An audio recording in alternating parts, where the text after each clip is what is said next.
Sometimes followed by of, which basically that they want you're saying having the knowledge of or the understanding of or the realization of or perception of something. Okay, so Mhm. when I think about that, it's something that I kind of got into when I was talking to well, with me and Bob Dub and within the vacuum and Otto, I was bringing up the idea of doing maybe a rock opera, and Mhm. they wanted to go ahead and do this with me, but they wanted me to do a script that fit more in line of Chat GPT and AI. You know what I mean? And like these guys are so caught up into the whole artificial intelligence thing, they don't understand what's taking place when you go in and you use this thing. Okay, they're giving you, it's giving you regurgitated shit. You know what I mean? So if I don't make changes within the words and I don't add and take things away, then all I'm going to keep getting is a bunch of regurgitated freaking Mm. storyline. You know what I mean? So if I say the wrong thing to the chat, it's going to turn around and just going to delete all of the stuff that I added into it and freaking go back to the binary story that they gave me. And I don't think people understand that's how this chat GPT works. You know what I'm saying? And artificial intelligence, period. It thinks on a binary level, ones and zeros, and that's it. You know, and the human brain doesn't think on ones and zeros. We think one zero and two and three, and you know what I mean. We have different systems. It's not a binary system, and Okay. that's kind of what I think of when I hear the word cognizant. You know,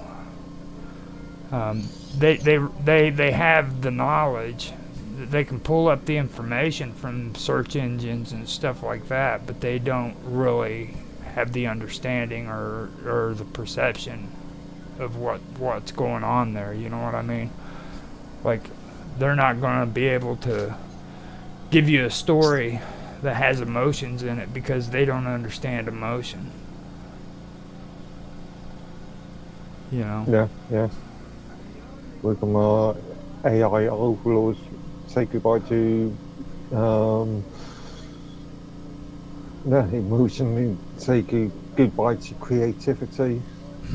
Well, I mean, some of their stories are pretty fascinating. I will give them that much. It is pretty fascinating, but I don't think that. I think that there's a lot of human aspects of it all that's not there. You know what I mean? Like there's the whole human part about it is gone. It's just you're going to see a lot of repetition, Mm. a lot of Yeah, regurgitated yeah, yeah. shit. Precisely, goodbye to creativity. You know, um, and if you don't have somebody in there who's actually making freaking commands to change that whole thing, then that's all you're going to get. You're going to get the same stuff over and over again. You know, and that's just my whole take on it. And I mean, I don't know how much that's going to apply when it comes to like video games and stuff like that. But if it's anything like the experience that I had with Chat GPT, I mean, it's going to be bad. The one thing I can tell you though is that freaking AI, or what you call supposed AI, it does know how to lie to you. It'll both-face lie to you. I've had it literally lie to me, Okay. and I find that fascinating. So out of all the things that that artificial intelligence can do, it can lie, if nothing else, you know? So, I don't know if that's a good thing or. You're using the term artificial intelligence as a singular rather than different machine learning frameworks created by different programmers, created by different organizations. Yeah. Well, see, that's the that's the thing, man. You're right about that. It is from different organizations and stuff, but the thing is that they're gonna have to have their own. I mean, it's gonna have to be a format. Like we both know that this actually comes from freaking machine learning. You know what I mean? So machine learning is basically cut and dry. It's a they're teaching every student in college how to do it a certain way. You know what I mean? It's not like you can just go out there and create your own form of machine learning any way you wish. You know what I mean? It doesn't work that way. I'm not sure. I'm not sure about that. Just because you got universities teaching in a specific way doesn't mean. When I was working in education, things like Microsoft and Lotus were the only products that Yeah, I know. was expected for people to use. Doesn't mean that Lotus and Microsoft were the only companies that were creating products. Well, I mean, if you look around, dude, that's kind of what's happening. You know what I'm saying? It's like I think you may be a little delusional when it comes to that because look at all the products. Even Linux, dude. What's Linux based off of? Unix, a Mm-hmm. Unix kernel. Yeah, and how far back does Unix go? 50s, 60s. Yeah. So, I mean, to be honest, they're okay. They've changed names, okay, and they've advanced, but it's still the same players. They're still doing the same stuff, just a different generation. I'm not sure if it's the same players. Well, Not sure what you. Unix is sitting in the background. Don't get me wrong, and a lot of their stuff is more expensive, but it's also put into a lot of different programs and they don't really have to be mainstream at all. They can sit down there. They can sit back for at least the next 50 years and draw crap loads of money off of just pennies on the dollar of the stuff that's being put out. You know what I mean? Because there's Linux in almost everything. There's Linux in PlayStation 3s, man. You know, I mean, so they really don't have to do anything. And now Microsoft, I mean, look at how much Microsoft has their hands in. Not even to mention freaking Apple and what they've got going on with the phones and stuff. So Mm-hmm. you know what I mean. So But then again, have we even got any Microsoft products on this machine? Don't think I have actually. No. now, besides with the whole procedural generation thing, that gets me when it comes to that is they're wanting to do these worlds with minimum human intervention. So they want to do this to where there's as little human intervention involved. So eventually, AI is going to be generating these worlds in the video games completely standalone without any help from human beings. Sounds absolutely dull and tedious. Well, I mean, if you think about that, though, that's like they're gonna be that's gonna make, in my opinion, that's gonna make the freaking gaming industry like really freaking bad. It's gonna be horrible. You know what I mean? In what sense? Well, I've already said my thoughts on that when it comes to like regurgitated freaking shit. Okay. You know what I Yeah, mean? that's what I mean. Yeah. Like that's basically what's going to end up happening. You're going to get a whole bunch of regurgitated shit, and nothing's going to be freaking new.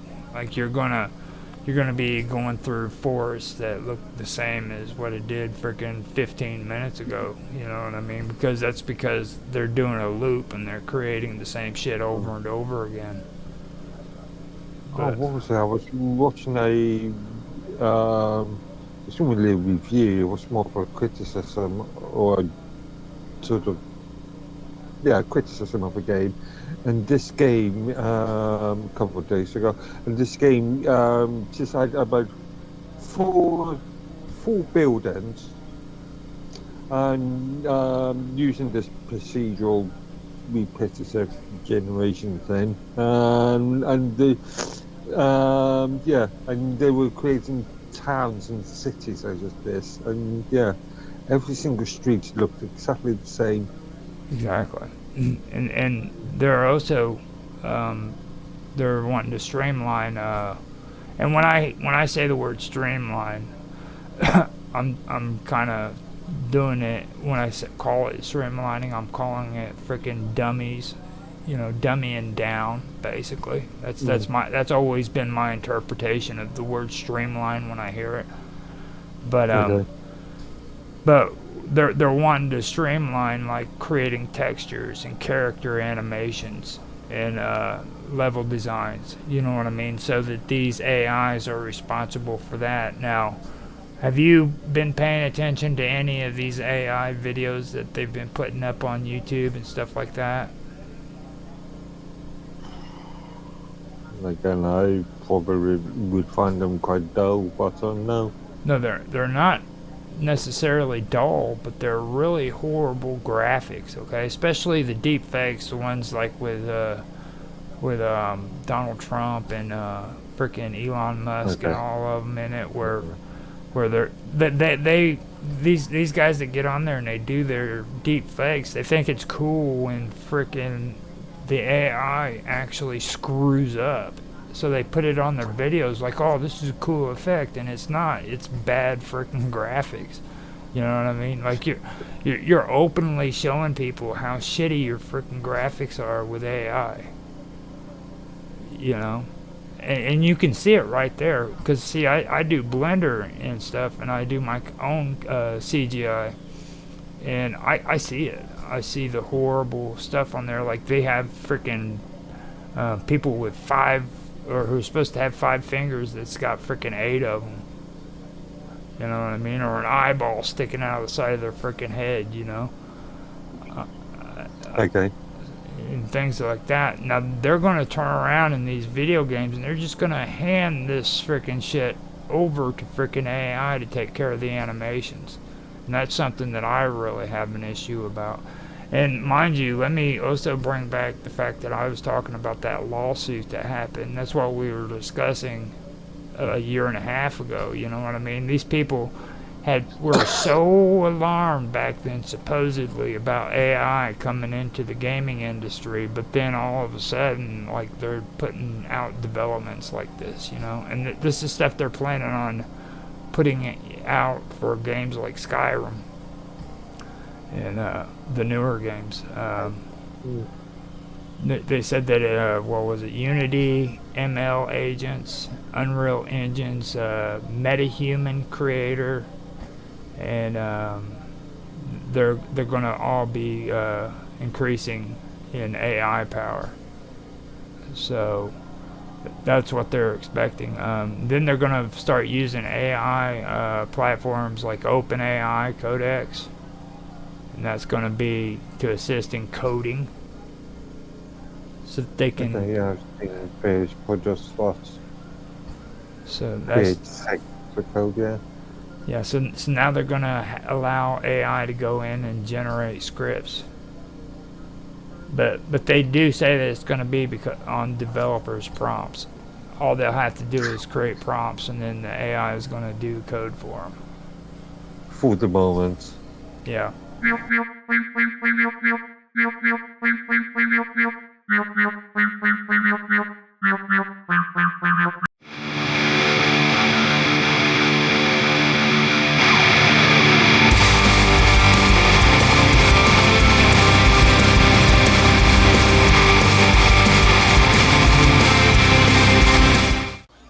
everybody, and welcome back to the first episode of this season of Live with Roger Hanson. I am Roger Hanson, and I will be your host tonight for the first episode of the third season, I believe.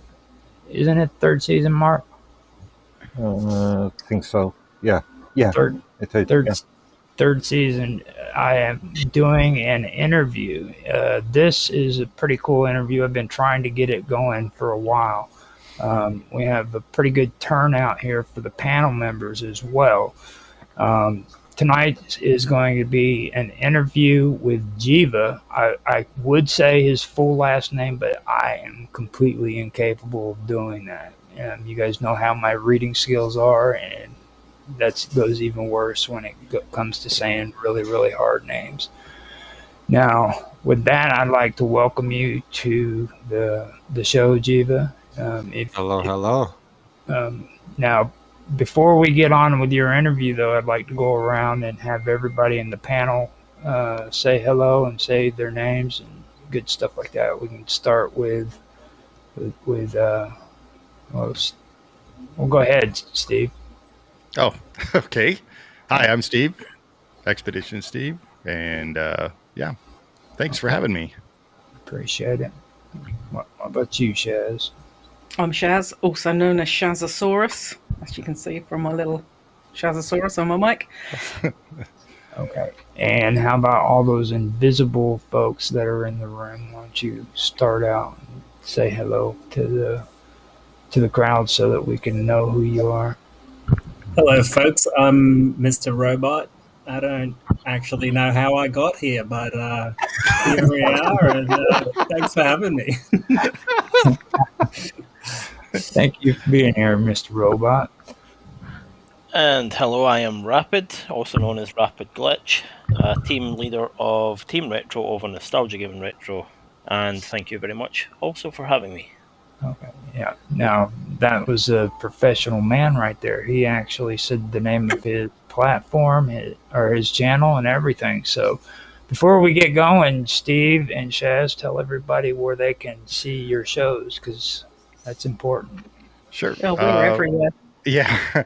Well, we each have our own separate channel, but we have a channel that we do together along with Jason and Zach, and that is Signs of Amusement, where we do trivia games and ride through commentary and all sorts of fun stuff like that. Yep. Okay. So, you ready for this, Jiva? Oh, absolutely. Let's go. A little bit nervous, but I'm all right. I was going to say, you don't sound ready. All right. I'm never ready. As he took a swig real quick. Yeah. You have your pants on, yeah? Yep. Yes. Don't do that when he's about to drink, Rapid. I can't take it. I can't take That it. everywhere. I have to wait. That is so weird that he said that, because he wasn't in the room when you guys mentioned him having his pants on, was he? No. Oh, this isn't our first rodeo, trust me. Yeah. I find that so amazing. So you guys are getting a little taste of our friend Jiva right here now. Wow. Hey, look. Steve, don't break. We haven't even started. About the pants thing, okay. I just sometimes feel I need to relax among friends. It's perfectly fine. Please say that you weren't half naked when we were playing Quake last Friday. I think. Actually, no. So we can take our pants off? Is Say that no all right? comment. Yeah, I think I was dressed for Quake. Okay. Okay, so Wait, are we all taking our pants off, or is it? Just Jiva. now you're off camera. I You mean, I don't mind. I still can't take a drink. Okay, so now that we've gotten the pants issue taken care of, let's hear a little bit from you, Jiva. Why don't you give us a little bit of a background on yourself, and kind of go from there. Tell us a little bit about yourself. Well, where do I begin? From the developing side of things, or I was born. I Well, was, you was can born? start anywhere you wish. Yeah, I was born in Soviet Union. That's a Don't good hold that against him. that brings a thrill and excitement into my stream. Go ahead. Exactly, that's why Yep. I mentioned that. Yeah. Mother Russia. Well, not in Russia, in Lithuania. Oh, Which okay. now isn't in the Soviet Union anymore. Yeah. Oh, okay, you can go forward. Nobody's talking now. Yeah, so now based in UK. Okay. I'm living here in London. I'm living here in about like 6, maybe 8 months now. So yeah, and it's not my first time. I actually returned to London because I really love the atmosphere. I don't know how to say it even. I just love London City. I know a lot of British folk would disagree with me and argue harshly, but yeah. So It was okay. I liked working there, and I lived there for a Yeah. bit, but Yeah, I wouldn't live there. a couple of years is enough for me. yeah. Well, it's a migrant kind of Yeah, I think so. yeah, Well, it's and not only there, it's also the price of living as well in London. yeah. No, I don't know. It's It's- just something about London that I really, really love. So yeah. Okay, so you said that this is your second time being there. What brought you to England the first time? Well, the first time I was here for my school/job, I was graduating Mhm. and had a chance to do some practice work in UK, and I got a chance to travel even in. I was in Northern Ireland. I was living a bit in Manchester. Oh, it's that country. Yeah, so it was fun, and I stayed in London for a while, for maybe a couple of years, something like that, working. So yeah, and then I had to come back to Lithuania because life got in the way. But yeah, now I'm back. Yeah. And actually, my game development journey started in England. So Now, was that during your first visit, or was it here? during my first visit, yeah, I was 18. No, I was 19 back then. Awesome. It So was you quite some time ago. Yeah, 50 years ago, wasn't it? Yeah, something like that. well, that's actually kind of cool. So Well, you- actually, let me think about it. It's 10, 15, 17 years ago, something like that. 17, yeah. Yeah. excellent. So now that you've brought up your game development and everything, kind of let everybody know what really got you inspired to where you wanted to go that direction and get into game development, because that's really what I'm into. Everybody.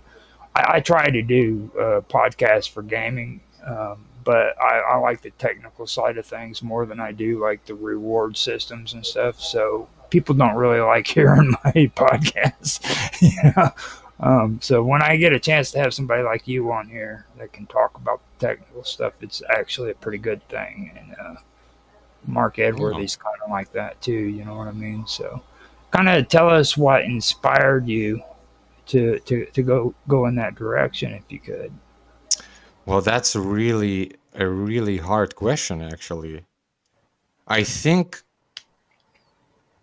like my fascination with not even games, like computer technology in general started.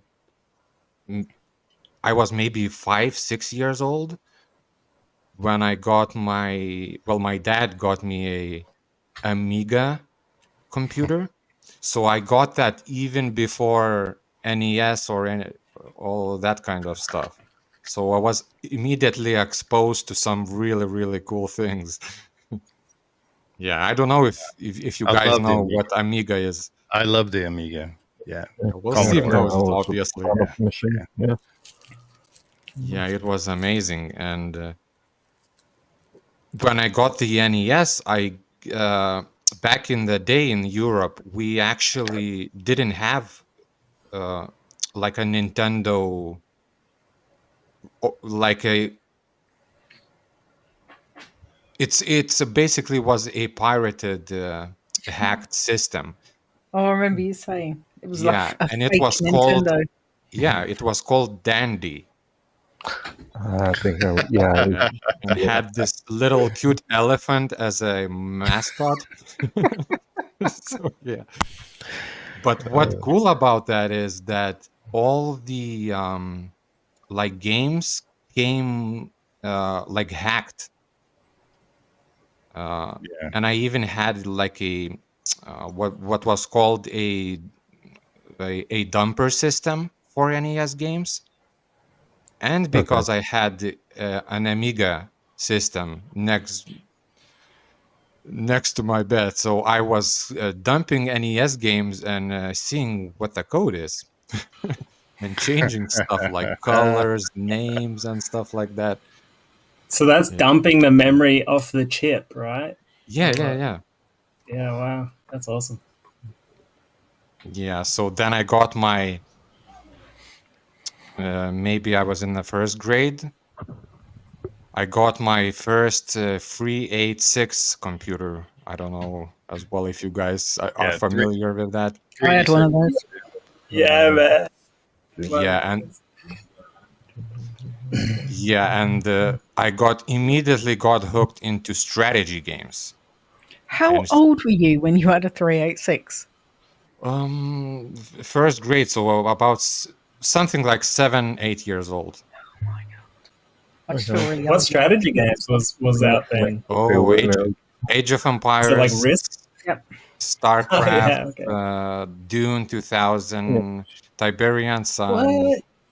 Command and Conquer games like. Yeah, Command and Conquer worked on Yeah, 486. CFC. Talking about Yes. early 90s, 91, 2, 3, 4. StarCraft Yeah. was a bit later though, wasn't it? Yeah, StarCraft Yeah. was StarCraft Yeah. was 1997, I think.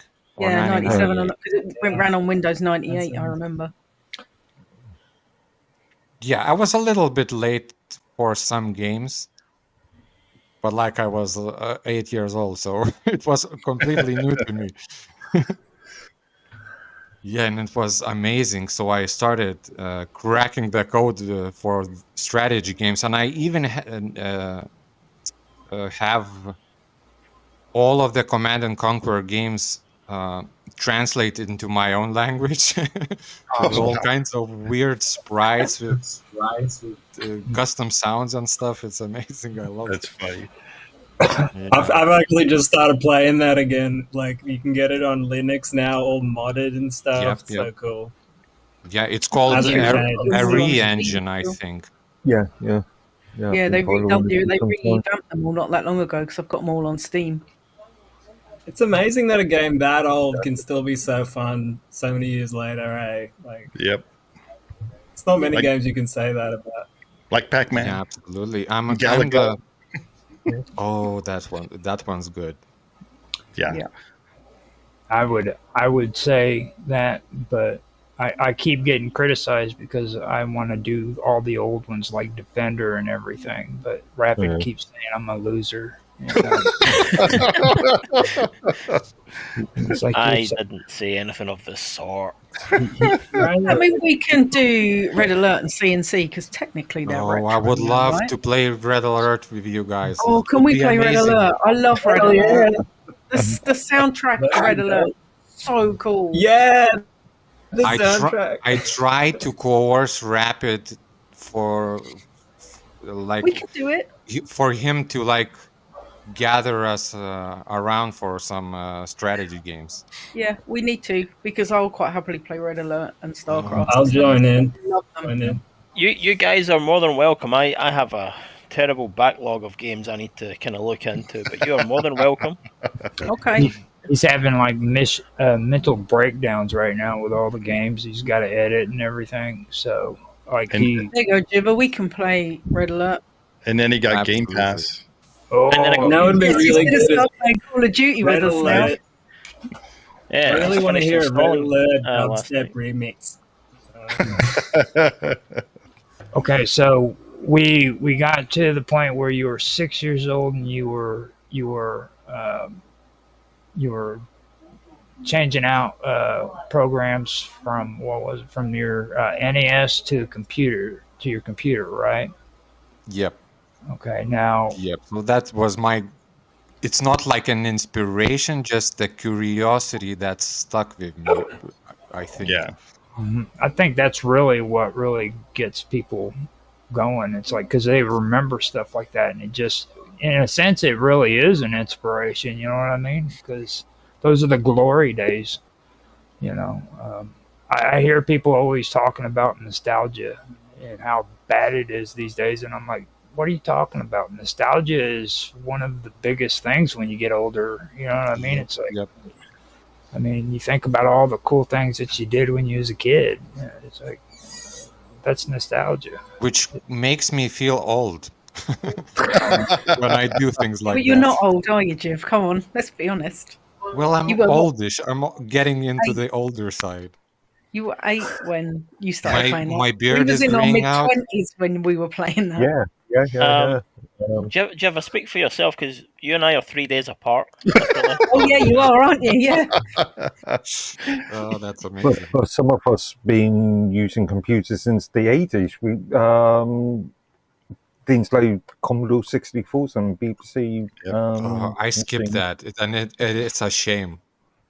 You didn't know the pain of having a ZX81 and a Oh, ZX that's Spectrum and amazing. having to program your own games in and then recording them on cassette. Commodore 64, I created a few games. Actually, I did Really? some on BCB. Yeah. Cool. Which games? Basic and assembly. A couple of text adventures and a wireframe 3D maze thing. What language was it written in? Mainly basic and Basic. assembly. Oh and my assembly. God, you are as well like a hardcore Well, coder. back in the early 90s, I was, again, like you, using an Amiga. And because I had things like BBC at home and an Amiga at home, I was doing a lot of things like Lisp, Forth, and a little bit of Pascal. hmm Oh, yeah. Yeah, I don't do Pascal. any development Pascal, anymore. I did some Pascal in school, but Hmm. it was already like outdated. It was early days of C++. Yeah, I don't know So- if Pascal is still being used in certain areas. All these languages are still being used in one form or another. Well, I have intense respect for coders that code in BASIC and can read hex code. It's fascinating to me.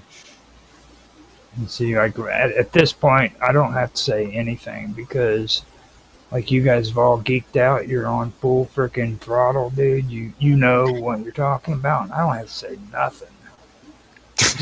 You see, it's like it's all good. I mean, so when it comes to actually getting into your game and stuff, okay, what got you to where you initially said, look, I'm going to make my first game? Well, the idea of actually me trying to make games, because modding is one thing, but making a full-on game back then was not even like a something that you think about. It was still, well, there was already Unreal Engine actually back in 2003. It started something like that with Yeah. the launch of Unreal Tournament 2004, I think. But it was still the really, how should I put this, not user friendly way. And doing things in Pascal, like mentioned before, or what's it called? Ada, I think, was programming language, Yeah, that was a something like common that. one. Yeah, it was such a complicated thing. It was not even on my mind, but it all changed when, I think, in 2005. So I was probably in 7th, 8th grade, something like 13, 14 years old. Uh, the most amazing game launched, in my opinion, which was called Half-Life 2, which completely blew my Yeah. mind.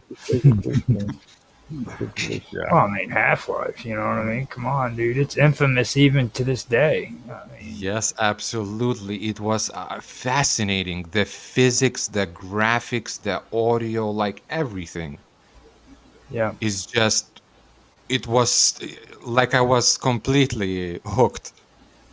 And Do you the know what half, I used to use Half-Life for? Playing yeah, Counter-Strike when it was a mod. Yep. true, The mod. true, Yeah, true. there was one. Well, I did that as well. Never used to play Half-Life, just used to use it for Counter-Strike.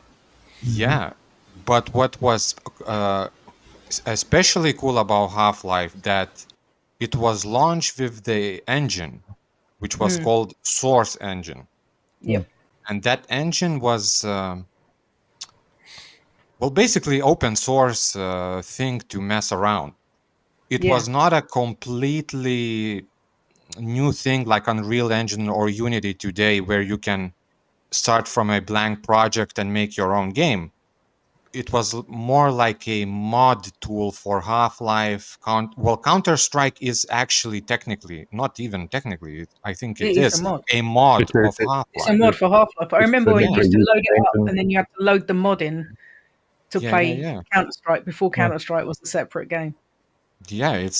And that's how I started my game journey, basically, just messing around. And yeah, so it was Half-Life that put me in this direction. And obviously, with Unreal Engine, well, I started with Unreal Engine 3 modding for Unreal Tournament.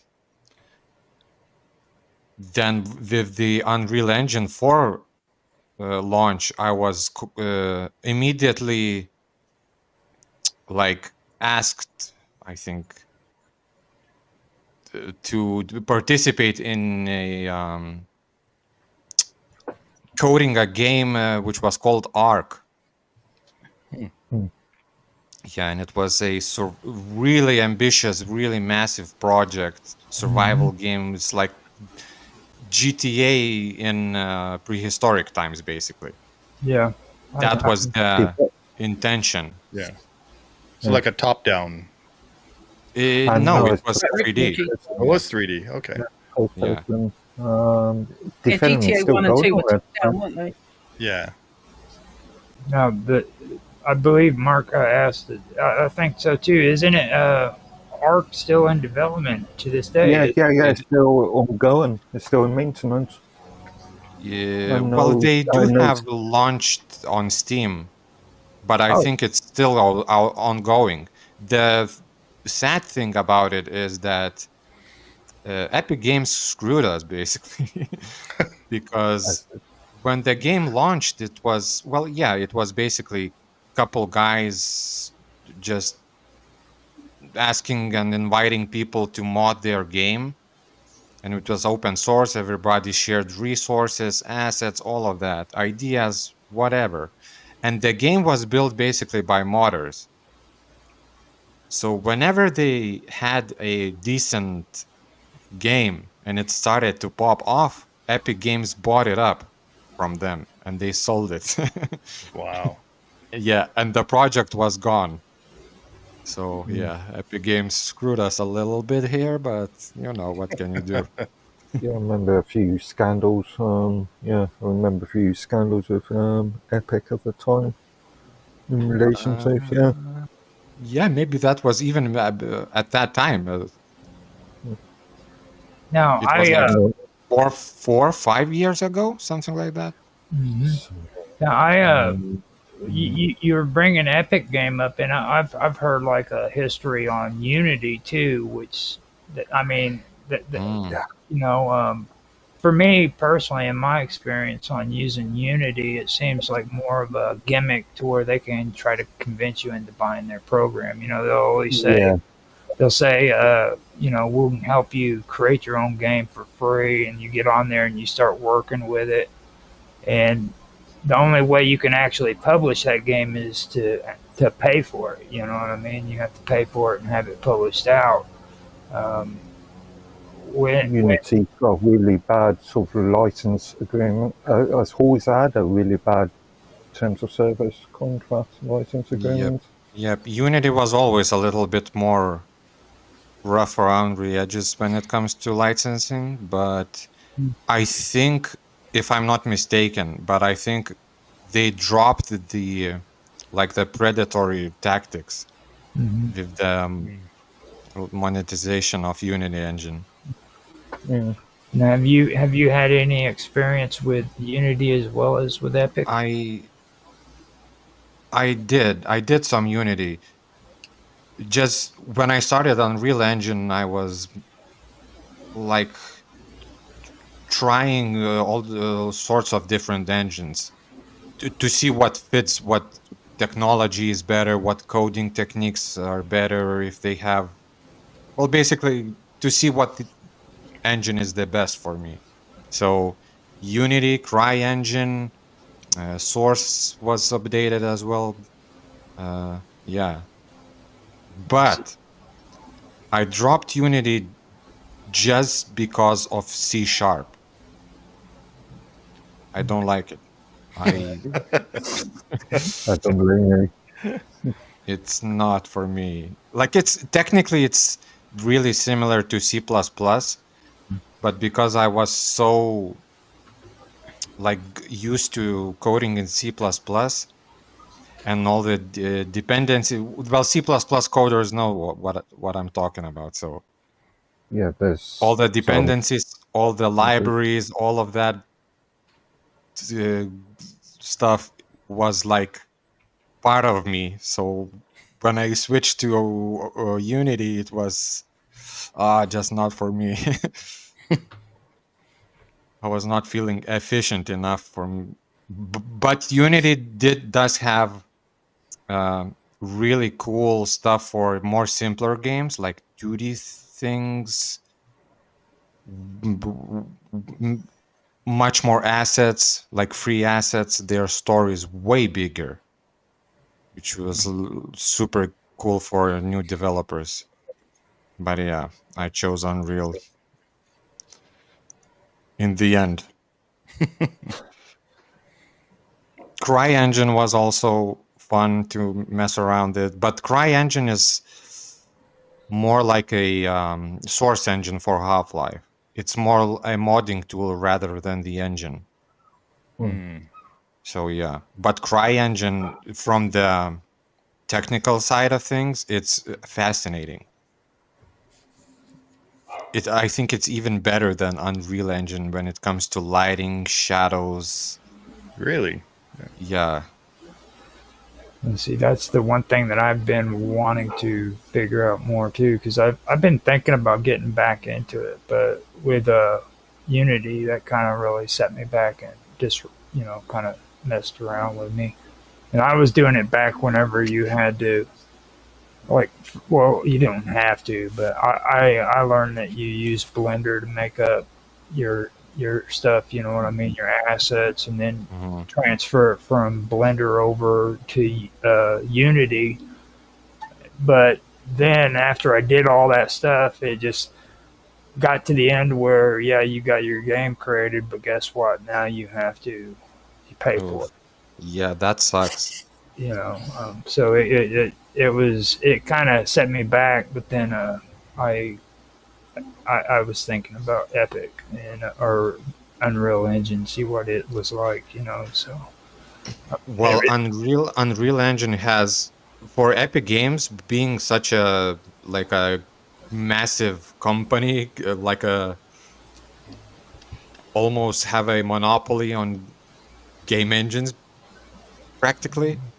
Mhm. I am surprised that they maintain really good and user-friendly like environment for devs. Yeah. That's I've heard that it's a lot more. It's simpler too, where you don't have to do all of the extras that you have to do with like Unity. You know what I mean? It's like where Unity's actually getting caught up in that Lego kind of setup. I noticed that, so it might be getting better, but Well, it depends what you want to do. Mhm. Unreal Engine has sorry, Unreal Engine is really great for like beginners, to people that would just want to make cool shit fast. And there's a bunch of like what I call content slop games on Edge, like 10-minute content games for yeah, YouTubers to play. And you launch Unreal Engine 5 and you don't have to do anything. You just drop the sky, drop the player, and boom, here you go. And it looks amazing. So yeah, for sure. But if you wanted to make an actual game with the mechanics and all of that, yeah, then it gets exciting. Well, I mean, you brought up a good point there, and that's something I'd like to get your take on because I've noticed that too. There's a lot of games there's a lot of programs out there, I guess, where it says make simple, easy games. They have like advertisements of little 5-year-olds creating their own video games. Um, in your opinion, what do you think about that? Do you think that's actually something that's good, or do you think that's kind of just pushing garbage onto? Well, first of all, even Unity, even if I'm not a fan of Unity, Mhm. but I want it to succeed because it's the second biggest like indie dev engine, right? Mhm. And it is amazing, and I want it to for it to succeed just because Epic Games needs a competitor, I think. Yeah, so the more, the better for me. Like, and by the way, engines like RPG Maker, right? Mhm. It will never change neither Unreal Engine nor Unity. Like, I mean, neither Unreal Engine will change RPG Maker. It's just so specifically based on RPG games, and it's really good at it, and it's amazing. And the more we have, like, the more engines we have like that, I think it's the better. Yeah, I'm not afraid of competition. Let's go. So Let me break out my Commodore 64 and I'll start programming stuff for you. Hell yeah. Not on the size of that screen, you won't. Wow. Yeah, well, that's the portable one that I got. Yeah, I know. okay, Steve, I've got to ask: did you shave your hair, dude? Did I shave my hair? Yeah, because your hair looks like it's like not there. Oh, you got your hat on. That's what Yeah. it is. Oh my, I have a Nike logo in my hair. it throws me off. I was like, dude, is that really Steve? He looks like Han Hai Tran. He looks like my buddy. He's a Vietnamese guy, and you have a Yeah. Vietnamese look on your face. So Everybody thinks I'm something, but that I'm not. So, yeah, You're everything, that's why. yeah. You can't guess what the heck I am. So Now we've been having lurkers in the background. Now a few of you I know is into computers and they're into coding and stuff. Do you guys have any questions that you'd like to ask Jiva at this moment, Mr. Robot, and who else is back there? I would know, but I can't keep track on everything. They got bored. They left. Mr. Robot, you're muted, man. He's probably talking. He does that sometimes. He gets to where he mutes himself out and he doesn't. Or he stepped away for soft coffee. He said he was gonna start taking hallucinogenics so that he could stay up late and watch this. Nah, you don't need it. You don't need it. Talking Coffee from was invented. experience. So Yeah. okay, so Well, I think I even if I wanted to do hallucinogenics or whatever, I think I couldn't because Okay. I think I'm naturally born a little bit drugged. So yeah, Yeah, you adding don't to that sleep. is not a good idea. right, we've heard about your sleeping habits. I don't know if we mentioned it while the show is actually going on, but Sleeping habits, pants habits. He doesn't sleep. I get insomnia and I sleep badly, but it Yeah. makes me look like Yeah. I get good sleep every night.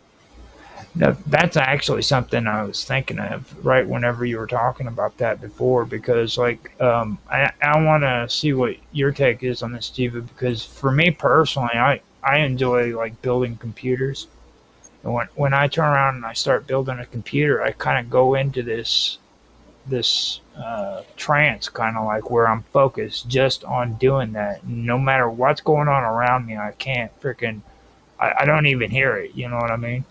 And I could be sitting there for hours just doing something. You know, like if I have to troubleshoot something, or is that one of the reasons why you stay up late at night and never go to sleep? Is because you're obsessed with something on the games, or? Absolutely.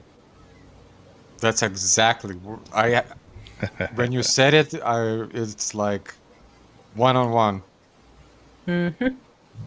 Just everything. Yeah, and by the way, if you are making a game, like you want to make a big game, there's no time for sleeping. That's No. it. Forget about it. Yeah. It's funny over at Interplay.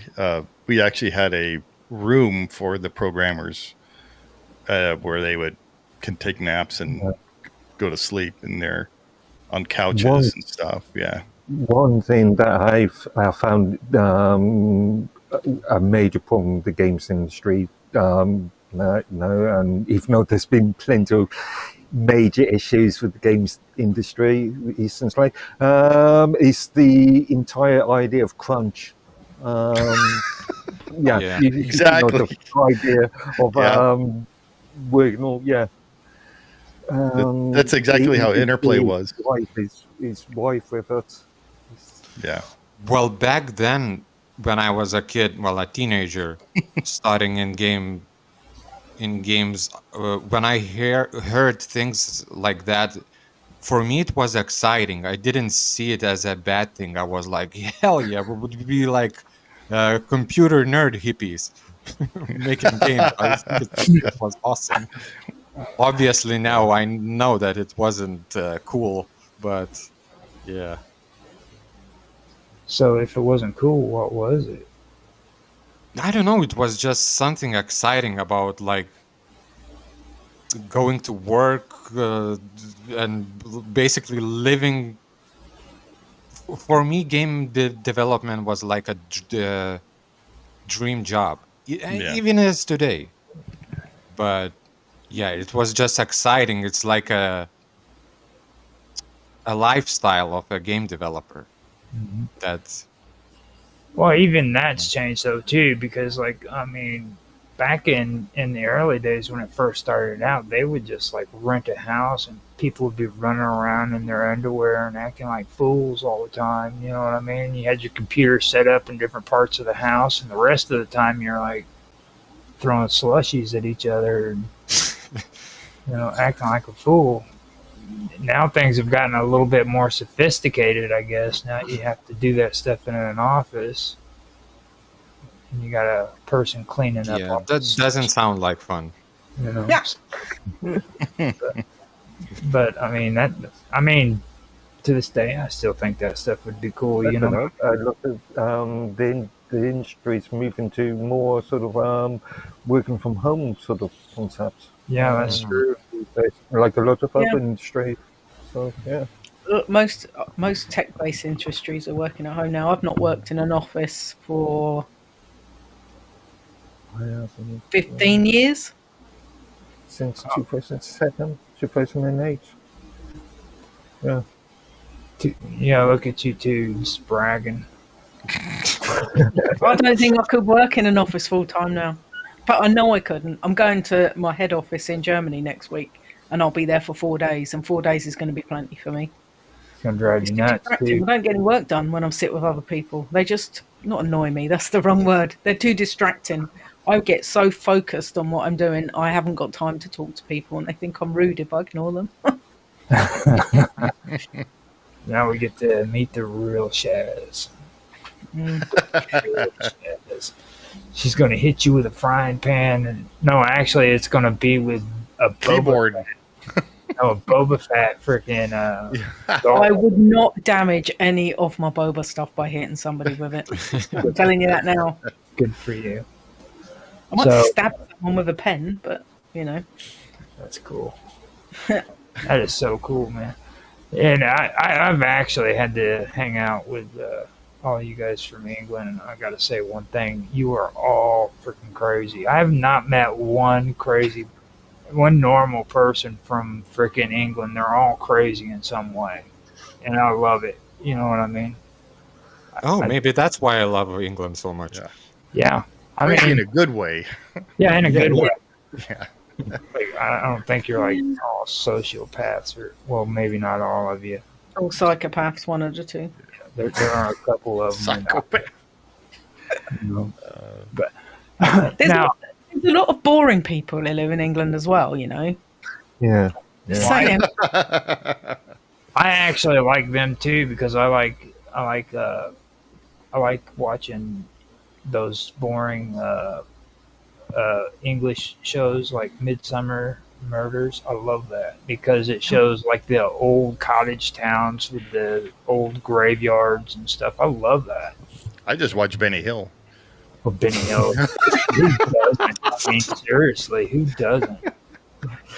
Life would be boring without Benny Hills. Man. Yeah. You know, it You really can never would. make that now. It's so funny, but you could never get away with making I that missed a stuff little now. old man, you know, with his Well, tattoo patting him on the head. Yeah. Okay, so now with all these guys, I want to see if he is still muted out. Okay, we have another person, I believe, Velio Loca V. Which person is that? You was almost unmuted there. You come on in here. Yeah, you know who it is. There you go, V. Okay. Have you been able? First, let me introduce you to Jiva. Jiva's a game developer, and the rest of the panel here. This is V. Who's having issues, I guess. I didn't even know you was there, man. Have you been able to hear some of the interview? I just hopped in about 2 minutes ago. Okay. We have Jiva here. He's a game developer, and we're interviewing him about gaming, developing his game and stuff. So if you want to, you can listen in, and if you have any questions to ask him, feel free to ask him. You know what I mean? Yeah, sure. Okay. So I didn't even know he came in. Now Mr. Robot is still muted. He's probably like tripping balls right now because that's the way he looks. Rapid, there he is. He is. This is true. I am tripping balls. Only Oh. slightly.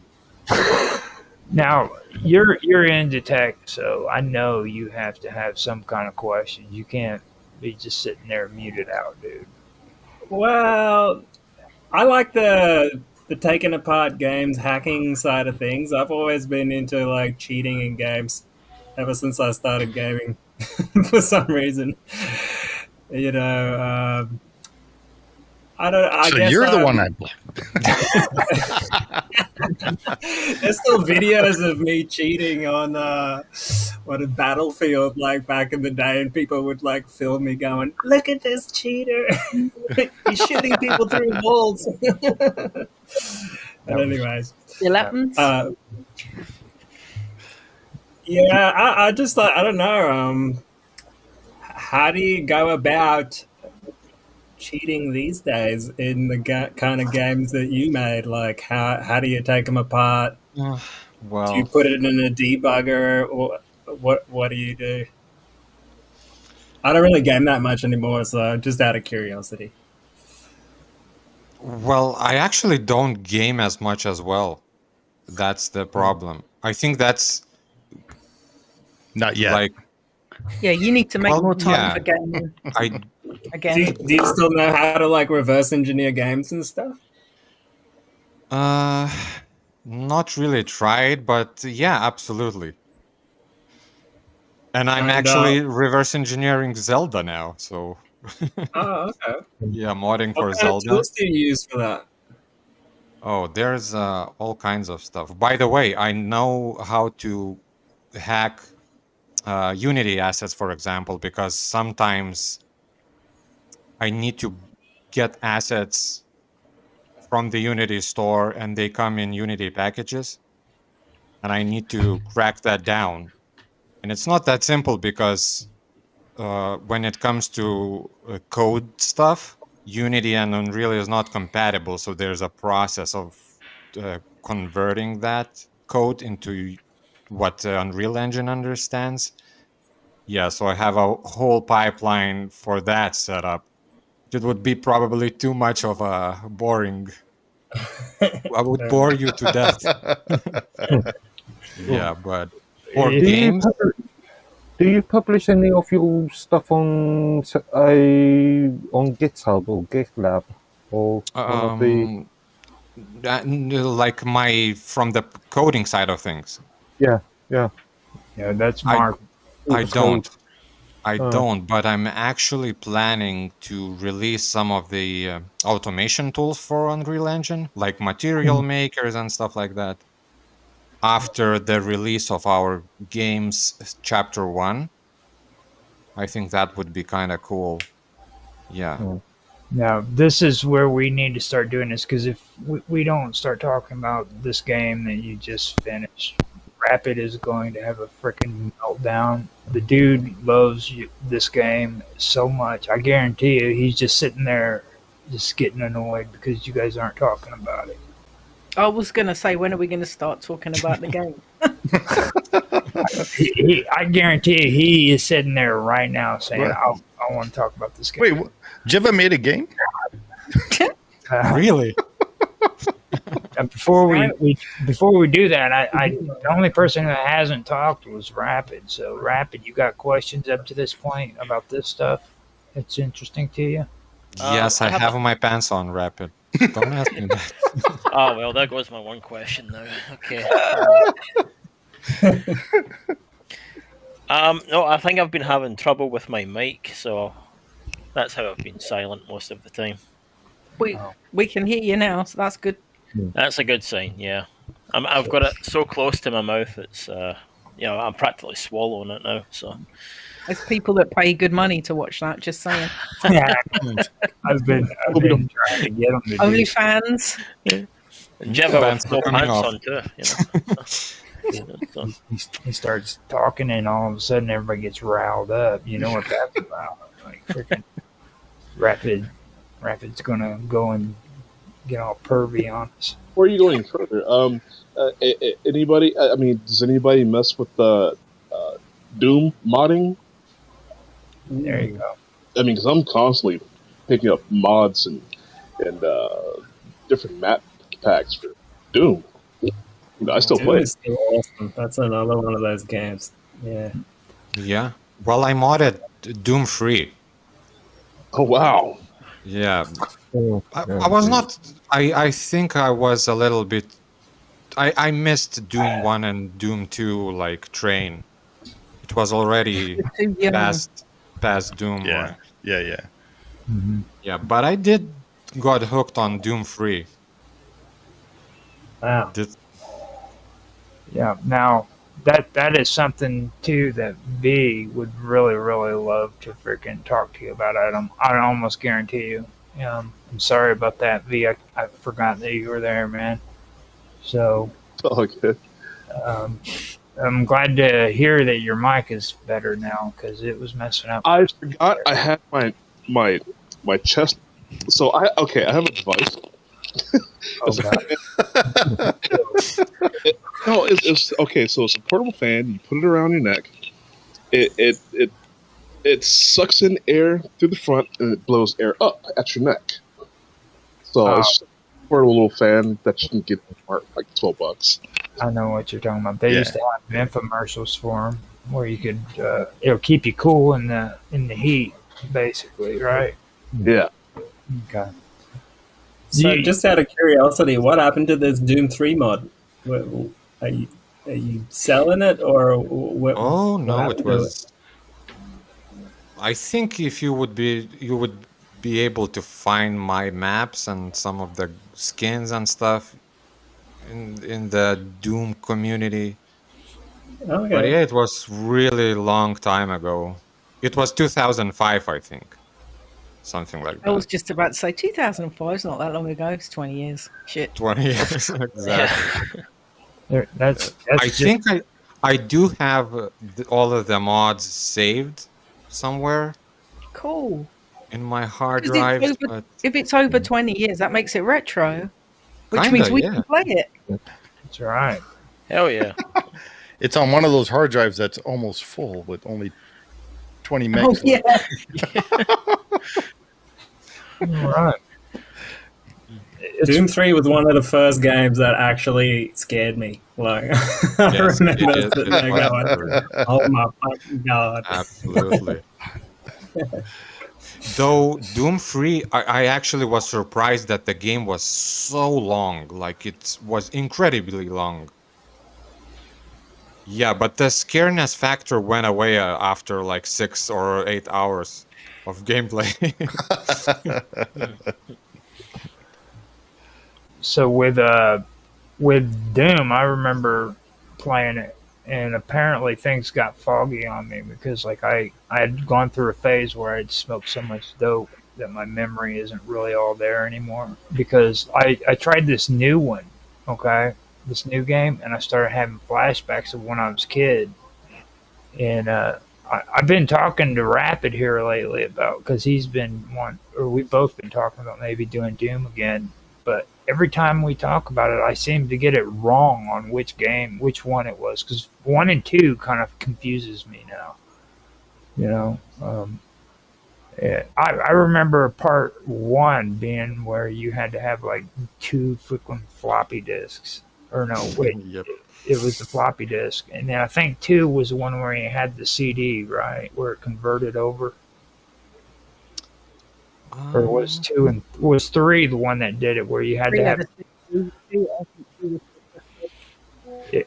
and They were all on floppies back then, weren't they? Doom 1 was where you had you got the first level on the front of a magazine, and then you had to download the rest on your Yes. modem. That took about 27 years to download it. oh yeah, yes, I remember that.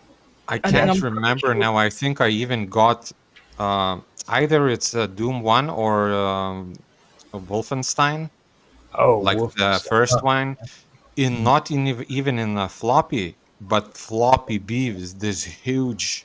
Yeah, the big floppy disk. Yeah. Floppy, 5 and a quarter. not 5 floppy and a A. quarter. Yeah. Yeah, 5 and a quarter inch. Yeah, rather than the 2.5 or whatever it was.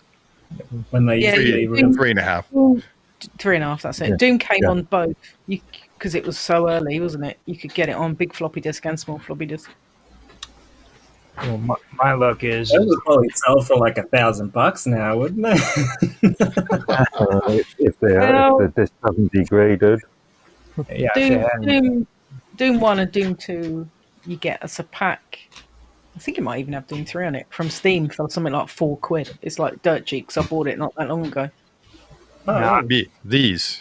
Oh Yeah, yeah. those- holy moly. I haven't Steve seen is one of like those a in long museum. time. Because he's got his Commodore 64 out. Because I have my Commodore here.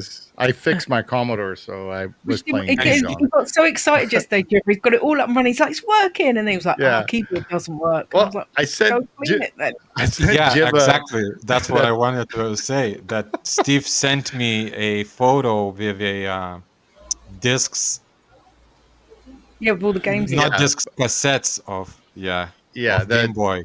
and we were just With talking about with a Rambo. mail, Yeah. which deeply upsets me. I tried to convince Steve that it's not worth giving it away. Oh, you mean my Sega? Yeah. Yeah. I don't know. No, No, keep it, Steve. Don't make a mistake. You'll regret it later. Dr. Galaxy left a comment on Twitch and said, "I'll be lurking in No Pants Jiva." Yeah. So I just want to know something before we go on. Are you two guys in this exact same room, or do you just have the same helmets and stuff? We've got the same helmet. He's in Idaho and I'm in the UK, so we're nowhere near each other. Oh But- my god! Wait. That's all. There we go. When you stood up before, I was half expecting you to walk in front of the other. Oh, that'd be funny. Dr. Galaxy also said that I love Shaz's mic. Yeah, she likes my dinosaur. The dinosaur. I love it. My dragon. I got It's pretty figment cool. on him. Oops, he's I love those Boba Fett helmets. I would wear that out in town. You can't see it, but Mine's on this above, side. I've got Bo-Katan's helmet there. Yeah. And there on the left is is the top half of my armor, which has got my top half armor and my helmet on the top of it. It's on a mannequin, but you can't see it. So you got like the actual body armor and everything. Yeah, I made it. She made I've got a it. whole costume. You made What? it yourself? That is Yes, I dope. made it. Mm-hmm. Now, let me Okay. move. I'm Is not it going to made move. from that Let me real move my camera and invisible- show you, but it's propped so precariously on the top of my TV. I'm scared that if I move it, No, I'll never get no. it back there again. No. What is the steel that they use to make the armor out of again? Beskar. Beskar. Wow. That's not made out of Beskar. That's made out of what is called Sintra or Foamex, which is basically a foam board that when you heat it up with a heat gun, you can bend it to however you want. So you Oh, can that's make it the right shape. See, that's Oh. It's really lightweight, but it I looks heard about it. It's the same substance that gives us microplastics in our bloodstream. right. yes, it is. Alien technology. They pulled that from Roswell The space. helmets Yeah. are like this one's plastic because this is a Yeah. this is That's a- like Worth it. that's a bought one. But my real one that's up there. Actually, let me get it. She's on a roll Yeah. now. You guys got her fired up about her toys. Yeah, Yeah. got quite a Oh, toys. Yeah, wow. but this one, Oh wow! it's that is- resin. So yeah. Did you make That's that? like this one. is my really- friend made the helmet, but it comes just like resin, no visor. that is Yeah, you cool. stuck that in there. Yeah. This is a welding visor. It's a number 7 welding visor, which you can see out of, but you can't see him.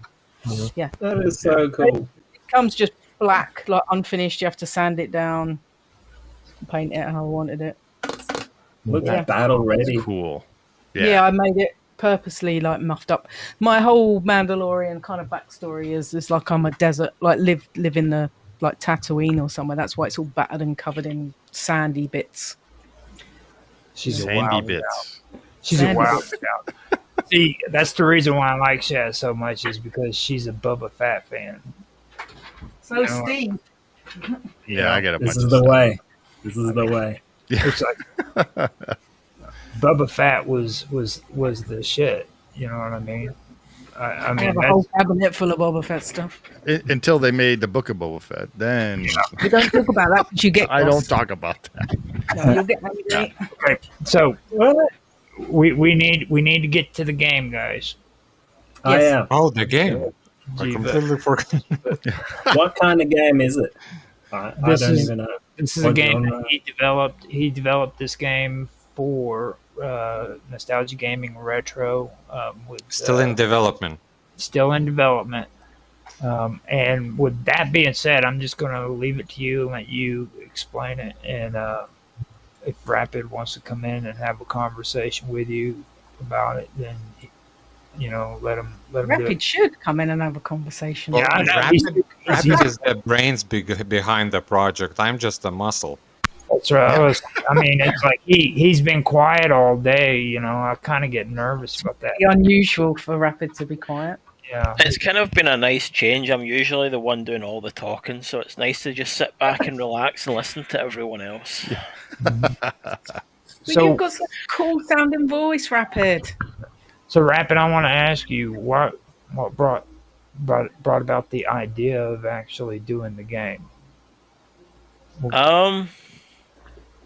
Well, actually, I think it was more Jiva who was looking for something to do. If I remember, Dr. Galaxy had contacted me to say that Jiva was looking for a project, and she thought that if the two of us came together and kind of cooked something up, that we could maybe, I don't know, make something out of it. So yeah, that was it. Really, we had a meeting almost a year ago now.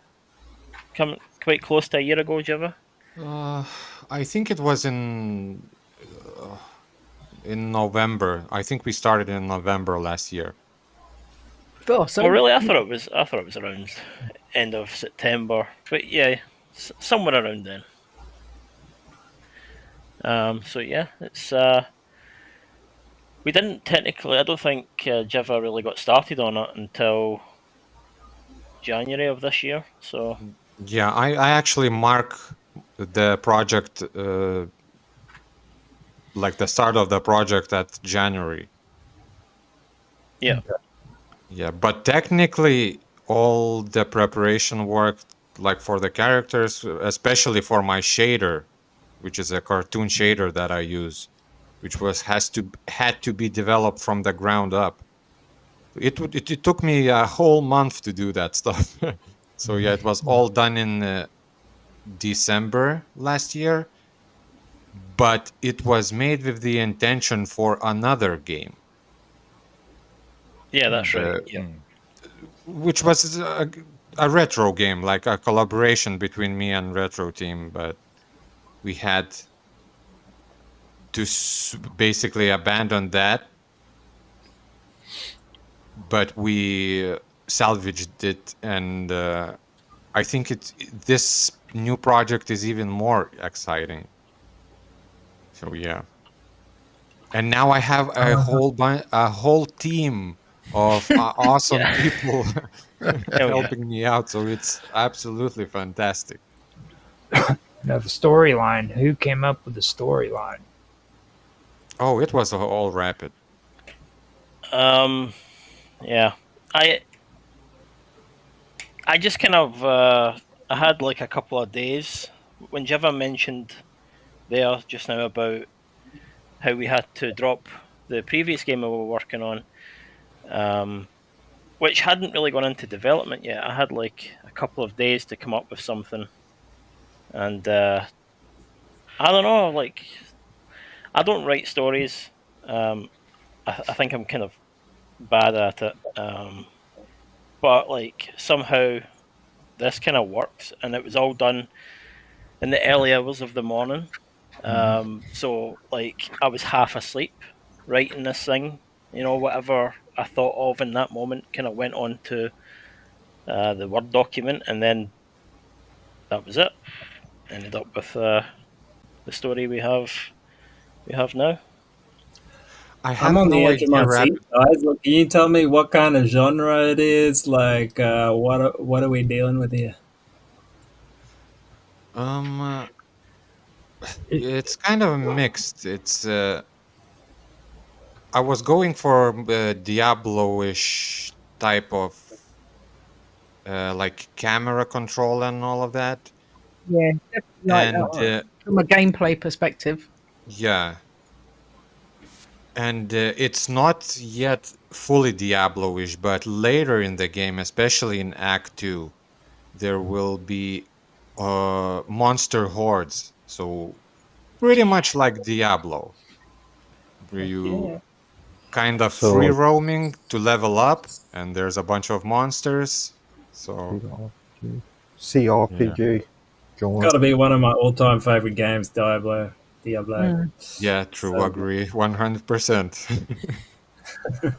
Which was kind of funny when we were discussing the development process of what kind of game we were going to create, and Jiva mentioned Diablo. I'd never played a Diablo game before, so I knew of it, but I'd never. You really haven't played? Have you played one since?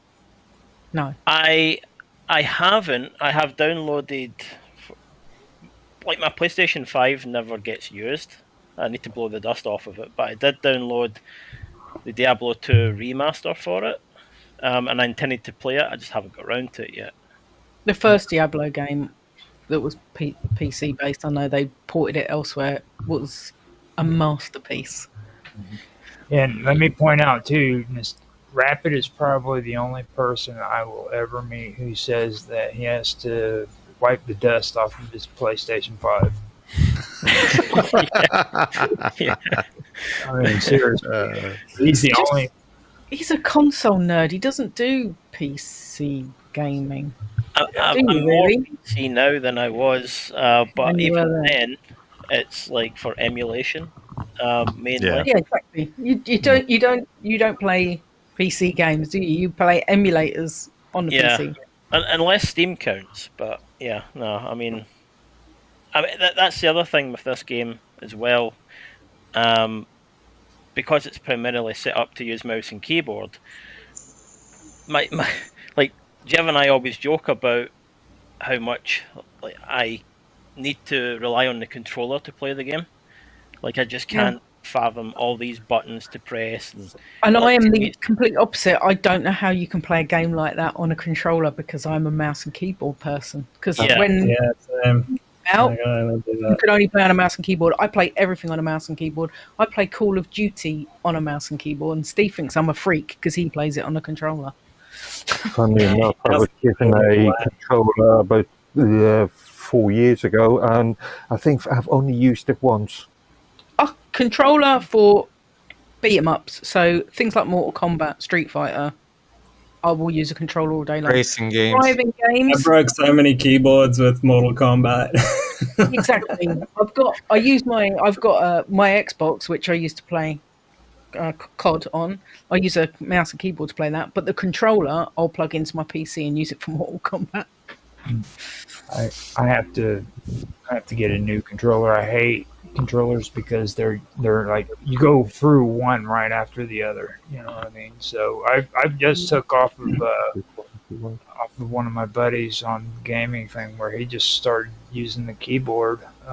Detective Fallen, you know, he does keyboard on everything. So I was like, why not do that? So I can't cope with going through one controller right after the other on the computer. And they just seem to do that. When we were playing Mario Kart, I've got my PS3 controller plugged in that I use for that because that's as retro as a controller that I've got. Shaz, use virtual controller. Yeah, well, we saw what happened with your virtual controller, mate. No, I'll stick to my PS3 one, thank you. This is the one I got for PC. Yeah, I'm going to get one like that, I think, to use I for need retro one. gaming. I think my controllers are coming next week. And I already have my gamepad. So Cool. because I need them. I didn't had any controllers. I had to test your PS2, game, right? PS3, right, but they are not USB. So I needed a whole bunch of controllers, Xbox, PS, gamepad, just to test my game out. Yeah. I kind of screwed myself with the controller because controllers are never in my mind, and my brain works in keyboard and mouse when I develop new games. That's because all So- real games work on a keyboard and mouse. That's why. Yeah, when Rapid Yes. told me, Yes. Use- Someone had to say it. Yeah, Rapid can't do keyboard and mouse. Well, I think it's cool though that you're doing it for both, so you can use either or. Yeah. yeah, I can't screw him like that. I need No. to put controller in. Well, don't be so nice, Rapid. You gotta be rough on him, like, cause like when it comes to Rapid, he's just too nice. You know what I'm saying? It's like I give him get him roughed up every once in a while, but that's only because freaking he needs it. You know, like and Oh, plus the can't be mean horrible. to little Rapid. He's Dude, he puts me through so much horrible stuff, okay? Like, you realize some of the gayest games he's made me play on his channel, dude? Like, It never Sorry, fails. children. We come back to this Yoshi story. those I love it.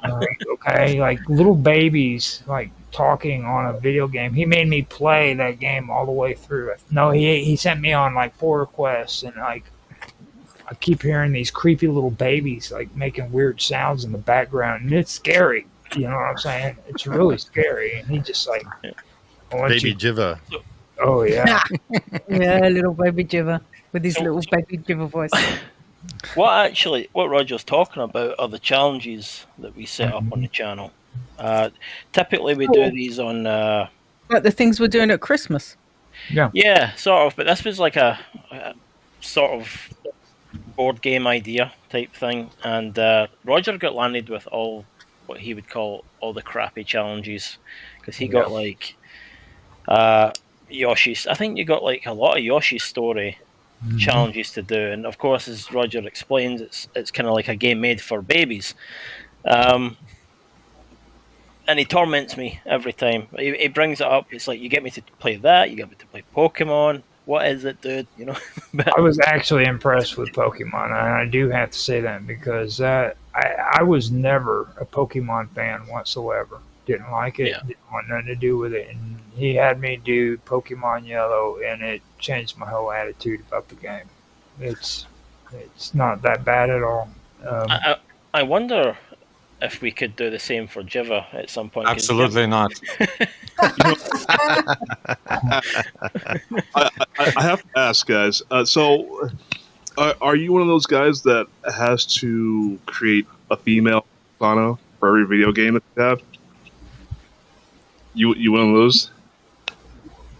Like, what do you mean? Okay, so I've got a friend. Like, whenever we play video games, if you get to create your own character in a game, Yeah. he's got to be a female. It's like some gothic female, and just like in anything, because video game profiles will have a female. Well, I did For that. all the old school I did that games. for a couple games. Yeah. Okay. If Then- they have big boobs, like it was in. Oh, I'm guilty of that, but it's not because I was trying to market my game. I did that because I thought it was cool, and And he I wasn't done- wearing pants. Yeah, absolutely. And she was wearing combat lingerie. Yes. The biggest thing that annoys me about that is because obviously I'm a girl and I like to play. Depending on what game it is, I like to have a female character. Right. And they either look really sexy, and wearing stuff that normally you wouldn't wear when you're doing things, Like battle. or they don't. They look like a potato. There is no in between. Well, Does You it can need to either be? be sexy wearing a bikini or a potato. Why maybe is there not an in between? Yeah. my own do you- take about this is that I do prefer like sexy hot chicks in my games. Why wouldn't I? It's like ridiculous. Yeah, of course. Group physics, yes, please, more. Every dev should do that. If I've only got the choice of a really hot, why am I Butt- saying that? My Butt content physics, like that. amazing. Sometimes know I if have I've ever to seen boob pick on physics. being a guy though because I can't run around. It depends what I'm playing. If it's a multiplayer game, something like an MMORPG, for instance. So I used to play. I don't play it as much now, but I was a World of Warcraft player and I've played it from the beginning. And I am guilty. I've got my paladin, who's my main character. I have her modded out in wearing what is lovingly referred to as a tankini. She's the tank class of paladin, and she's literally wearing a bikini. Awesome.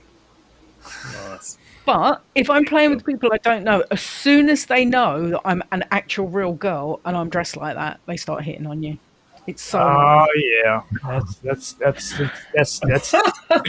So I always pretend I'm a guy if I'm talking to people in Warcraft. Obviously, we don't voice chat. But if someone talks to me, I instantly pretend I'm a guy because that way I don't get hit on. Stupid. Well, back in the day when I played Lineage and Warcraft, I actually pretended a couple times to be a girl just because I get free items. Well, I suppose it does have an advantage Genius. sometimes. But then they used to get really cross when you were better than them. Like if you were True, like dueling true. or something and you pwned somebody, kick their ass. If they found out you were a girl, you used to get, they used to say bad things. They're like, if you're a guy, it's like, oh, don't worry, mate, that was fun. Da da da. They find out you're a girl, you're like, oh, what are you doing that to me for? It's just like, oh, shut up, you muppet. Hilarious. getting angry just from remembering all. I know that. it's better now, but being a girl gamer, I'm not a girl anymore, I'm an old lady now, but being a girl gamer used to be really hard. Mhm. It's not so much now, but I mean, I've had all sorts of grief because I'm a girl and I like games. It's stupid. Not me, man. I love it when chicks play video games. That means that like they actually play them now. Like back whenever I was younger and we were into games, it was always the guy getting harassed by the girlfriend because he was on the game. He wants to play games. He never used to understand that. We'd be like, it's Friday night, LAN party. And my friends that were girls would be like, oh, we're going out. And I'm like, that's nice. We're going to go and play Doom. Right. she'd I be like, actually "What?" prefer watching chicks play video games than actually playing video games. Yeah, we know. Well, at least I know. Like I Just know. like, it's just easier and nicer. I don't know. Same like working in tech. When I first started working in tech, still now, I'm the only girl in my team. Pretty much in every job I've ever been in, I've been the only woman in the department. Yeah, What kind of tech stuff do you do? I used to do hardware. Now I do Microsoft software stuff. But Oh, okay. yeah, So I I'm work with curious. developers, and I'm the only girl. I've done a lot of commercial, corporate and commercial tech support in my time, and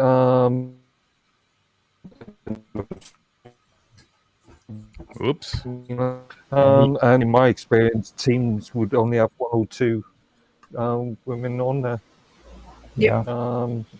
I've done a bit of server administration, so yeah. So my question to Jiva is when you get famous for all the cool games you create, are you going to make it to where women are there as well as men? Got girls in our game. No, I mean when he develops his game, he's going to have like chicks there helping out doing the tech Don't stuff. worry, guys. Don't worry, guys. I'm down to earth guy, and I'll text you from time to time.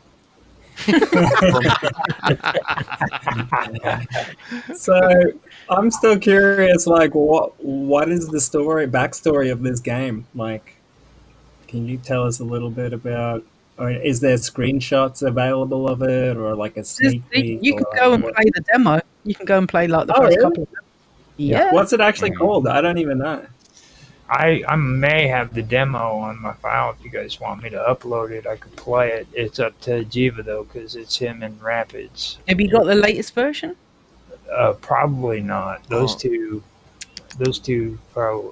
I have one of them. I know that much, but If you What we got play now, it, I'll come watch. 1.14. It's called Fallen Kingdom. yeah, Yeah. Fallen Kingdom. yeah. If you go to fallenkingdom.games, it will take you to the page where all the info about Okay. it is. It sounds familiar for some reason. It's probably because I've been spamming social media about it for the last 4 weeks. It's also a movie, so from Jurassic Park. Yeah. I'm really excited about Steam, because Steam plus Shaz and Steve's website will, I think, it will be great for the marketing. So, when it comes to the storyline, though, could you kind of give us a little bit of a summary about what it's about, so that Well, I think that's a question for Rapid, probably. Well, actually, I was kind of hoping you would answer it, because I've forgotten most of the story. Wow. Years have passed since the Great War, when the evil empire waged blah blah blah. I'm reading it from I'm reading the website. I was like a old shaman dude, but then my voice, they took my sexy voice away and gave it to like this AI dude. Like, I'm like, dude, seriously, how could you turn away my sexy voice and give it to an AI? Well, good question. It's one button. That's To be fair, Roger, your mic setup was awful. I'm sorry to say this, but yeah, Turn it up. I'm very much looking forward to when I get to voice a character. I cannot wait. And I already got the AI model trained for you. Have you? You need to send me the script so we can start playing. Yeah. You know, I can't find the promo that I had. I was looking for it. Go to the link that I've posted in the chat, and then you can. I literally had it right here on my computer. I have no clue where I put it. Usually, you get to fly around in an airship that's piloted by Zach. You get to visit Retro HQ, which is a really cool place where you can hang out and do stuff, play mini games. You get to battle giant creatures and skeletons and all sorts of exciting stuff in different levels. Not that much. There's only a wolf, a skeleton, and a bandit. I'm picking it up, Jiva. Shush. I'm doing my marketing bit. Forget about the big crocodile, dude. Yeah, I know. The crocodile that Matt has to fight. Except the boss is right, and I really, really want to boost our croc boss, because it's just I'm not feeling it. I think he needs to be way more aggressive. Don't forget about Steve's the character cool is thing. amazing. He's teleporting, yeah, he's the doing shopkeeper. crazy shit, he's jumping. It's like, I love it. Yeah, Steve kicks my ass every time. Yeah. I actually based Steve's character. Well, it's a Rapid's idea for the character, obviously, but the combat mechanics I actually based from Mortal Kombat's Raiden. That's why he's I had a spewing feeling. lightning. I had a feeling. Yeah, Cool. pretty good That's actually. cool. And don't forget about the super cool shopkeeper. Oh yes, Zbigniew, absolutely. One of the most amazing characters in all gaming history, actually, I would even say. Inspired by who? But Rapid Glitch. No, that's inspired by me, probably. Well, kind of. But completely, it was a completely Steve's idea, so yeah. My idea. Well, yeah. Mm-hmm. Yeah, it was your idea. They're trying to pass the buck so that And don't forget about the cool minigame you made with Bob the Giraffe in it. Which Oh, Rapid... yeah, I completely Oh forgot. yeah, I It is forgot great. shit to come up in there, because I've not been back there. Oh, wow. Your screen's going to be full of Bob the Giraffe poop. Mm-hmm. Okay, I need to know about this. What's going on with Bob? You the need Giraffe? to download the latest version. It's 1.14, I think, that's got Bob. What was the other Yes. character you can be? Well, Can be the on giraffe? my itch page and on my Game Jolt page, there Yeah. is no other way. It will automatically get you a newest Yeah. version. If you I always follow delete that, that.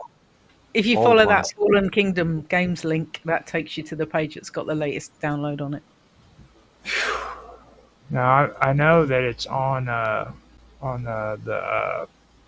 It's on the Discord channel. I can go in there and maybe get the link for it and do a screen share if you guys want me to do that. Oh, you want to play it now? If you want me to. That's what I was. Hey, you don't need to ask my permission for playing games. Well, I mean, it's there. It's public. It's for everybody to enjoy. You okay with that, Nostalgia? Mr. Rapid Glitch. I am fine with whatever. The less talking I need to do, the better. So you Why? Why are you? He's sick of the sound of his own We're voice. waking him up every time we call his name. So. He gets really shy when he has to like do He's stuff. not shy. Just and I haven't had a lot of sleep last couple of nights, so I think it's starting to catch up on me now. Unfortunately, but don't worry, yeah, no, Rapid. I'll teach you the ways. I'm here to support. Jibba was. Your mic's mic, gone all funny again. Yeah. Can you hear me now? Yeah. Fondle the dongle. Remember. Fondle the dongle. Wait, when's God. your network card coming? Okay. You don't use that stupid dongle anymore. It arrived yesterday. I've just not had the time to use it yet. So, yeah. We need to hear more about this dongle. Exactly what? You don't want to hear about his dongle. So I got a dongle? new PC, a pre-built PC, and in order to connect to the Wi-Fi, you have to use this little USB dongle. This little shitty thing. I didn't know it was a thing prior to purchasing the PC. Mm-hmm. So yeah, now I've just got to live with it. Which is partially my fault, because Rapid asked me help to kind of see what would be the best setup for his new PC, and I completely missed that it doesn't have a network card. Oh my God. Right, yeah. But in my own defense, they actually misled. They are misleading people because it's explicitly stated that it's Wi-Fi, but it doesn't say that it's a dongle Wi-Fi. Yeah, not a Ethernet, not proper Wi-Fi. Not a card. Yeah, it's not a card. But it shouldn't have a card in it. It should have a card that you can plug a cable in, not just like. I mean, seriously, what kind of gaming PC doesn't have a wired Ethernet cable? Yeah, I have no idea. Yeah, that's crazy. but surely the machine itself's got PCI slots that you can stick one in. This guy. No, well, it does have PCI slots. Planet of the Apes or something. But it doesn't have the card. It literally has no network card. Okay, just buy one. Then you can buy. Yeah, just buy. He hasn't put it in yet. Oh, it's not the card. I didn't get the card. I got the Ethernet cable. You need to go down. He bought it from old stuff. Mind you, if it's a static machine, why stick on the Wi-Fi anyway? It'd be more sensible. Well, I always say it's more sensible to, if it's a static machine, stick an Ethernet on that, an RJ45 on that. Let me see this. There we go. Here we go. I found it. I got it. You guys able to see still? Yep. Okay, hold up here a minute. Let me. Oh, look, there's the flamingo. I can't believe you called Zach's airship the flamingo. It's so cool. There we go. Yeah. Can you guys hear it? No. Okay. Let me go back in and make it to where the audio actually makes a sound. So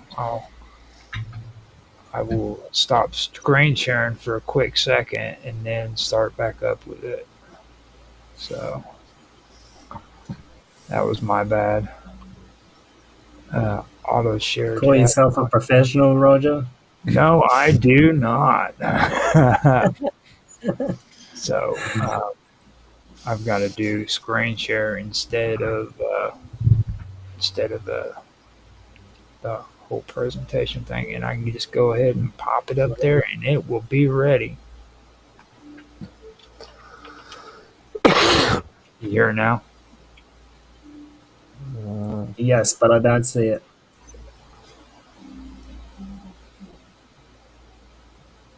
You still can't see it? Nope. No. See my ugly mug. Oh, I gotta hit screen share.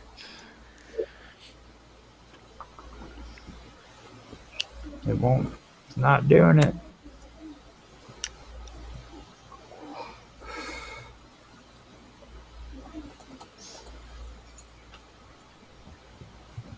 No, it is not doing it. I'm gonna have to figure out.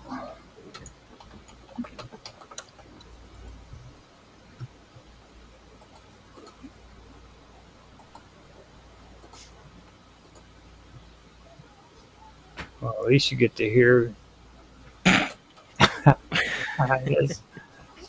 All right. Here we go.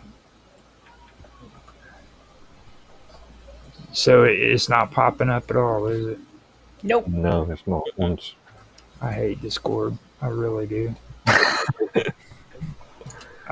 It does stuff like that, and like you can't even like put audio onto Discord like you can every other VoIP in the world. So let me. You did it before. Yeah, I know. I mean, I Slept since then though. for me to get the audio, I have to do the window without, or to get the video, I have to do window option without the audio.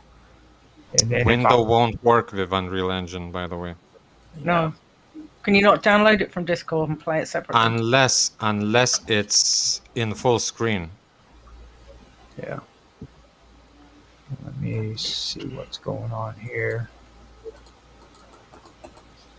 And You see could try what- sharing it. Yeah. I have the YouTube video. Yeah, I've got the. I believe that's what that's coming off of. I'm not quite sure. Is that? You try sharing it, Steve, and see if it works for you. Yeah. I'll try. Because Oh, that's why. Firefox does not support capturing your system. System audio, I have to do it in Chrome. Got to use Chrome, your favorite browser. Stupid Chrome. see if I used an ingest on here with an OBS, I could get the audio going through no problem whatsoever. But it's gonna. I have no clue. The streaming thing and YouTuber thing is way up, like Dude, It's you don't like- have to worry about that stuff. That's what we're here for. You just make the game. I have no We'll do idea the how rest you of it. guys do it. You do a good I'd job. rather make games.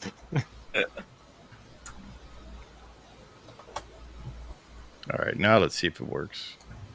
Yeah, Let's see. Go here. yeah, it won't do it for me. So Let's see. let's see. And there's no excuse for it either, because How about this? Can you guys see this? Yes, there you go. Yeah. There Let's you see if go. it works. Can you hear the audio? No. No idea. Your favorite Jimmer voice on. That's all right. There's I no- just watch it. No audio? No. See, that's the thing. Drives me Doesn't nuts. matter. Well, at least you can watch something. There. Yeah. Yeah. Dun dun dun dun dun dun dun dun. This is actually a newer one too, so it's better. Just a bunch of background music. They're Team getting hero. all, they're getting all high Well, tech. you say that Zach's in that. I don't know whether I'd class him as a hero. See, when So- last time I seen it, they were all talking about like tribesmen and shit. Now they're all psycho and technotronic and shit. Look at this. Video is pretty good. Yeah, It's very Captivating. cool. hardcore parkour. That's what I'm talking about. Just imagine John Williams music in the back.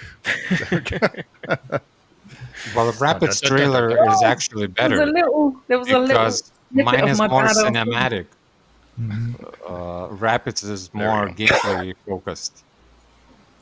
Now, there's one thing I do want to ask too. Like, Rapid actually did a test play, and he said it was pretty tough on him. It was hard for him to get through. That's because he was playing on a keyboard and Yeah, mouse. that was the Yeah. keyboard. That was technical. That's, Well, I mean, that'd be User error. yeah. kind of explain that a little bit so everybody gets to hear it. Because remember, we're also streaming, so this would be cool for people to hear as well. Yeah, I think it just kind of comes down to my own struggles with using mouse and keyboard. I mean, it's like Shaz said earlier on. You know, I've grew up with consoles. I'm a console guy, so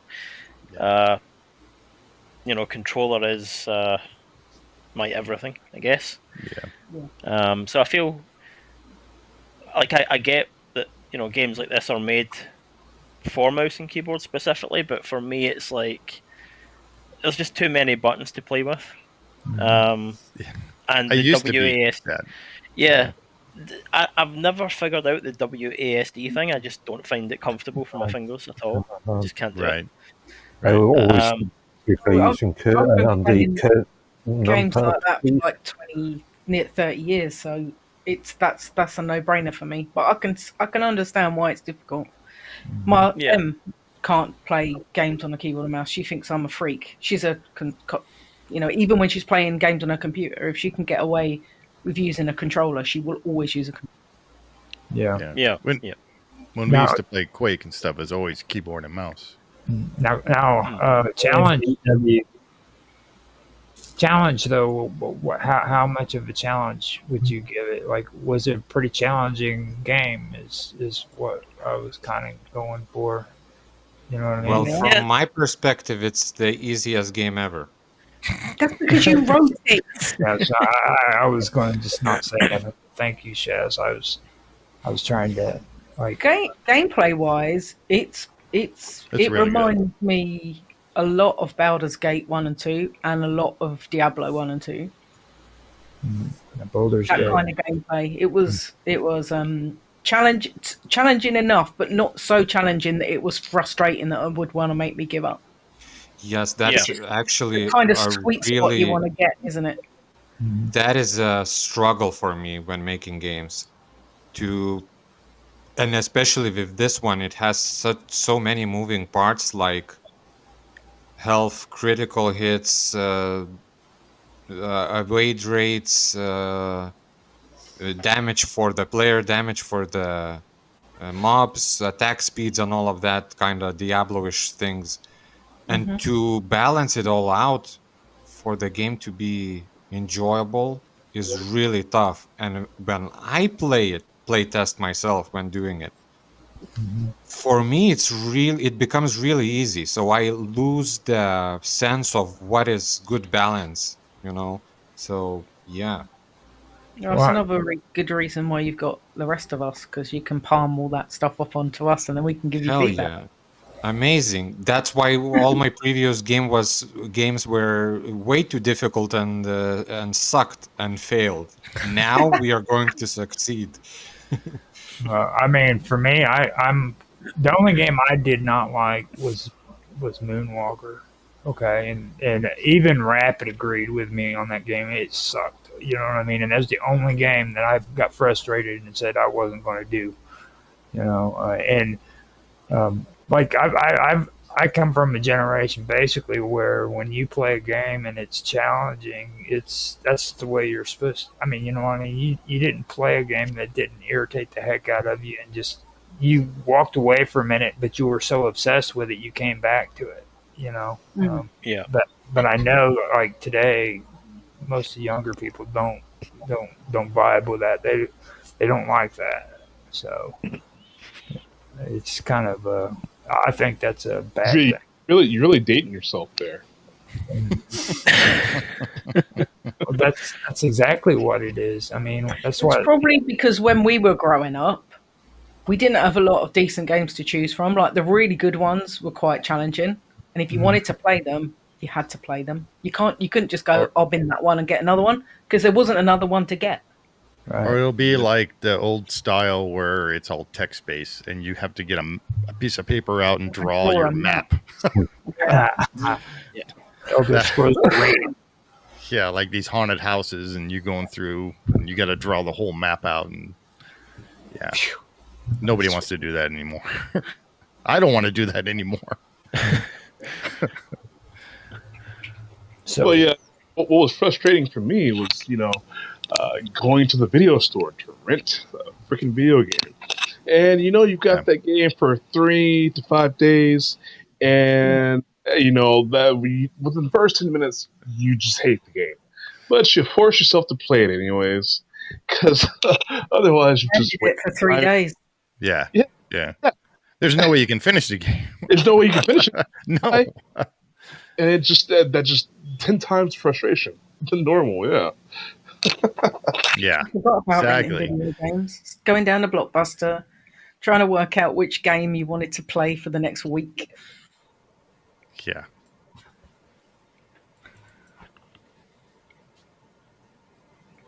Oh, I think you've done a pretty good job of it, to be honest. Yeah, Jim. Jiva, I only take from- 20% anyway for the game, so as soon as you make money on it, there we go.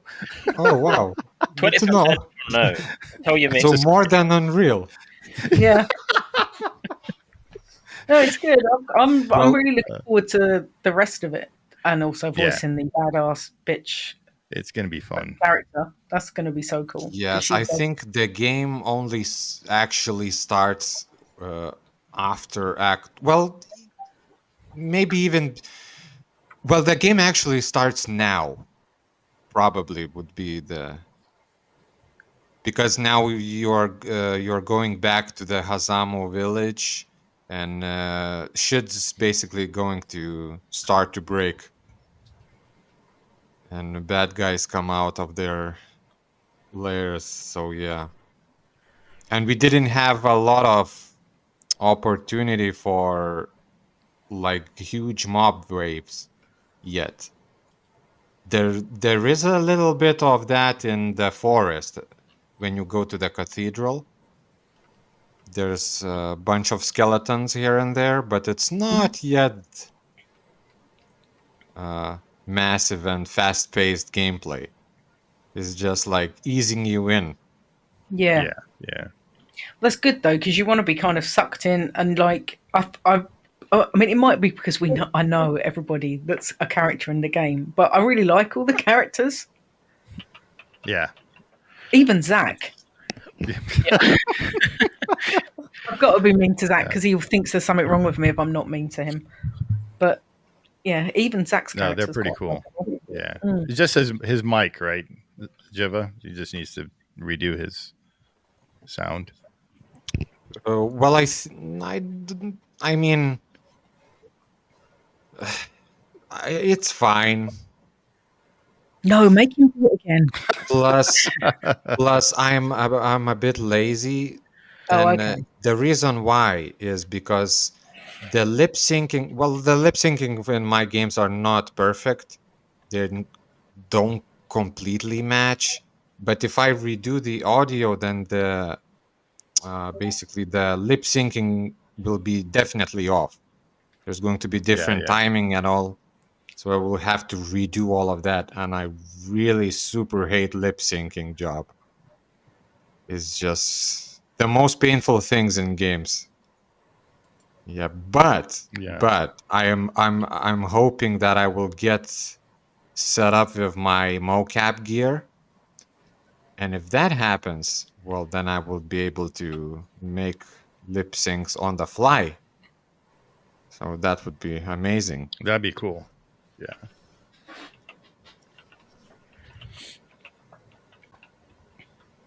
Yeah, now I have to do lip syncing manually, basically, which is Ugh, That's a pain. tedious. it is extremely painful. There is some stuff in Unreal Engine that does it for you, kind of, but I don't use those character creation programs. So, for example, Unreal has MetaHumans, which have really cool, like an automation tool where you record yourself talking and it translates into animation, which is really wow. useful. But in my case, it doesn't work because I use custom characters with custom mouth rigging and all of that. So yeah, I have to do it on my own still. Or just not zoom in close to their face so you don't have to see it.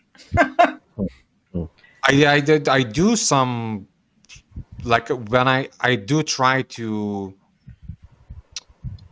like use some techniques so that I don't have to do as much animation and lip syncing, like characters facing, like showing characters from the back instead from the front, or panning a camera in a weird angle where you can't complete like see. I avoid close-ups. So yeah, which is lame, but it's just Yeah, you have to figure all that stuff out when you're. yep. And my baby Jiva character is a pain in the ass. He's so Because cute. he's And his cute, voice but is just the voice you've got for him though is really cool. well, that's my voice, so thank you. Yeah. Which is actually this voice. Yeah. Yeah, the one that you played Quake on. Yes, exactly.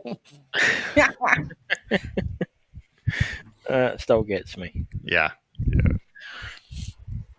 Yeah. Yeah, but his model is not a standard model, and he's flying, and his arms are tiny, and all of my animations that I have basically don't work on him, that's or annoying. do look super weird and have to be redone manually, basically, to fit him. Well, that's your own fault for making yourself. Yeah, so special. I screwed myself with him. Yeah, but he's a cool character. He's really cool. Yeah. I think all the characters, like Chaz was saying, they're all really cool. And it's what's funny is how they're all based on Real know, people. yeah. It makes it even better.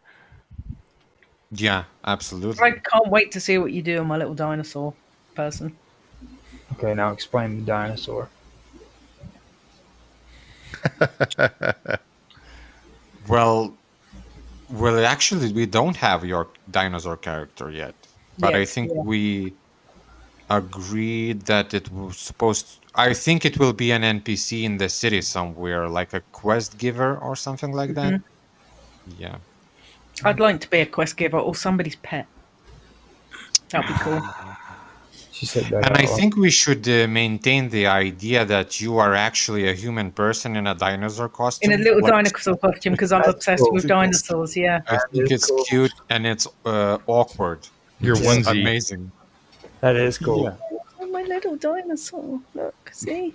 Oh, with the teeth that big. That the teeth's quite big on that one. I love a dinosaur. Well, Dinosaur. I'm saying that my teeth. big Dasasaurus has got massive teeth as well. Actually, so's this one on here. Well, it's a dinosaur. Yeah. Shush you. Okay, so we are at 2 hours, and I'm gonna call it quits on this here in a minute. Okay. Now before I do though, we got a lot of good talent in the chat right now. So I know we've got a lot of people here, but what I would like to do is first have Jiva tell everybody about any games that he has that he's currently working on or has worked on that he'd like people to check out. And then after that, what I want is to have everybody on the panel give all their information where people can find you, check out your shows, whatever. You know what I mean? Because, like I said, I know each and every one of you guys, and you have a lot of good talent. I'd love to let everybody know on my show how to get in touch with you. Okay? Sound good? Cool. Amazing. Okay, so Jiva, you go first.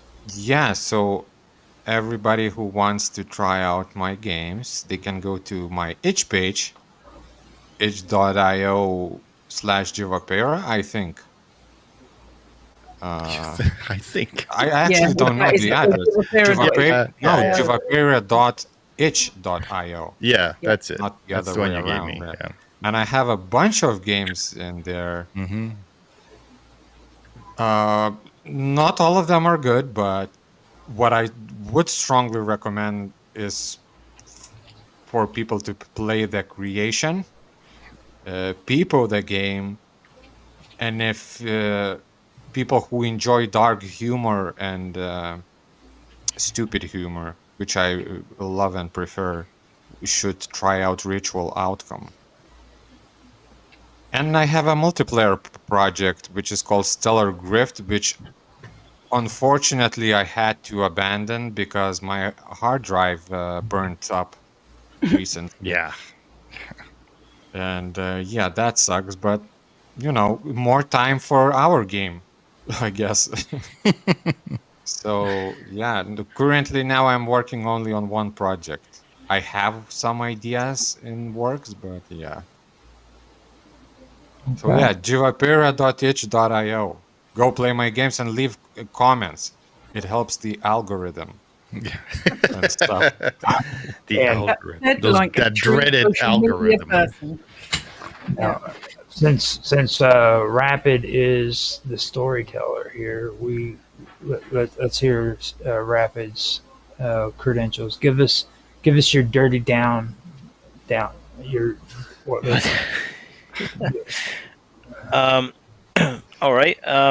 Well, you can find me and the rest of Team Retro over on Nostalgia Gaming Retro on YouTube, where we play tons of crazy games like Quake and Mario Karts.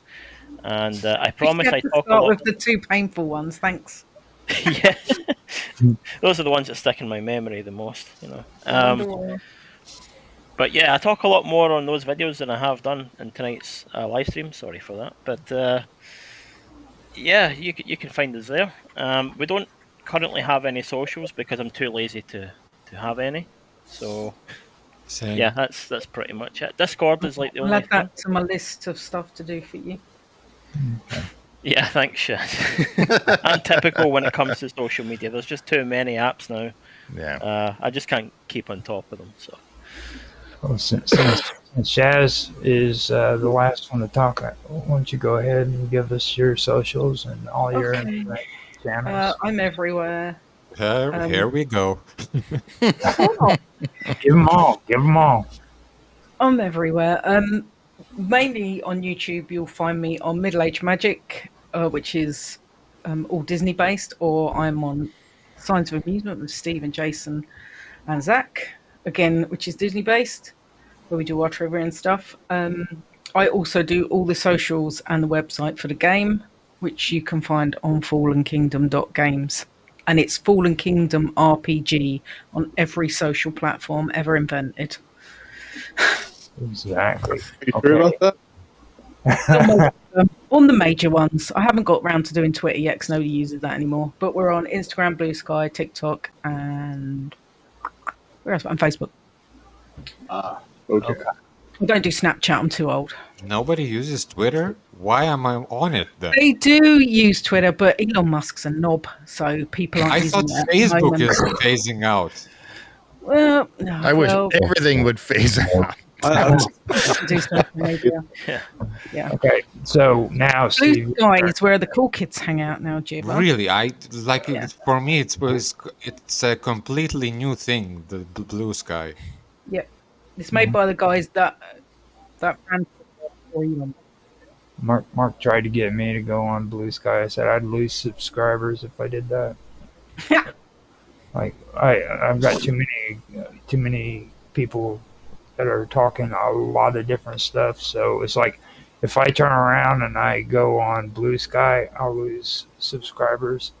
I've lost 20 on Kick because of the other people who freaking don't want to hear it. So I've got like a whole variety of things going on. So basically, I stick to all of them too. But I heard a lot of You, interesting things about Kick. yeah, have you had a chance to talk yet, Roger? what'd you say? Have you had a chance to look around TLB Talk yet? I haven't been able to do that, but since you started mentioning all that, why don't you give your credentials, let everybody know how to find you? Well, I am the Special Projects Director of TLB Talk. TLB Talk, brand new social network. So, yeah, you guys want to hop on there and make profiles, say hello to the community. That would be great. As for my other stuff, I'm not doing my other stuff right now, so I'll just leave it at that.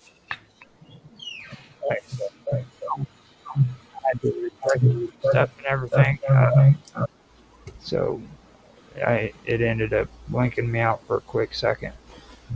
Now, with that being done, Steve, you want to give your credentials? Sure. I'm Expedition Steve on YouTube, and I'm on Instagram as well. And I'm also with the Signs of Amusement team, and we do that trivia game and these ride-through videos and reviews, and it's pretty much Disney-based stuff as well. And that's about it. Okay. So I want to get into gaming more, so that's why I'm hanging out with Rapid and Jiva. So. Yeah. They will get you hooked, man. I mean. Oh yeah. Well, I used to be in the game industry, so it's a lot of fun going back into it. So.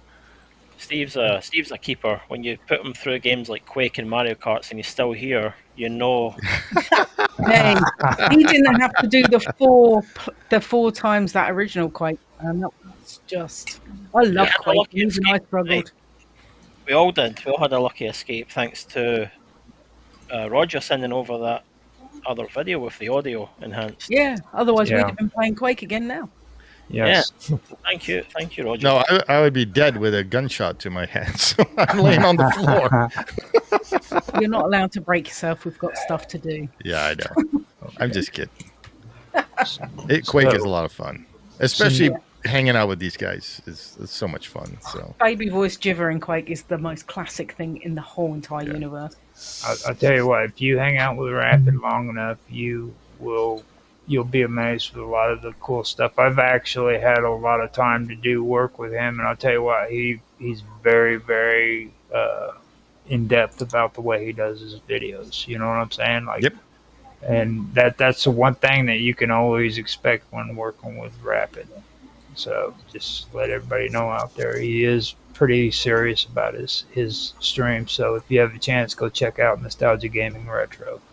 Because it has the coolest dude on there, and that's me.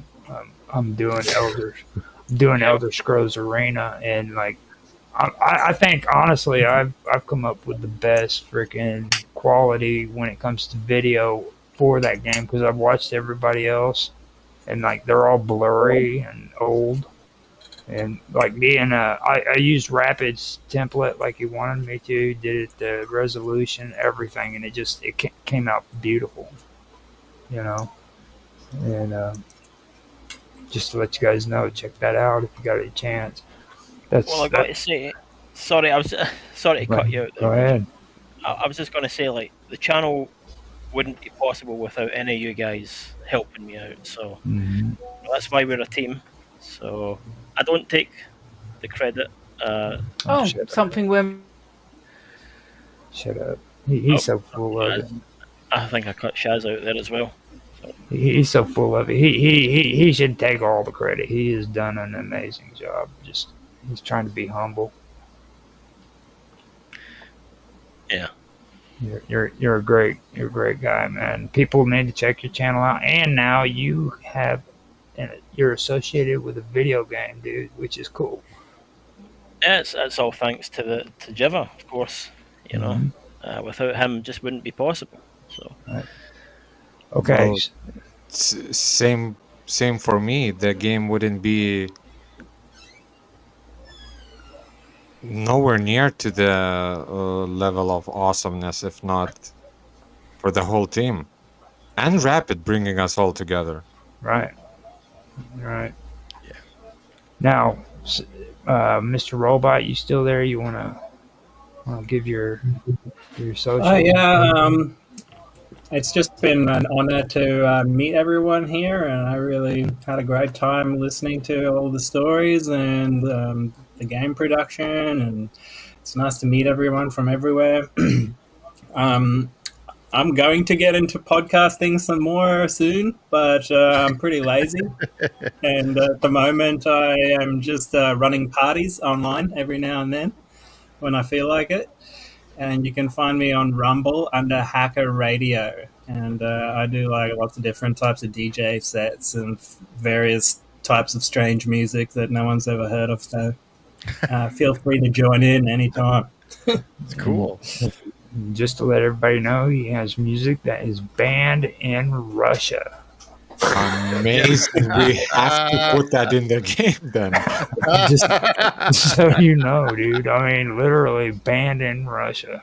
And then they had this other little country that I don't even know the name of. So, Latvia?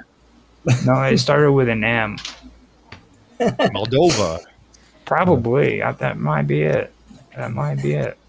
I have to hear it now. Hey, check drop it a out. comment. Let us know what you think.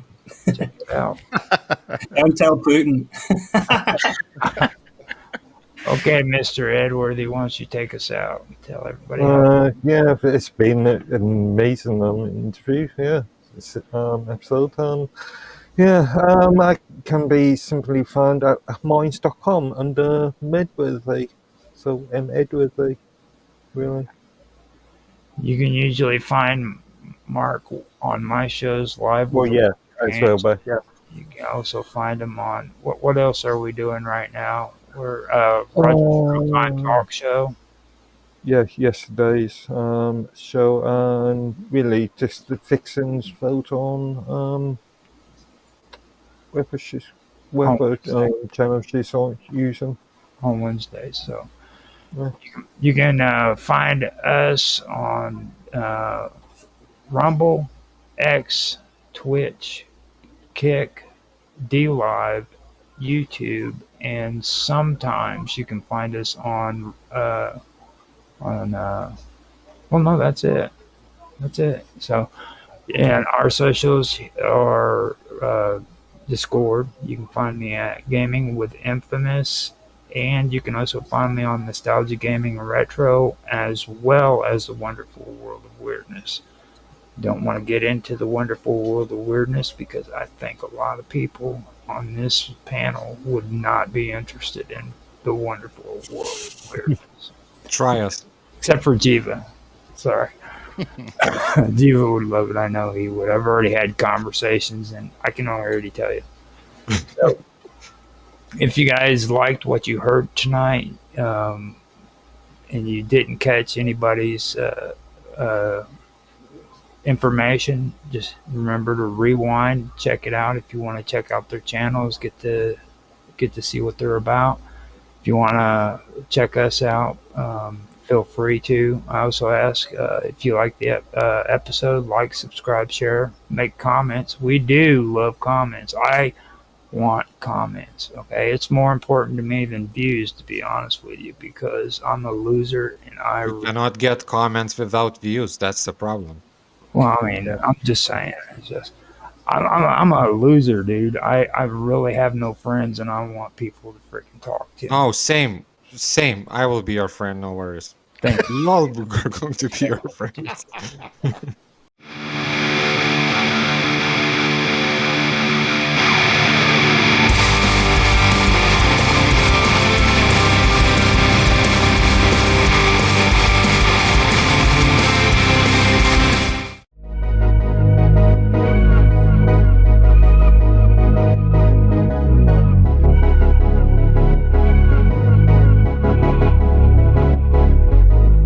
He's got games where, like, they'll screw up on him, and it's because his computer's overclocked and it keeps leaving freaking graphics out. So, like, the characters in his games have like black bodies, and you can still see the clothes, but no, like a shadow. I'm like, you know what that's caused from, don't you? And he goes, shut up. That's overclocking right there. Mm. And they all think. Yeah, you gotta be careful with that overclocking stuff, though. Yeah, I know. My son was looking into that. I think even when he was 14 and stuff like that. I mean, he's like built his own PCs and stuff like that, where he like put the processor on the motherboard and all that kind of stuff. Yeah. I I had use a, all that crap. I mean, I had a mining he's gone rig. beyond what I would do myself. I had a Yeah. mining rig, and I would overclock it, and it would do better for a little while, but it would be more unstable and Yeah. break down a lot more frequently. So I just stopped overclocking it, and it puts a lot more stress and power on it. So Yeah. it's not worth it, really. I just I don't feel like hurting my computer like that, because like you literally do like gain a relationship between you and your computer. You know what I mean? I tried not to admit that, but after a while you have to admit it. I mean, if something was to happen to my computer, I'd have a heart attack. I'd fall to pieces, because we've been through a lot, you know. Yeah. And I couldn't do that to it.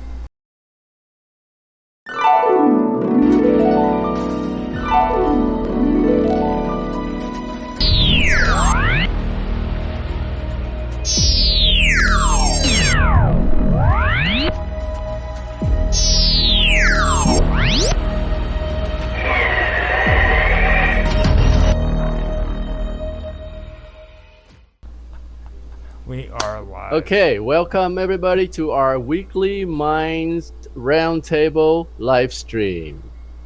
This is the fourth one. or fifth episode.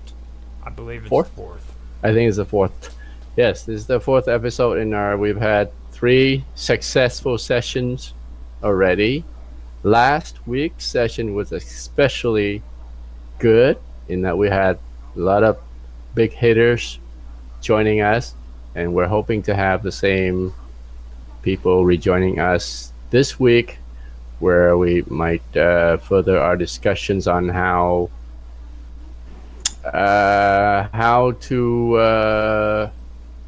to make money on mines. Basically, that was the big topic. I know we diverged to different topics last week, but that was the predominant discussion last week, with Moose especially, and Chris and Dave contributing with tips on what you can do to maximize if you're into mines to make a buck or two.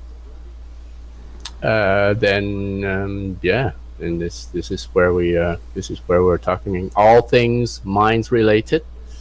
So welcome to the stream. This is Roger Hanson's weekly Minds Roundtable broadcast, and Roger is again incognito, hiding his face from the rest of us. This is your roundtable. Yeah. My camera won't work. It's horrible. Yeah, right.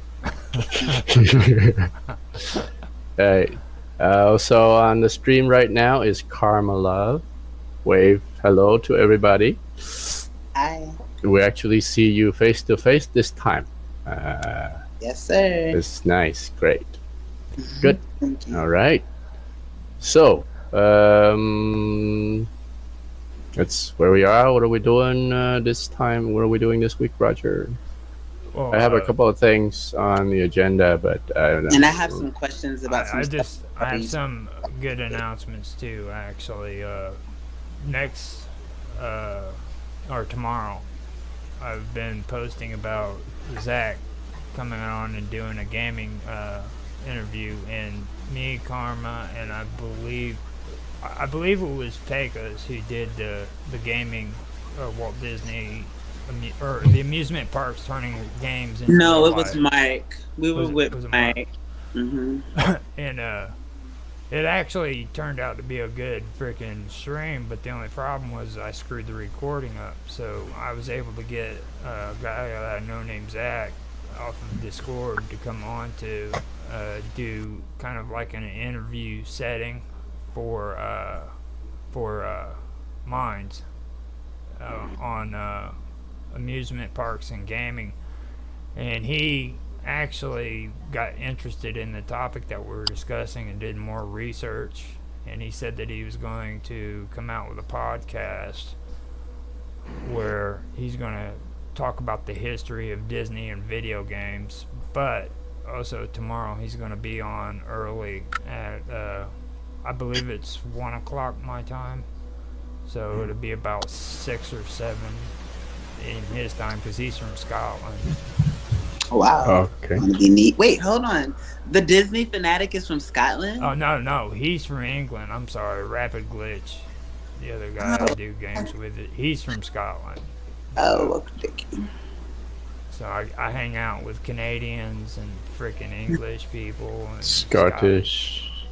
Yes. and Awesome. people from Florida and stuff like that. Why do you wait? Hold on. I guess. Oh yeah, those people from Florida. Like, hold on, Florida is that state. Why would you? I don't like how you did that. Yeah. You had a big enthusiasm for everyone except Florida. Like Florida was kind of just like, oh yeah, Florida.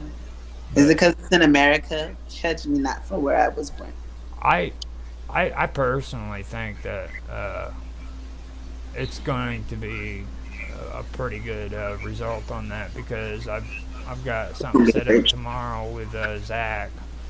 Then I have Rapid Glitch saying he's coming off of vacation for because he's on vacation, and at the end of the week he's going to do an interview with me. He's into retro music or retro games, so he'll be talking about stuff like freaking Super Mario Brothers 64 and stuff like that.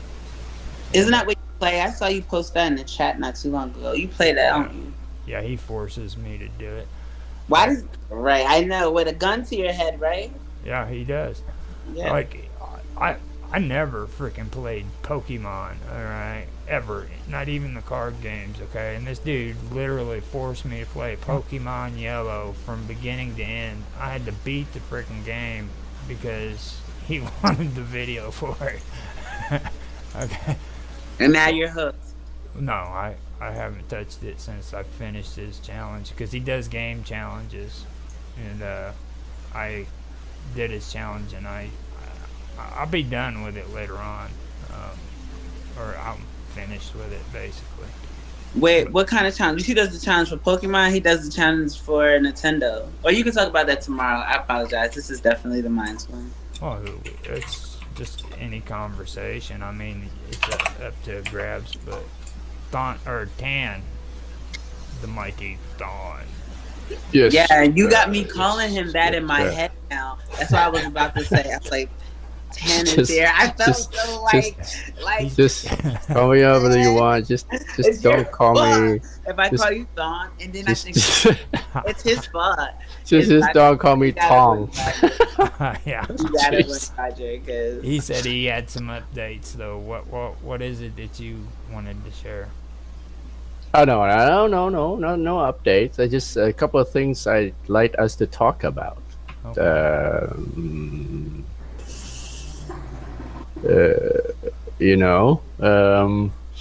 Monetizing options, like I was saying last week. I just wanted to continue our discussion last week on monetization with Minds, right? Yeah. But also, we need to have more experts like Moose and Chris on here. I don't think Dave can join us. Did he say that he is away today? Yeah, he's away doing today. Something. He's gonna be visiting the babies. Yeah, I don't know if we can put out the word to see. Let's put out the word to see if Moose can join us. See, like with the monetization, though, I mean, the thing of it is like even like with what freaking he was talking about last week about doing the liquidation with the cryptocurrency. Mm-hmm.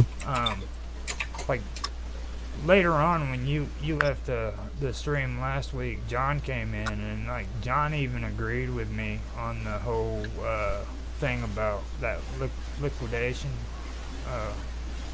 liquidity basically for the cryptocurrency. Wait. John who? John who joined you? John 1, I believe is who he goes by. John G. John G. Yeah. I see. Okay, John G.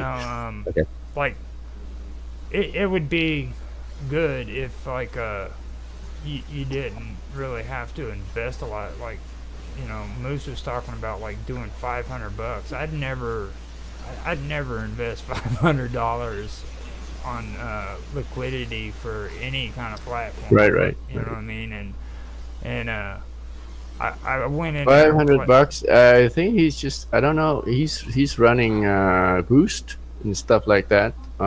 He said it was He was straight saying up for for the crypto liquidity. in order for him to. Oh, I see. Oh, did he spend $500 to buy on-chain tokens? Yeah, no liquidity. Yeah, well, that's Yeah, what basically liquidity that's what is. it is. He bought Ethereum so that he could freaking do the deal with it. Okay. And when I went in there afterwards to check it out, like I found out like you not only have to have freaking the tokens for the Ethereum, but you got to pay freaking the gas bill for it. Right, but And I thought another I another thought that's what he suggested not to do he to said not to do transfer that. the off chain to on chain, because that's when you pay the gas bill. But if you buy token right from on chain, But this is the deal though. no, not No, token, you I mean buying, the yeah, deal about that is it's a $25 minimum. So when you go in to do it, you can't do like $5 or $10. You have to right? automatically put at least $25 into Sure. it. You know. So invest about $100 and see. So you're looking. How do you do it? I don't mess with it. I mean, it's cash only for me. So I Oh, and I I see. have absolutely no problem with it. Like, especially with the live stream coming up. I mean, I'm right at $65, and I got my payout like just a little bit over a month ago. Good. Where before I would have had to wait 6 months just to get $100. Good job. And that's how big of a difference it is. You know what I'm saying? So, Mhm. to be honest, I just the whole crypto thing. I kind of go with Mark on the whole thing about it being a utility and just using it like a utility. Well, the Mines token is, but not Ethereum. Right. Ethereum is the real Now cryptocurrency. the liquidity thing, like I don't know. It just that's the one thing that stuck out to me. You know what I mean? It's just that's really you're talking about using a lot of money to do that. And Yeah. I don't think I'd be willing to do that. I don't even use freaking that much money on just regular crypto coins with Coinbase. You know what I mean? Like that's really expensive spending for one platform. You know. Mhm. And Well, there's I just have a question. there are two things two takeaways from last week that I am interested in trying. Number one, like what Moose said would be on chain token.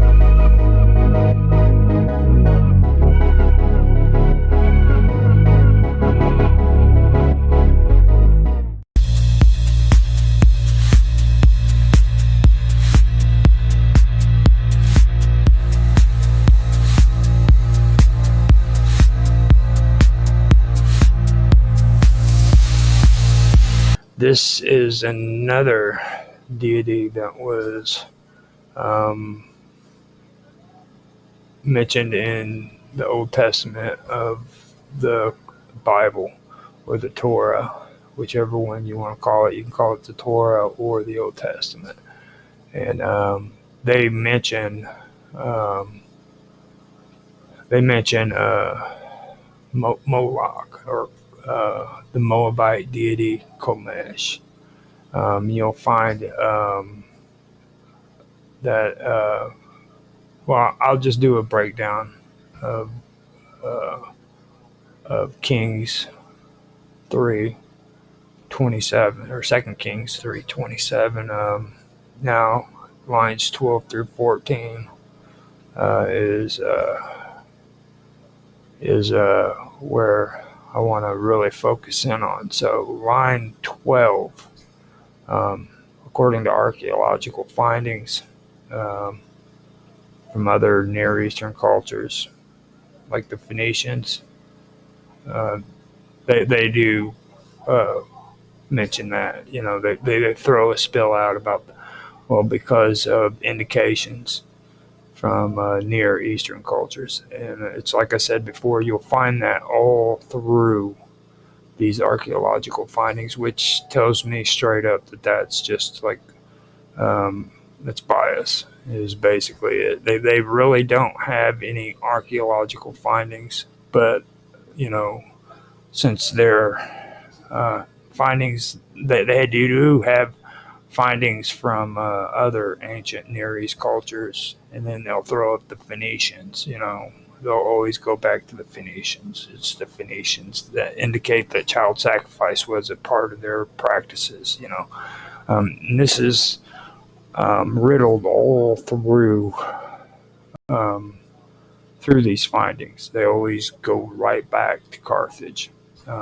If if they believe that there was a deity that worshipped or did human sacrifices, but they didn't have very much evidence of it, they'll always mention Carthage, and like their evidence in Carthage really isn't concrete either. You know what I mean? Um, now, when it comes to uh, Carthage, the reason why they refer to it is there's inscriptions and burial sites, which is Tophets. They've been found containing urns with cremated remains of infants. Now, these sacrifices were made to Bahamond and Tanit.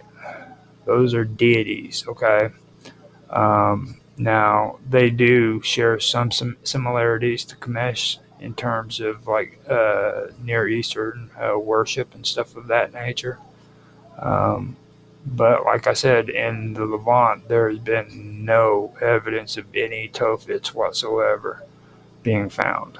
Now, a Tophet is like that photo back there in my background, okay, that I have posted up. That's a Tophet. Um, Tophets were not big statues of Moloch Baal, whoever Moloch Baal was, a horned devil with his hand stretched out and fire coming out of his freaking mouth. That's not what it was. This is what they're talking about right there. So, and that is actually a photo that was taken um, by an archaeological uh, an archaeological program that had been taking place. People who were out there actually getting their hands dirty and finding the data. You know what I mean? So you're looking at what it was, what it looks like. Just be aware of that. That's what that is on that photo, which to me doesn't look anything like what's been described in the Bible or the Torah or whatever you want to call it. And like I said, these sacrifices were made to Baal Haman and Tanit. Okay, and they do share some similarities to Kamish.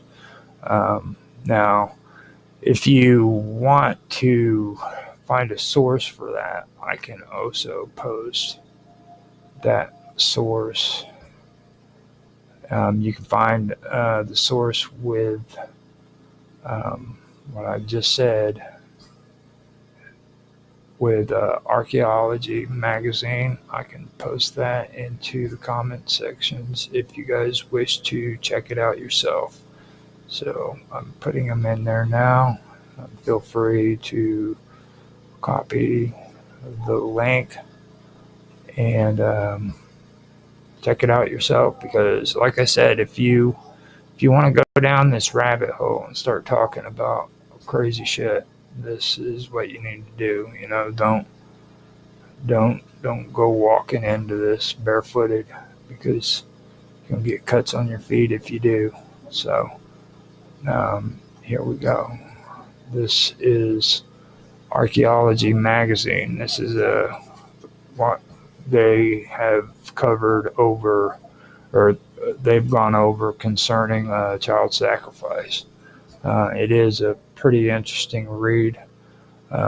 So I suggest if you guys are interested, check it out. It's up to you if you want to do that or not. So now we're going to go to line 13. At sites like Carthage, evidence suggests that child sacrifice, children were sacrificed to deities like Bahamut. This is a common theme that you'll always see where they refer to like physical inscriptions that are found in Carthage. Okay. And it mentions milk sacrifice, or offering of children, MLK, is what they believe that it means. But there is no definitive proof. They have the MLK inscription on the Tophiths. Okay. Now, even though that this is of Phoenician practices, the Moabites were supposed to have worshipped Chemosh, and they are supposed to have had cultural and religious similarities with those other Western Semitic groups. You know what I'm saying? Now, the thing that really ties Chemosh to the Old Testament is this thing that they call the Misha Stele. And the Misha Stele records Moabite devotion to Chemosh, and that's mentioned also in 2 Kings 3:27, which describes King Misha as sacrificing his eldest son as a burnt offering. Okay. Now, according to what you'll hear most people say, they'll try to say that these findings pertain to like different cultures, but they provide like this broader context of understanding and prevalence of child sacrifice in the region. They really think that it does support the notion that similar practices could have been associated with Chemosh among the Moabites. Now this connects the Carthaginians' evidence with the Moabites' description in the Bible, apparently. You know what I mean? But you need to understand,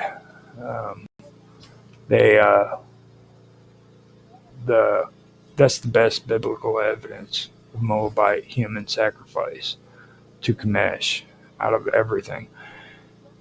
And the thing about it is they don't mention Moloch whatsoever.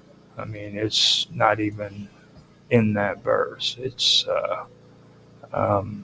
pretty interesting that they even do that. Now, the thing that really gets it with the Moabites and Chemosh is 2 Kings 3:26 and 3:27. Okay. It says, and when the king of Moab saw the battle was too sour for him, he took with him 700 men that drew swords to break through even unto the kingdom of Edom, but they could not. Then he took his eldest son that should have reigned in his stead and offered him for a burnt offering upon the wall. And there was great indignation against Israel. And they departed from him and returned to their own land. Now the passage is supposed to directly describe King Misha of Moab sacrificing his own son. Now, this is a human sacrifice like likely to Kamesh, according to them, likely to Kamesh, to gain like divine favor in battle. Now, let's point this out though. The Misha Steely doesn't explicitly mention child sacrifice, but it does affirm Kamesh's role in war and the demand for offerings, which they believe implies the possibility of human sacrifice. But there's no evidence that says that. Now, in Second Kings 3:27, King Misha sacrifices his son, likely to Kamesh. All right.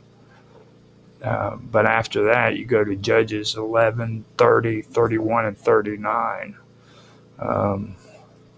which, while not Kamesh, Jephthah's sacrifices his daughter, and has parallels to regional human sacrificial tradition, supposedly. You know what I mean? But understand, this is all written in the Bible, okay?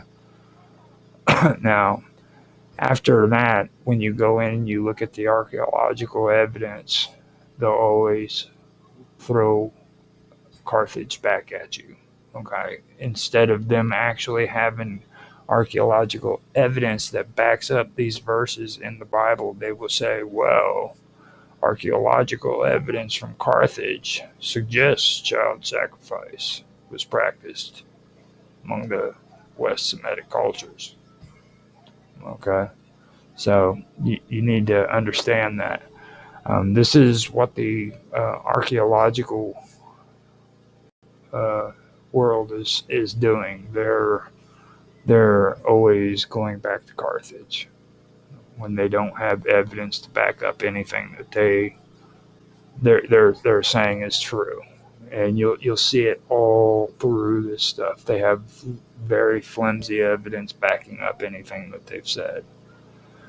Now, Venetia still, like I said, it doesn't mention human sacrifice explicitly, but it does show the warrior god nature of Kamesh. Okay, and because of that, it makes it plausible that Kamesh would require extreme offerings. That's the mentality behind it. Now, the Bible directly states that Misha sacrificed his son in battle, likely to Kamesh.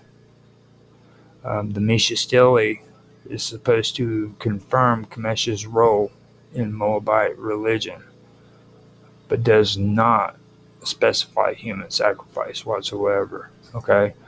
Now, archaeology from Carthage, which is a Phoenician site, is supposed to confirm that child sacrifices were common, and that's what they draw off of. And it was common in related Semitic cultures, making it plausible for the Moabites to sacrifice their babies to a deity for favor, you know.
If there are the watchers, they would see that, you know what I mean? And they're going to make themselves known, or or the government trying to have some, thing come up that they have more control over us or whatever. Like, this is the hard part because nobody will give the truth.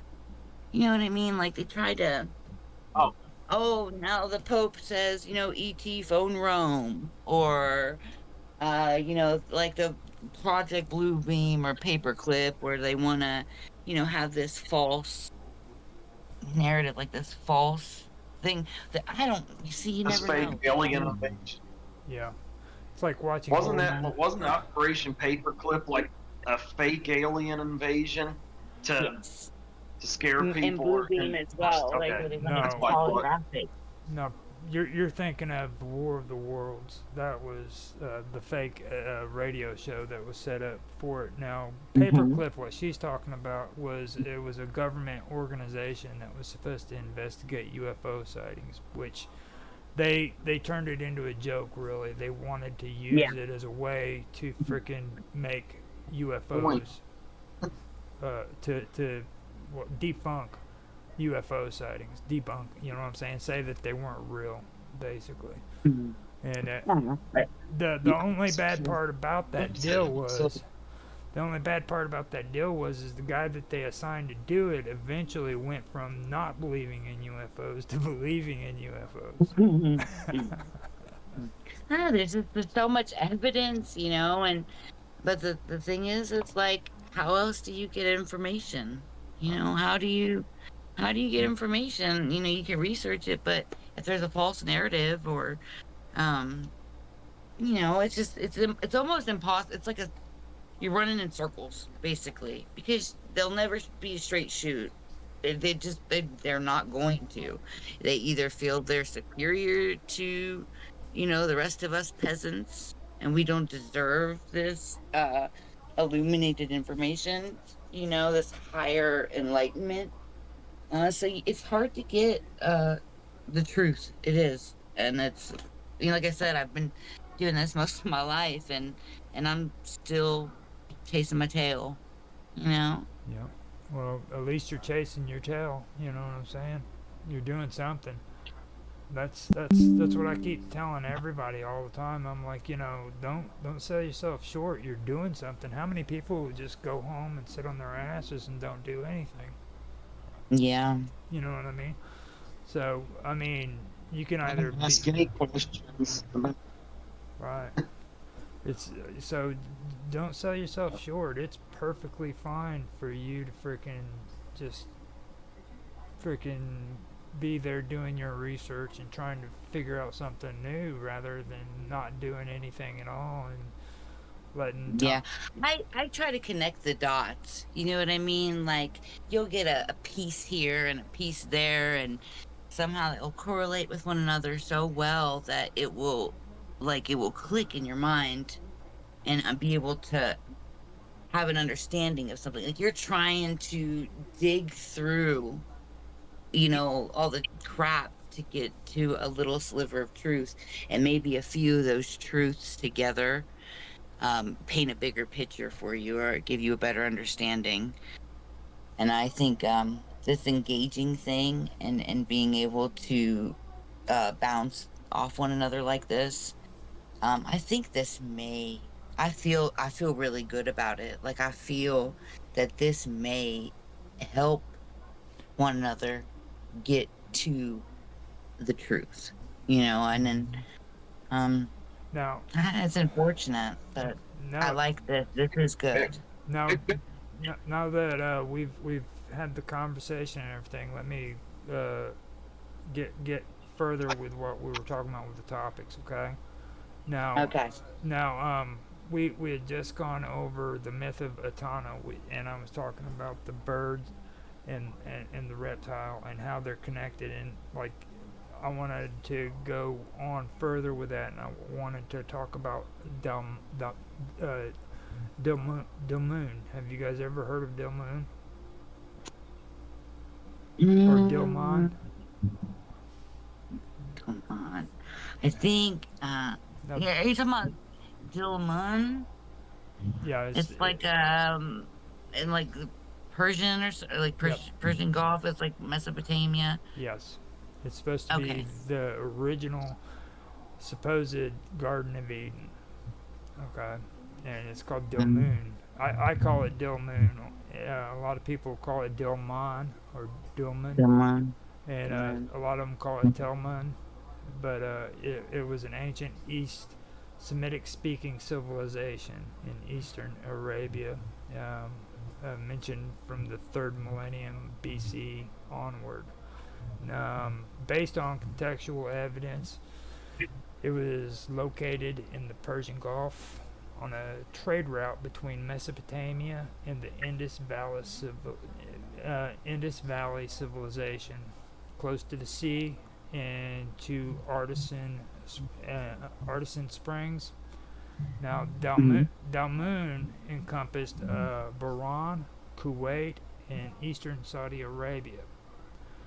This area is certainly what is meant by reference to Dalmun among the lands conquered by King Sargon II and his descendants.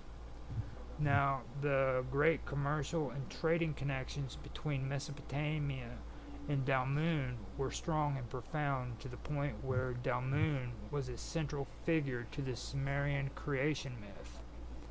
Yes. Now, Dalmun was described in the saga of Enki in Ninhursag as pre-existing in paradisiacal state where predators do not kill. Pain and disease are There's no absent, sickness, death, or pain. and people do not get old.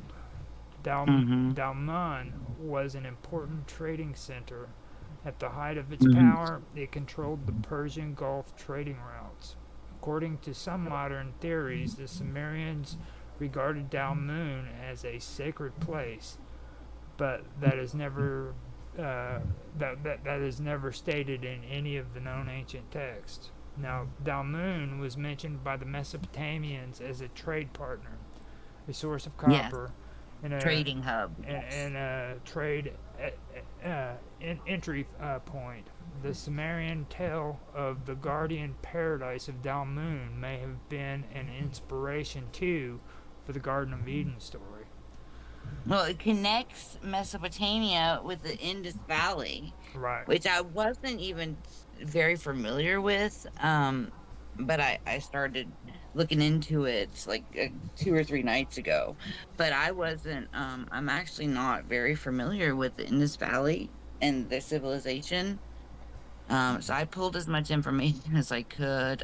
Like I said, I kept it very short and sweet. There's 5 little paragraphs of the information that I had to contribute to it, or that I Go could for piece together. But with the Dilmun, I put Dilmun was an ancient civilization located in the Persian Gulf, significant in Mesopotamia, trade, and mythology. It was described as paradise where there was no sickness, death, or pain. Dilmun was a major trading hub connecting Mesopotamia with the Indus Valley. It is often associated with the Sumerian creation myth and might have inspired the biblical Garden of Eden. Okay. Now, Is what I put. Now, when we go back to the whole thing about the bird and the reptile, okay, and you start talking about dragons. Now, the key part to all that is you have to take into consideration the Indus Valley. Okay, the Indus Valley is just to the east of India.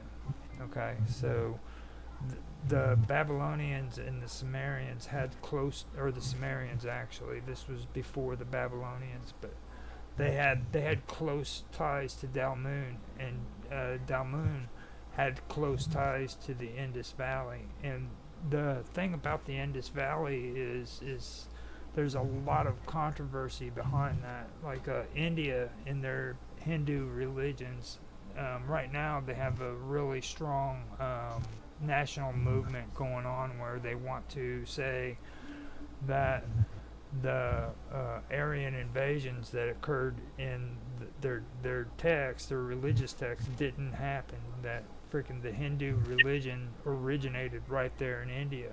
which Mhm. is complete and utter nonsense because evidence has shown, even through DNA, um, uh, migration patterns, that Mhm.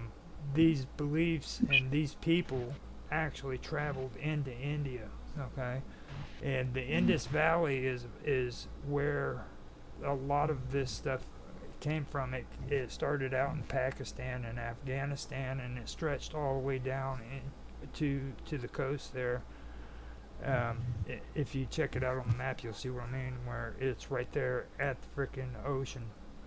And Mhm. these trading routes took place right there on the shore, and Mhm. these ships would travel all the way around to the Persian Gulf, and they would Like trade. Silk Road. Silk Road Exactly. is like how they would trade spices, that Yeah. they would come from, so far away to come to this. It's like a marketplace almost, and they would, trade or barter or, buy or whatever. Exactly. That was, yeah, a major trading thing. And the weird thing about that Indus Valley thing, I know this is a little off topic, but major cities included, like, it's called like Harappa. I know I'm probably butchering it, but it was due to like climate change, which is so strange that it would be, Harappa, but it's almost like harp. I don't know why that it just kind of stuck to me when I was like I said, I wasn't very familiar with this one here when I started doing a little, digging. I just thought it was strange that it would be something with climate change and harp, like harpa or harappa, but it was, it's just so close to harp. Like, I don't know. I'm sorry. I know that didn't have anything to do with anything, No, it but it was did. just something that It actually did, I because ran into. it actually did. Uh, Actually does, because harp is like weather manipulation technology. Yeah, Yep, and cloud seeding. Yep. yeah, yeah, that ties back to a lot of what me and Roger have been talking about with everything about aliens and the great flood and how it wiped out Atlantis and stuff, and how it was possibly the result of weather manipulation technology or an Astra that released torrential volumes of water and triggered earthquakes. So what you're saying does tie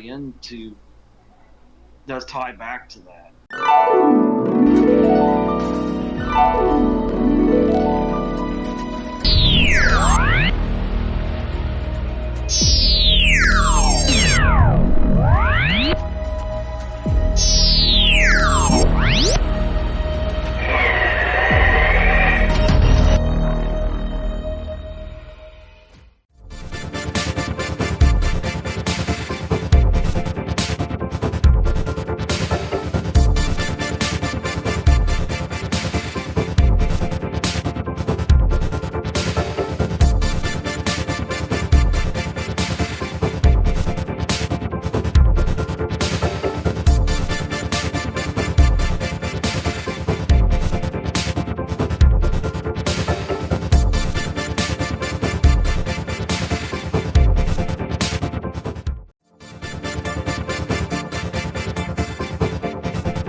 Could it be true? Boogery and sodomy surround and slander his family name. His son-in-law was supposedly arrested for it. His writings and the people he worked with were entrenched in it.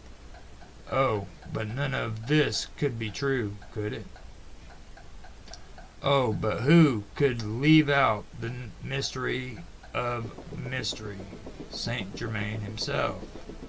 It is hard to tell if he was a forger, a thief, a lover, or just plain crazy man. His story went down as legend, mystery, and folklore all at the same time. It is really hard for anyone to say if this man really even existed. He played footsies with royalty and nobles during wild orgies, proclaiming that he was 300 years old, the son of an exiled nobleman from Romania, Francis Rocogzi, the second one, that is. He was a musician and a scientist who wrote better than most and could make diamonds out of thin air. He was hiding from the House of Habsburg because of his family name, and visited royalty with ease. Taught the art of music by his uncle, Guillaume Gaston, and raised by a homely duchess, Violente Beatrice. He was either conceived by her and Rocogzi, or she took him as her own. It isn't quite clear. I've heard two stories. One of his mother being a homely noblewoman with a homosexual husband. Rocogzi, of course, had sex with her out of sympathy, too. He was mentioned by Voltaire, Casanova, and Charles of Hesse-Kassel. Hesse-Kassel? And Charles of Hesse-Kassel was known to have befriended him, with claims of alchemy being used, creating jewels, fabrics, dyes, and cosmetics, of course. Whether Saint Germain existed or not, it doesn't really matter. The story that was told was profound. During those days, secrets were kept and folklore brought them out. Rocogzi, his family, and his family before him suffered at the hands of their enemies. He fled for his life and ended up in Constantinople in exile for turning against the Holy Roman Empire. All of his life, his father's life, and his grandfather before him, their family was always held hostage. When wars were ended, hostages were taken in order to keep peace among the people. Orders of chivalry, like the Order of the Golden Fleece, would choose families among their own noblemen in order to take them as hostages. They were taken into custody, but not put into prison. Instead, they stayed in castles that belonged to members of the order.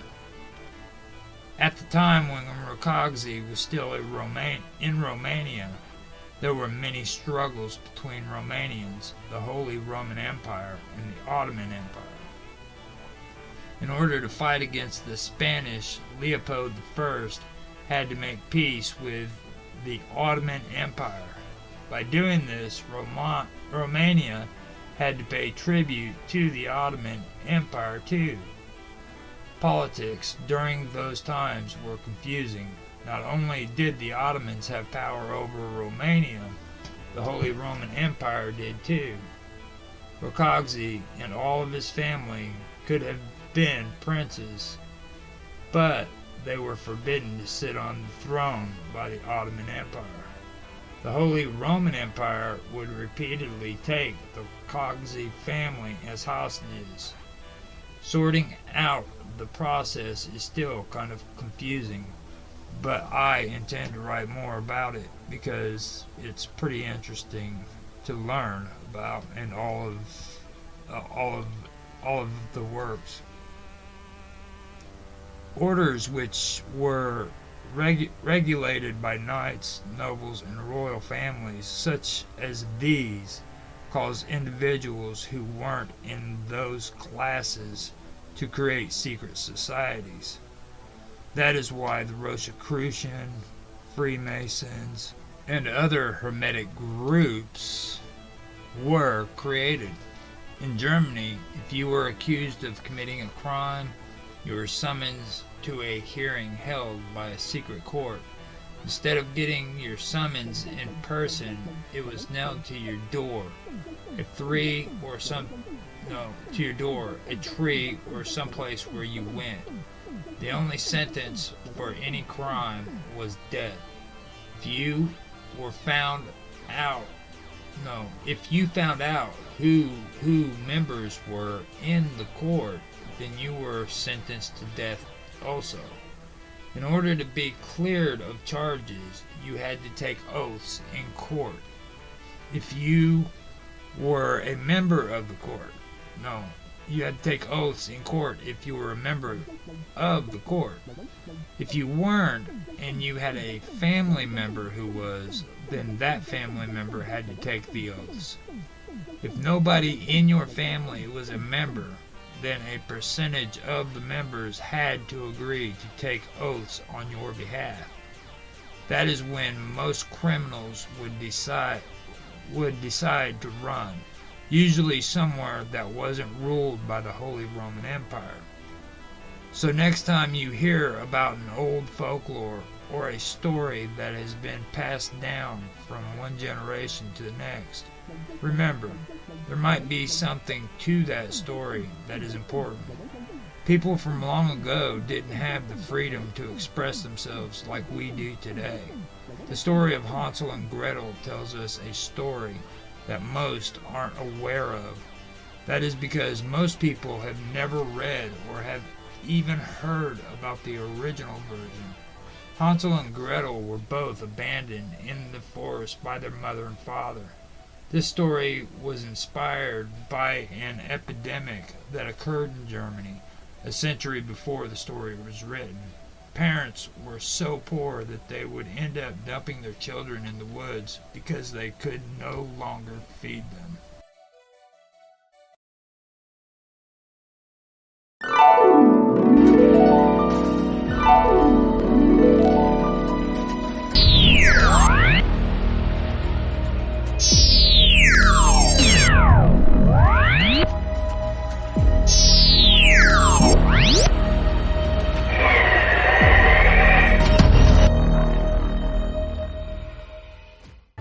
States need to have the ability to control their affairs concerning territory, population, authority, and recognition. As a country, the people should be able to decide security along our borders, and formal recognition of our sovereignty by other states and countries should be established, and that sovereignty should be domestic, not churches, political organizations, or any other external agent. We the people of the United States need legitimacy and recognition as the sole sovereignty union. The government should acquire the consent of its governed, respecting the separation of church and state, religious tolerance of all people, and freedom of speech. The inalienable and indivisible sovereignty of the whole decides what is good. Enforcement of the law should not be a restriction of the individual's freedom, but a limitation to how that freedom is expressed. We must not allow the factions of this nation, which are divided, the ability to rear up the fabric of the former kind to protect and covet the actions they pursue. Free will cannot be transmitted, and is general, inalienable and indivisible, infallible, and always right. Determined and limits power by the common interest. The general will is always right and good, but its judgment isn't always enlightening, requiring legislation and law. The people, though, are the ones to decide what laws to make and impose upon themselves. The growth of the state requires the growth of sovereignty as well. In giving more power, authority, and force to the government to contain the people, the same force must be given to the sovereignty to contain the government. Remembering that sovereignty is of the collective being, and one man's order is not law. Sovereignty is the people's unbiased means to ascertain the general will, and there is no law without sovereignty. Through free election and trade, freedom of speech, religion, and private property, true liberalism, equality, and liberty is formed, replacing monarchy and traditional conservatism with contractual theory, consisting of democracy, sovereignty, and ruled by law. Confusions of the welfare state and liberalism must end. Liberalism is limited government and individual rights, and it is not a part of the New Deal program that is being implemented in the United States today. No government has the right to violate an individual's life, liberty, or property, because these are the natural rights of every individual.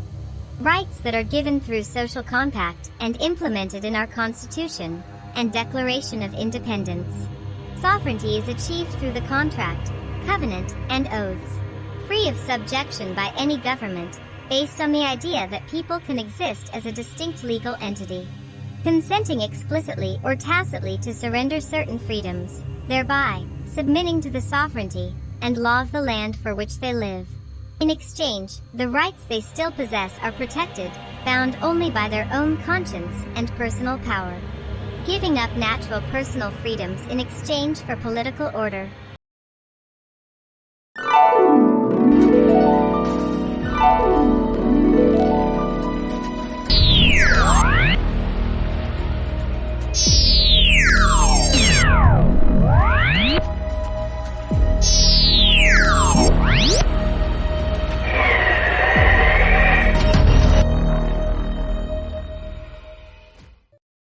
Clinical holistic medicine has its roots in the medicine and tradition of Hippocrates. Modern epidemiological research in quality of life, the emerging science of complementary and alternative medicine, the tradition of psychodynamic therapy, and the tradition of bodywork are merging into a new scientific way of treating patients. Millennia ago, around 300 BCE, at the island of Kos in Old Greece, the students of the famous physician Hippocrates worked to help their patients to step into character, get direction in life, and use their human talents for the benefit of their surrounding world. For all that we know, this approach was extremely efficient medicine that helped the patients to recover health, quality of life, and ability, and Hippocrates gained great fame. For more than 2,000 years this was what medicine was about in most of Europe. On other continents similar medical systems were developed. The medicine wheel of the Native Americans, the African Sangoma culture, the Samic shamans of Northern Europe, the healers of the Australian Aboriginals, the Ayurvedic doctors of India, the acupuncturists of China, and the herbal doctors of Tibet all seems to be fundamentally character medicine. All the theories and the medical understanding from these pre-modern cultures are now being integrated in what is called integrative or transcultural medicine.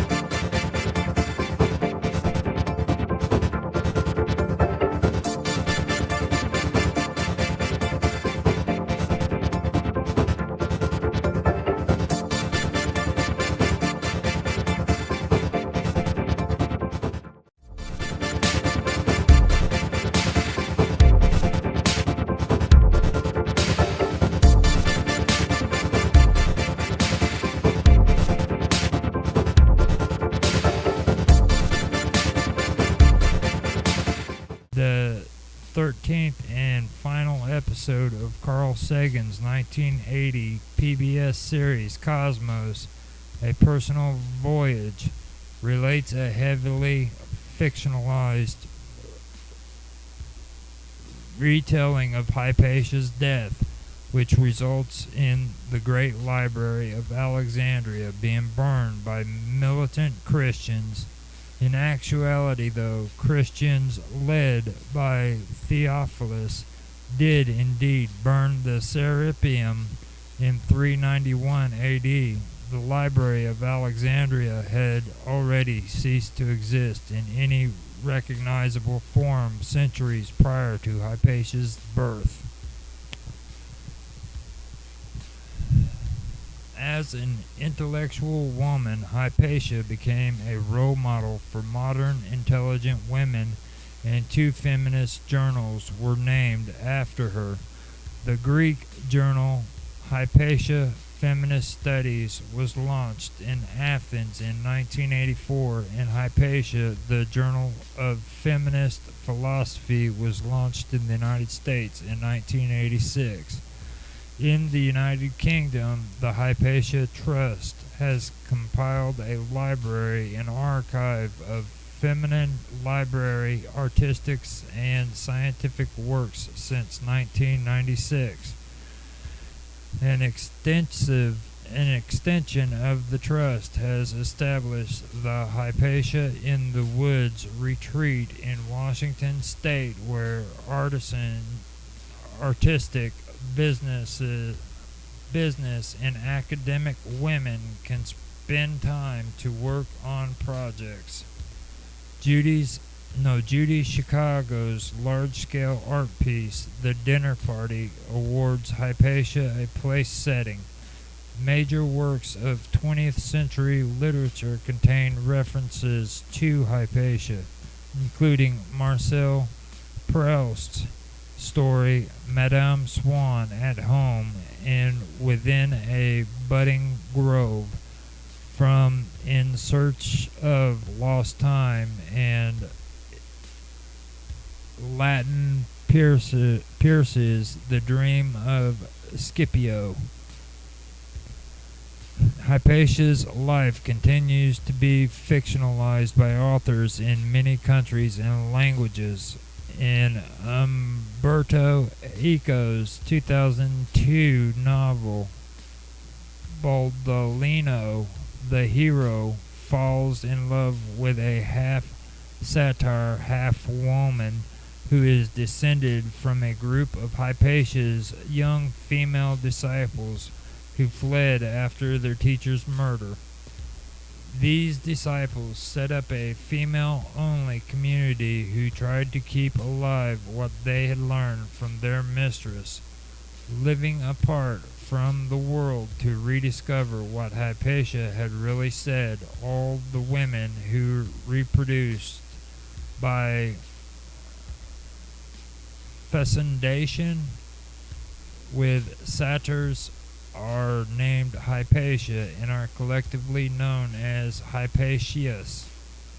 Charlotte Kramer's 2006 novel Holy Murder, The Death of Hypatia of Alexandria, portrays Cyril as an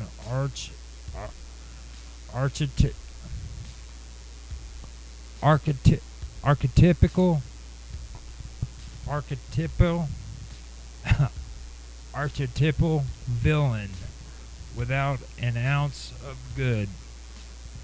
Hypatia is repeatedly described as brilliant and beloved, and she humiliates Cyril by demonstrating that she knows more about Christian scripture than he does. Kai Longfellow's novel Flow Down Like Silver in 2009 invents an elaborate backstory for why Hypatia first started teaching. Yusuf Zaidan's novel Azazel in 2012 describes Hypatia's brutal murder through the eyes of the monk Hypa, who witnesses the incident. In The Plot to Save Socrates in 2006 by Paul Levinson, and its sequels, Unburning Alexandria, Novelette 2008, Novel 13, and Chronica, Hypatia turns out to have been a time traveler from the 21st century United States. The 2009 movie Agora, directed by Alejandro Amenabar and starring Rachel Weisz as Hypatia, is a heavily fictionalized dramatization of Hypatia's final years. The film, which was intended to criticize contemporary Christian fundamentalism, has had wide-ranging impact on the popular conception of Hypatia.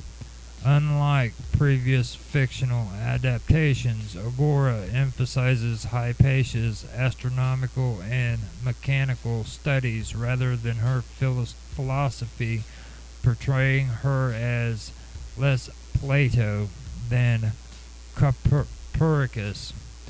It also, more than any other previous portrayal, emphasizes the restrictions imposed on women by the early Christian church. In one scene, Hypatia is sexually assaulted by one of her father's slaves who has recently converted to Christianity, and in another scene, Cyril reads a verse from 1 Timothy 2:8-12 forbidding women from teaching. Near the end of the film, Synesius warns Orestes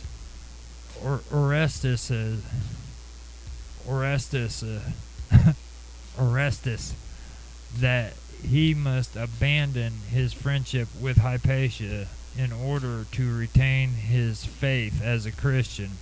The film also portrays Cyril as his monk as swarthy, bearded men with covered heads, clad in tattered black clothing, resembling media portrayals of the Taliban.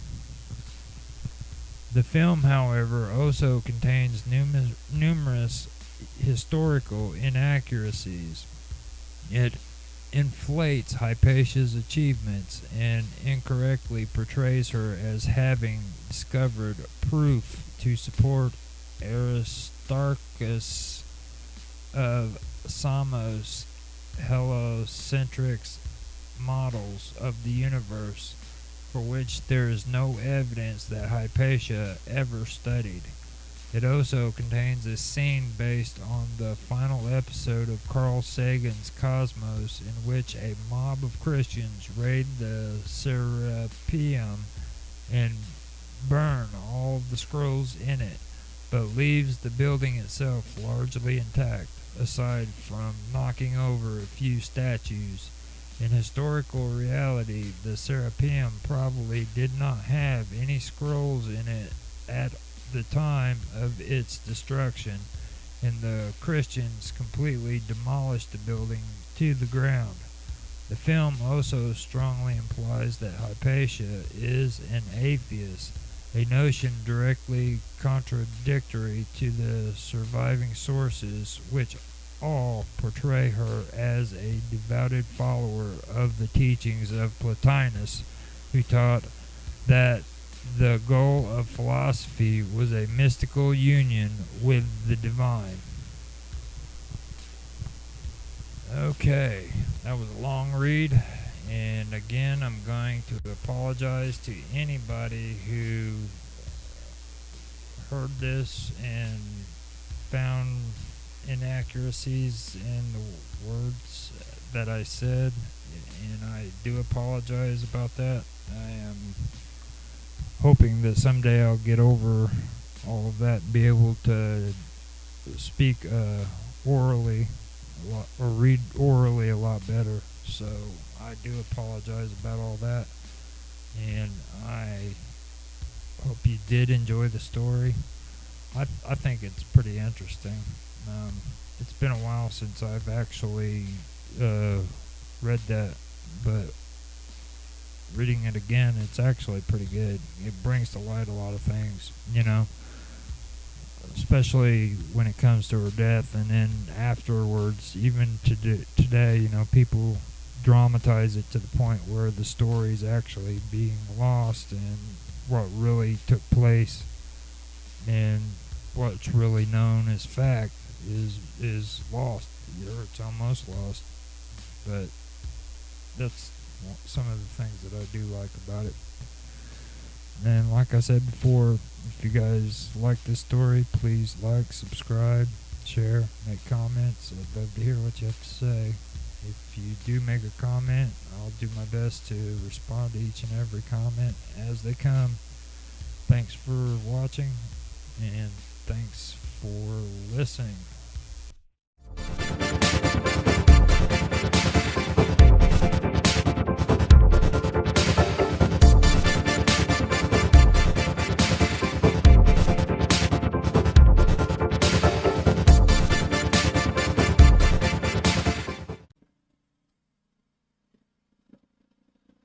See what we can do with Kick here and Twitch.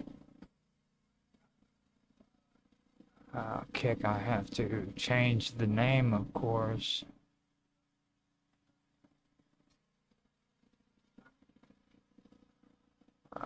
And the thing. The category, I guess it is.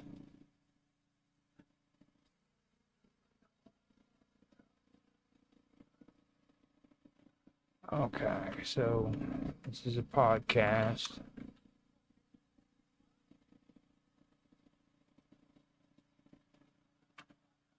Live stream.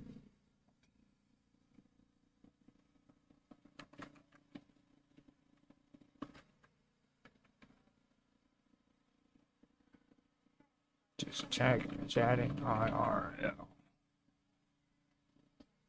And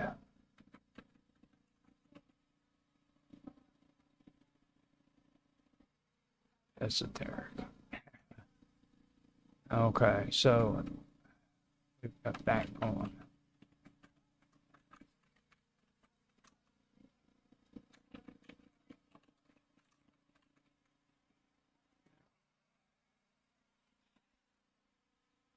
I wish I would have done that before I actually got the stream started, so I apologize.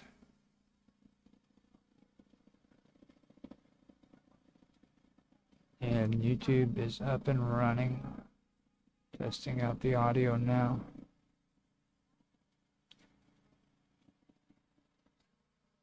It's working out great.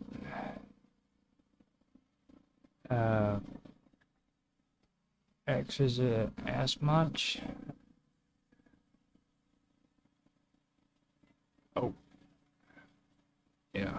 Sorry, got Kick going again.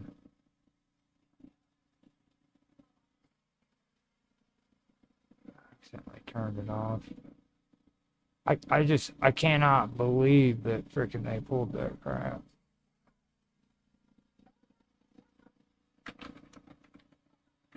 Esoteric agenda. It gets on my nerves because they do it every single time.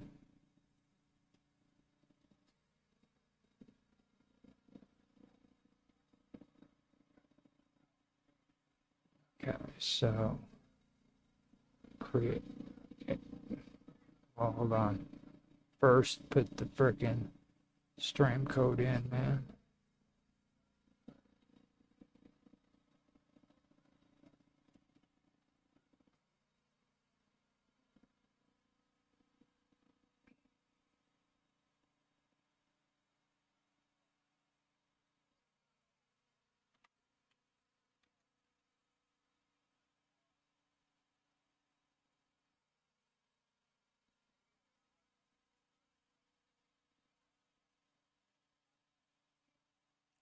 Stop and start over again.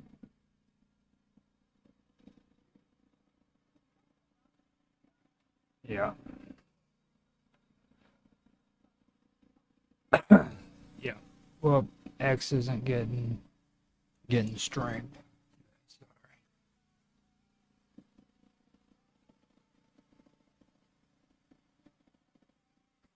It's just retarded. And now let's start. Or I've got to switch the name for Twitch now.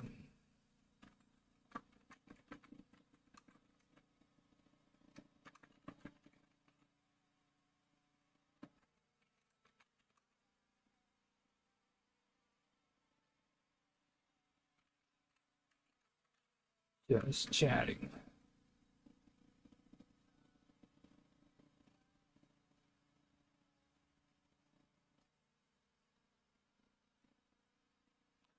The English live stream podcast,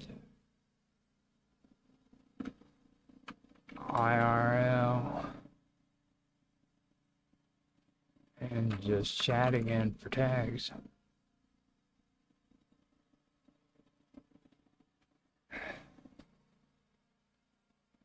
Hit start.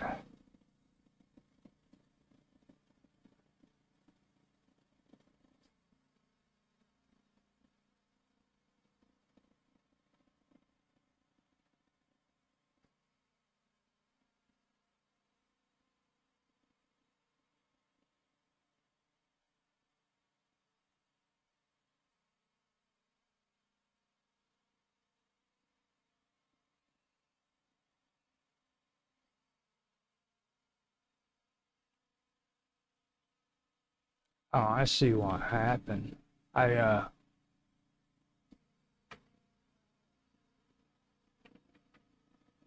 put the RTM in twice, I guess, on there. So I didn't delete what was supposed to be on there.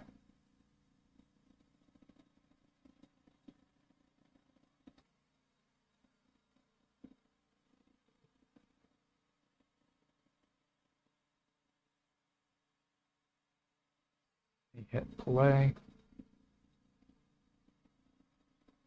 Okay, it's good. So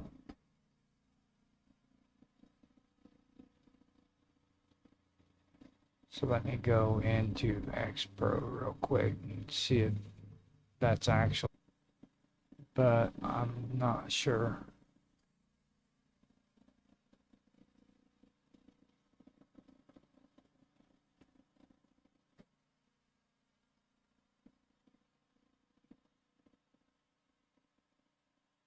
Looks like everything is up and going. Now I have to hit live on Rumble. We're going to be doing with Rumble Premium tonight. I'm using the ingest server, or the ingest RTMP on there to do it for just Rumble Studios. So it should be going good there. So.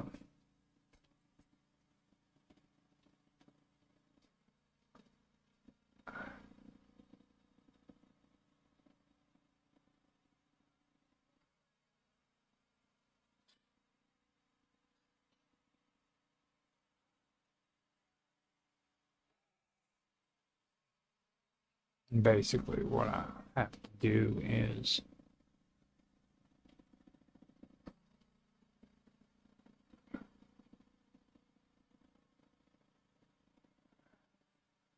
yeah, here we go. It looks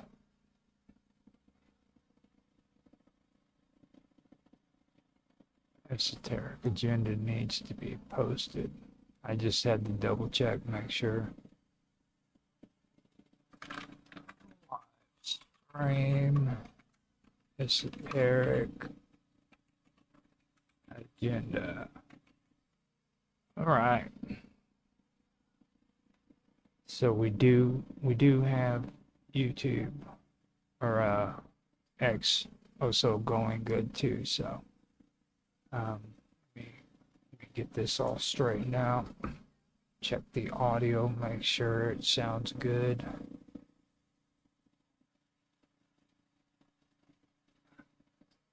Just go.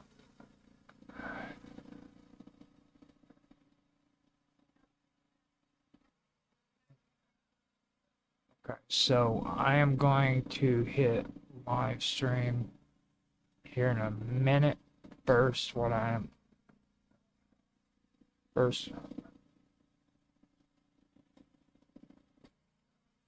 want to use the bathroom, and I will be right back.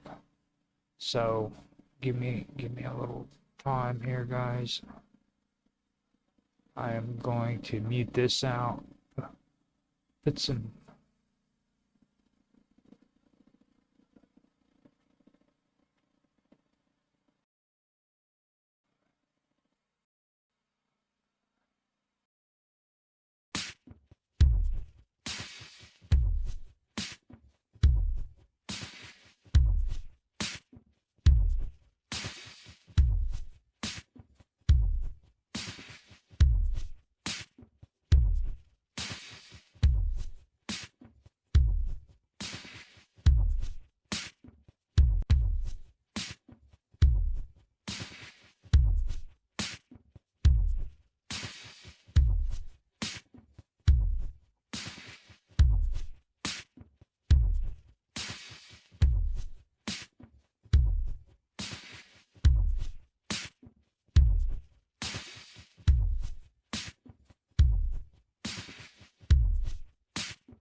Alright, I am back.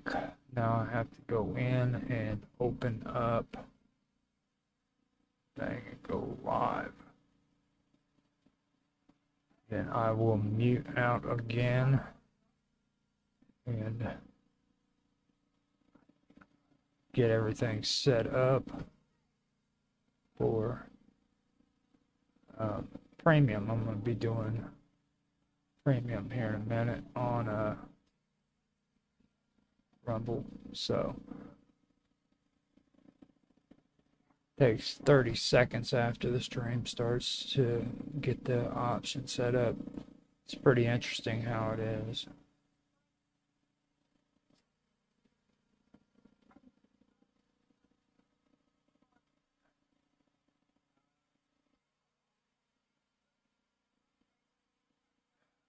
Alright, so it looks as though we are up and ready to go. I went ahead and got everything set up on there. So now I'm just going to go ahead and do my countdown and we can get the show going. So here I'm going to do a countdown for editing purposes. It makes it easier for me to know where I want to start the show. So you'll hear me do my countdown and then get ready for the show that I'm doing. So here we go. 3, 2, 1, now. Hello everybody and welcome back to the wonderful world of weirdness. Today is going to be I'm going to bring you another episode of Esoteric Agenda. I'm Roger Hanson and I'll be your host for today. And with all of that being said, I'm going to go over a little bit of what we're going to be talking about today. Today we're going to continue with Astonis. We're going to get into a little bit about love magic. And we're going to start going back over some of the stuff that we've already covered and things of that nature. This is going to be I'm really looking forward to actually doing these episodes because this is some of the stuff that I've been wanting to get back into now that I'm able to live stream a little bit better than what I did back when I first started this. You can find some of the older content that I've had for Esoteric Agenda in the 15-minute clips that I have been posting up on the wonderful world of weirdness on both Rumble and on YouTube. Feel free to check those out. They're older clips, but it took me a while before I could actually do any new live streams and get it going. So this is me actually being able to get this together and do whatever I need to do to present it better than what I did the first time when I tried to do it years ago. So with that being said, I would also like to say thank you for watching. Also look forward to having future episodes of The Cut come out too, which is going to be pretty good. I'm going to be doing another changeover with new episodes because I only do videos in series, and each year I usually do about 12 episodes each year for the topics that I'm doing. I also want to say that this is my first episode of anything from the wonderful world of weirdness on Rumble Premium. I hope you guys enjoy. If you don't, just don't tell me. Just leave me alone. I can't handle the pressure. So with all that being said, let me go ahead and get on with the reading. So here we go. Astonis is often credited in ancient and late antiquity,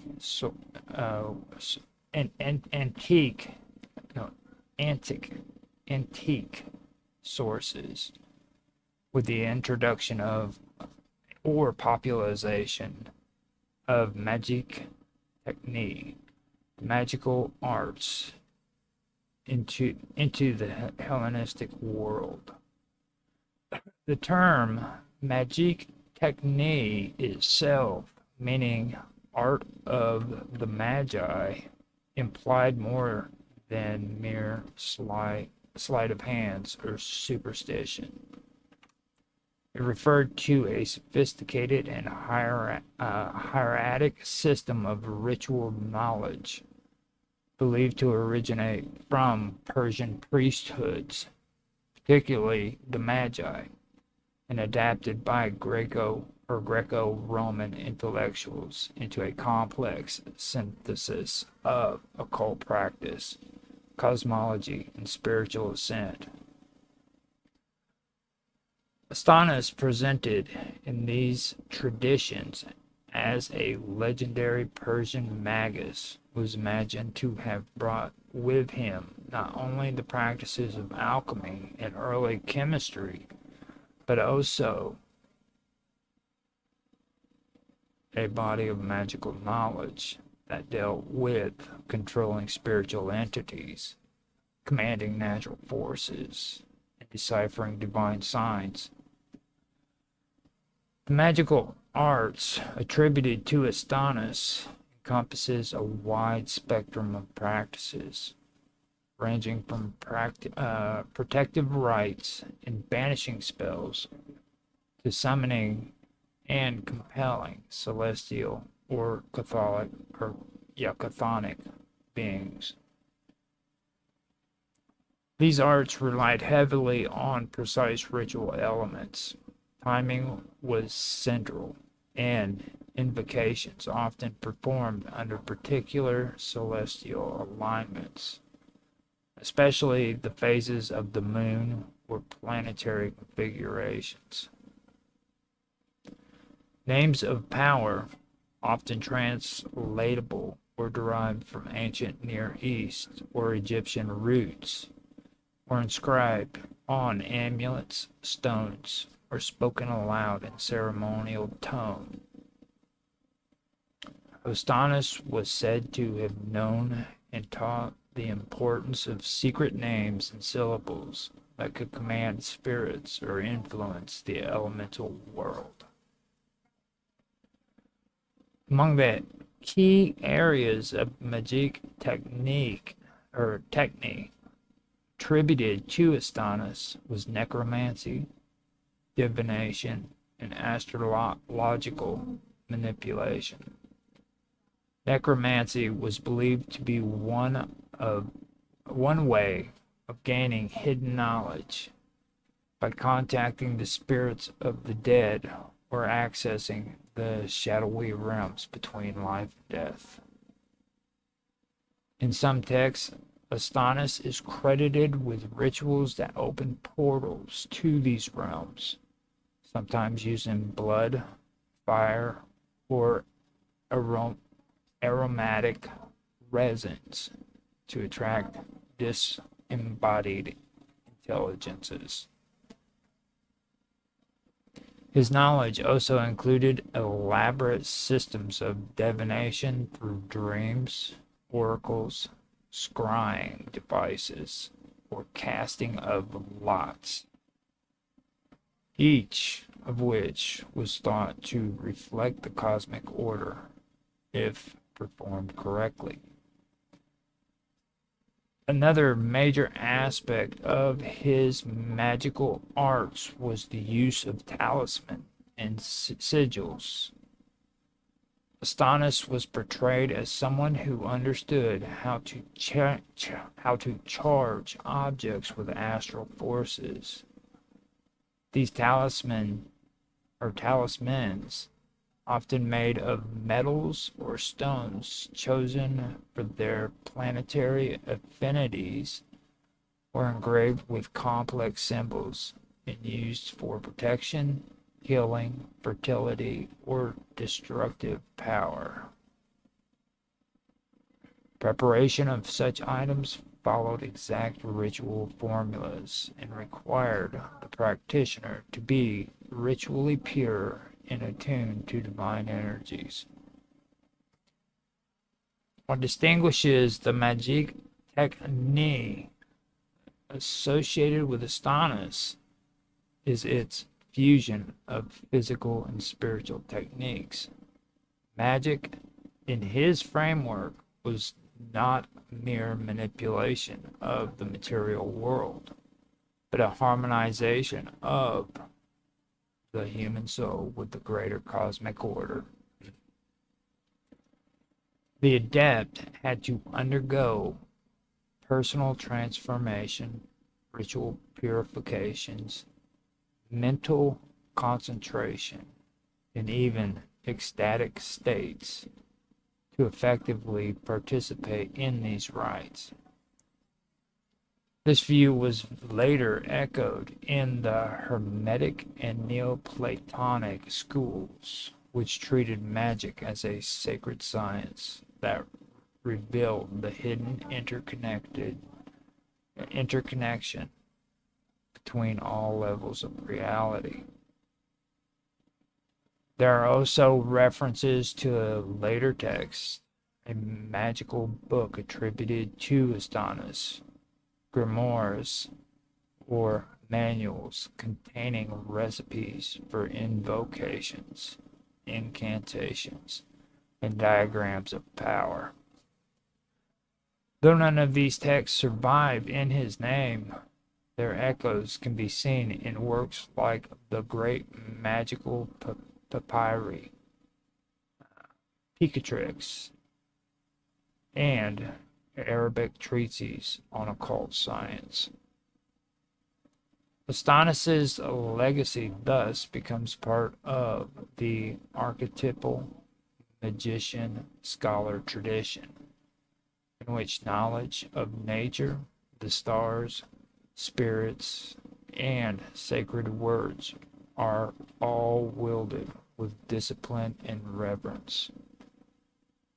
The magic technique associated with Astonis represents one of the earliest models of learned magic in the Western tradition, an integrated system where ritual, cosmology, and personal transformation converge. It profoundly influenced the development of later magical systems in late antiquity, the medieval Islamic world, the Renaissance, leaving a lasting mark on the esoteric traditions of both East and West.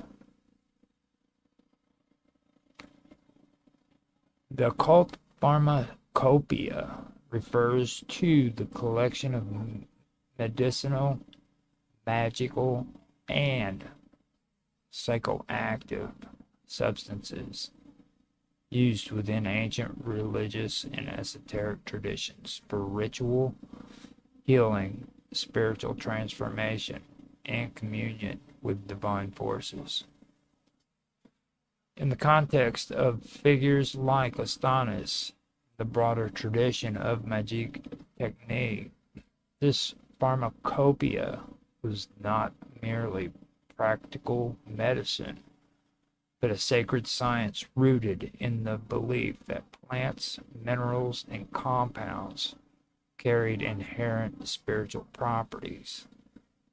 These substances were often prepared and administered within the framework of ritual and cosmological alignment. The pharmacopoeia included a wide variety of materials: herbs, resins, roots, metals, stones, animal parts, and sometimes human-derived ingredients such as blood or bone. Each of these had symbolic and energetic correspondences linked to planets, elements, deities, or spiritual realms. Practitioners believed that when these materials were gathered under the right astrological conditions and ritually prepared, they could act as bridges between the human and divine, body and spirit, matter and idea. Among the most significant uses of the cult pharmacopoeia was in rites of purification and consecration. Substances like sulfur, salt, myrrh, frankincense, and niter were burned or dissolved in water to cleanse sacred spaces, tools, and people. These rituals served not just to sterilize or deodorize, but to ritually transform the subtle energies of an area or initiate. Fumigations were also used to ward off malevolent spirits or attract divine presences. The aroma released a burning certain resin. The aroma released in burning certain resins or plants was believed to be pleasing to gods and spirits, or to open psychic senses in the participants. There was also a strong association with healing and transformation. Plants like mandrake, henbane, hellebore, and opium were used with caution and precision, not only for their medicinal effects, but for their mind-altering or soul-revealing properties. These were often employed in initiation rites or oracular ceremonies, where altered states of consciousness were required to receive visions or divine messages. Some of these preparations were psychoactive, including trance or dreamlike states. They were regarded as sacred sacraments rather than drugs in the modern recreational sense. In magical practices, materials were carefully chosen for their sympathies and symbolic resonance. For instance, iron might be used in protection talismans. Copper, aligned with Venus, was used in love charms. Gold, associated with the sun, was considered spiritually pure and used in objects meant to draw divine favor. The process of preparing magical ointments, inks, or elixirs involved both physical and spiritual precision. Reciting incantations during a mixing, maintaining ritual purity, and observing sacred silence or fasting before use. The cult pharmacopoeia also extended into alchemical practices. Here, substances were transformed not only for physical benefit, but as allegories for spiritual processes. Metals were purified or fused in ways believed to mirror the elevation of the soul. The refinement of matter became a ritual act of divination and inner refinement. Ostanis and others in his tradition would have understood these materials not as inert matter, but as living forms with divine potential, waiting to be awakened. In the broader Greco-Roman, Persian, and Egyptian magical world, the pharmacopoeia was a hidden science, guarded by initiates, often encoded in riddles or symbols, passed down in secret texts or oral teachings. Its use was considered both powerful and dangerous. Misuse or improper ritual could bring spiritual contamination or divine punishment. Thus, those who practiced with the pharmacopoeia were expected to undergo moral, physical, and intellectual training to handle these forces responsibly. Astonis's ideas concerning a divine spark or logos reflect a deep-rooted belief in the presence of a hidden divine essence within all things. A spiritual core that connected the material world to higher, unseen realities. Although his writings do not survive in full, and much of what is attributed to him comes from later Greco-Roman sources and the Hermetic and alchemical traditions, he is frequently associated with early concepts of the Logos, not merely as speech or reason, but as the divine ordering principle that permeates the cosmos.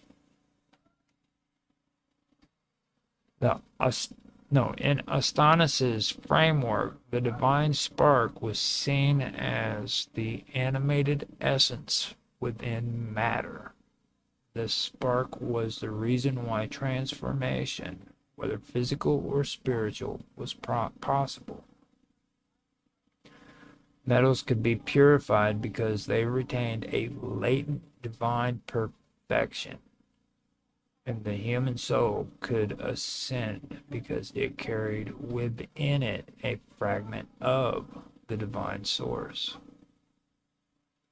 This idea harmonizes with later Gnostic and Neoplatonic thinking, where the soul was considered a fallen or veiled portion of a higher, pure reality trapped within a corrupt world, but capable of returning to its origin through knowledge and ritual purification. The Logos in Astonis's likely interpretation was not only the means by which the cosmos was structured, but also the force that allowed communication between the realms.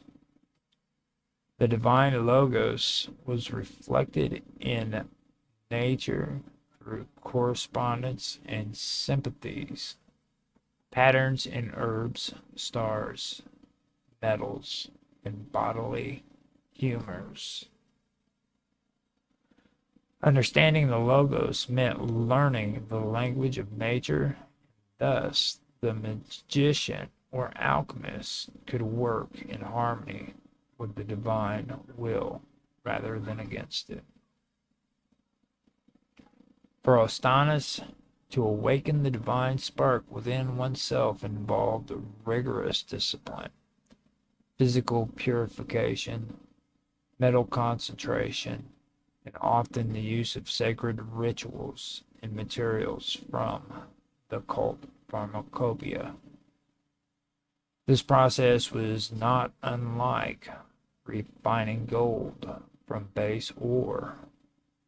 Just as matter required multiple stages of calcination, dissolution, and distillation, so too did the soul require testing, cleansing, and enlightenment before it could rise. The presence of the divine spark in all things also meant that the boundary between sacred and profane was not fixed, but could be crossed through proper ritual and understanding. Every transformation in alchemy, turning lead into gold, separating the subtle from the gross, was mirrored in spiritual terms. To Astonis, the true goal of the alchemist was not simply to change the outside world, but to reawaken and amplify the divine logos within the self and the substance. This divine spark was often thought to be obscured or corrupted by the heaviness of matter or the distraction of the senses. Thus, much of Astonis's esoteric practices likely centered in stripping away illusion and impurity. The role of the magus then was that of a midwife of spirit, guiding the spark towards realization, using rites, symbols, and knowledge passed through initiatory traditions. While Astonis's operation at the edge of While Astonis operated at the edge of myth and history, the ideas attributed to him played a key role in shaping later magical and alchemical systems, where the divine logos was the key to unlocking transformation, both in nature and in the soul. This legacy is that of a thinker who saw no separation between divine wisdom and practical technique, and who understood the cosmos as a living, breathing network fused with sacred order.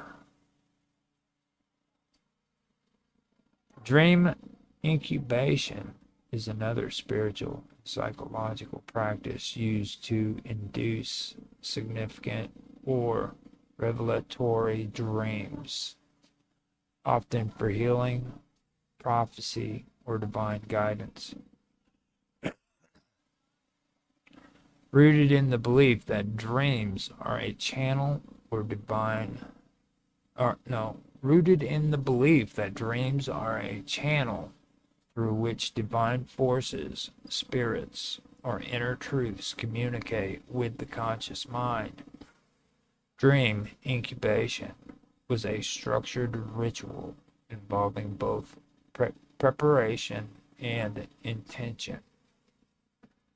Its origins trace back to early civilizations such as Mesopotamia, Egypt, Greece, and parts of the Near East, where temples and sanctuaries were established specifically for this purpose.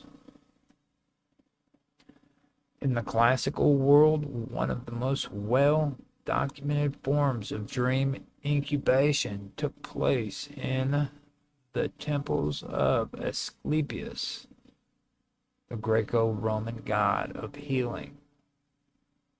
Worshippers seeking cures would participate in a process known as enkoimesis,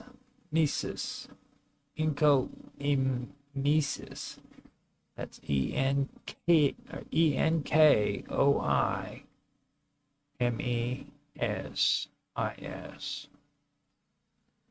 a ritual sleep in a sacred space, typically after a period of fasting, prayer, purification, and offerings. Before entering the abaton, or the designated sleeping chamber, participants would often bathe, dress in clean garments, and sometimes abstain from sexual activity or specific foods to purify the body and mind. During the incubation, they would sleep on animal skins or within proximity to the god's statue, hoping for a dream in which the god or his agents would appear and provide a cure or destruction. These dreams were not interpreted as mere symbolic expressions, but as direct encounters with divine or supernatural beings. Priest or temple attendants often recorded the dream experience and interpreted them through ritual oracles or codified knowledge. Inscriptions found at sites like Epidaurus and Pergamon document many cases where people claim to have been healed or spiritually transformed after such dreams, lending a testimonial weight to the practice. Beyond healing, dream incubation was used for divination and guidance in the Near East, including among some Mesopotamian and Hebrew traditions. Dreams were believed to carry messages from gods or celestial entities. Incantations, amulets, and specific rituals could be used to invite prophetic dreams. The Egyptian practice included appeals to gods like Thoth, or Thoth, or Thoth, whichever name you want to call them, or Bez, inscribed onto stelae or charms to elicit wisdom through the dream world. The incubation process involved a state of heightened receptivity. Practitioners often slept in liminal spaces, physically and metaphorically.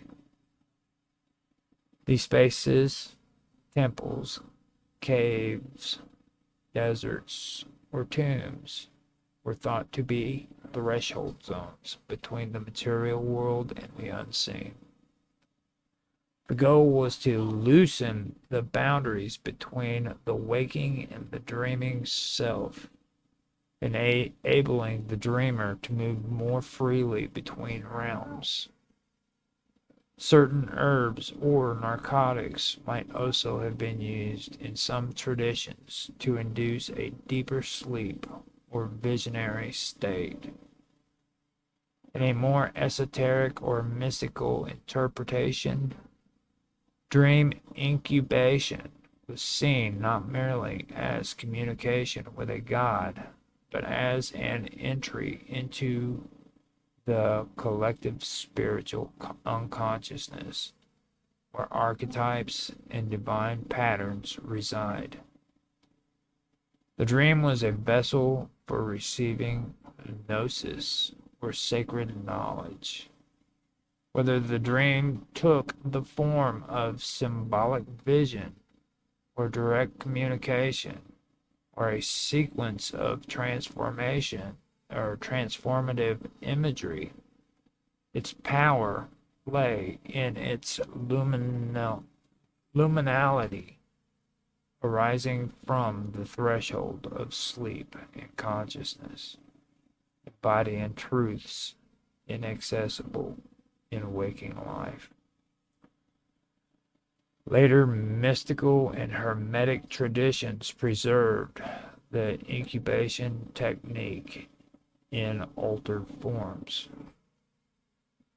Alchemists, Sufi mystics, Christian ascetics sometimes used dreams as tools for inner revelations. They adapted the practice for self-knowledge, understanding that dreams could reflect the soul's condition or foreshadow spiritual trials and ascensions. In modern times, dream incubation has re-emerged in depth psychology and certain forms of dream work, especially Jungian analysis, where dreams are treated as messages from the unconscious. Practitioners may use visualization, affirmations, journaling, or guided meditation before sleep to prompt specific dream content. The ancient premise remains the dream world is a realm where inner and outer worlds converge, and when approached with reverence and intention, it may reveal truths, healing, or transformation beyond the reach of rational thought. Trance states are altered condition of consciousness in which the normal waking state of awareness is suspended or significantly modified.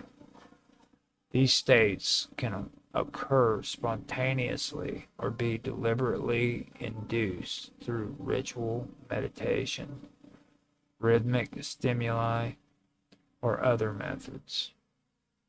Trance is often characterized by a narrowing of attention, reduced sense of external awareness, heightened suggestibility, altered perception of time, and in many cases, vivid internal imagery or a sense of connection with something beyond the self. It has been utilized throughout history in religious, spiritual, magical, and healing contexts across diverse cultures. In many indigenous and shamanic traditions, trance is a fundamental tool for entering the spirit world or interacting with invisible forces.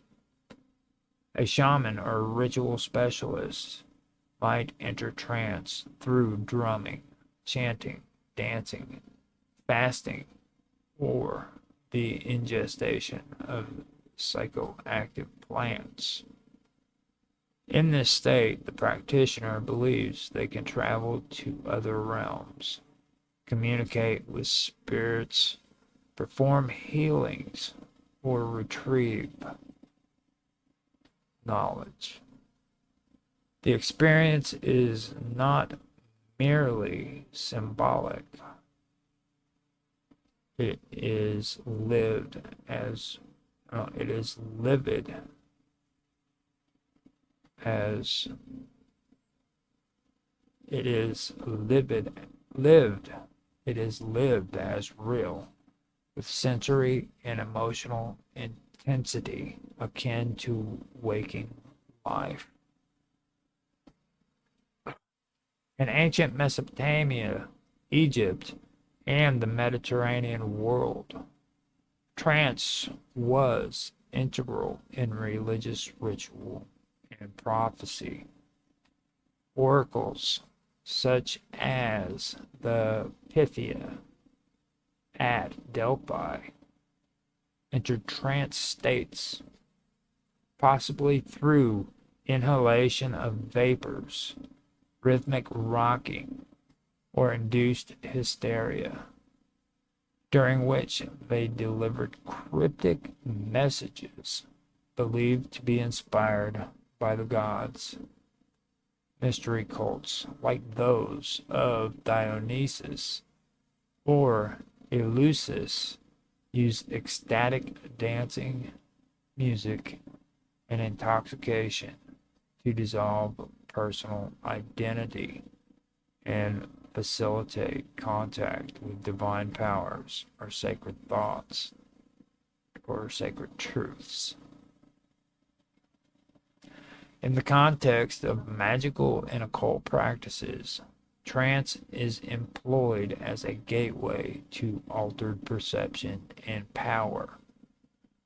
Practitioners may use trance to cast spells, summon spirits, or perform astral projection. The trance allows access to unconscious or superconscious layers of awareness where symbolic correspondences and intuitive insights become accessible. Techniques like gaze fixation on mirrors, flames, or mandalas, sensory deprivation, repetitive mantras, or controlled breathing are common methods for achieving these states. In certain religious traditions, trance is interpreted as a form of divine possession. This can be seen in Afro-Caribbean religions like voodoo, or voodoo. Yeah, there we go. Voodoo. They spell it weird. Or Santeria, where deities or spirits are believed to enter the body of the devotee during a ritual dance and music. The person in trance might speak in unfamiliar tongues, perform feats of strength or healing, or act out of the personality of the possessing spirit. These episodes are usually culturally sanctioned and occur within a highly structural ritual setting. Trance has also played a role in mysticism and contemplation practices. In Sufism, repetitive chanting of the name of God, dhikr, whirling, and deep meditation aim to induce ecstasy and annihilation of the ego in the divine presence. Christian mystics, too, describe trance-like states of union with God, accompanied by visions, voices, or bodily sensations. These states were often interpreted as the soul's ascent or rapture into the divine. The psychological terms, trance can be, in psychological terms, trance can be seen as a dissociative state. Hypnosis, for example, is a form of induced trance that bypasses the critical faculties of the mind to access deeper levels of suggestion, memory, or emotional influence. Carl Jung explored how trance and active imagination could lead to communication with the unconscious, producing symbolic material for personal transformation. While the outward behaviors and beliefs around trance vary by cultures and contexts, the underlying experience involves a shift from the analytical ego-centered consciousness to a state where other forms of perception emerge. Trance can reveal suppressed memories, catalyze emotional catharsis, or generate profound insights. In magical or religious systems, it is often seen not as a deviation from reality, but as a means of touching its deeper, unseen structure. In contemporary practice, trance continues to be explored in both spiritual and therapeutic settings. It is used in guided meditation, somatic therapies, lucid dreaming, in certain forms of ritual magic. The persistence of trance across time and culture suggests it speaks to a deep-seated human need to transcend ordinary awareness and encounter dimensions of existence that lie beyond the visible or logical world. In the traditions attributed to Astonis, the legendary Persian magus, often cited in Greco-Roman sources, sacrifices and offerings played a vital role in establishing communion with supernatural entities. These acts were not simply ritual formalities, but were understood as powerful exchanges meant to align the human practitioner with divine and elemental forces, unlocking access to esoteric knowledge, protection, or magical efficacy. Ostanis was a figure associated with ancient magical and alchemical traditions. Is depicted in various later texts as emphasizing precision, purity, and intention in these ritual offerings. The sacrifices and offerings described in works associated with Astonis were not universally about blood or animal rites. Instead, they included a wide array of ritual actions, such as the burning of specific herbs, libations of wine or honey, the use of rare resins and aromatics, and occasionally the symbolic use of animal parts or correspond to planetary or elemental forces. The use of animal parts to correspond to planetary or elemental forces. These offerings were thought to provide nourishment or favor to spirits, demons or daemons, or gods who served as intermediaries in the transmutation of matter and the elevation of the souls or the soul.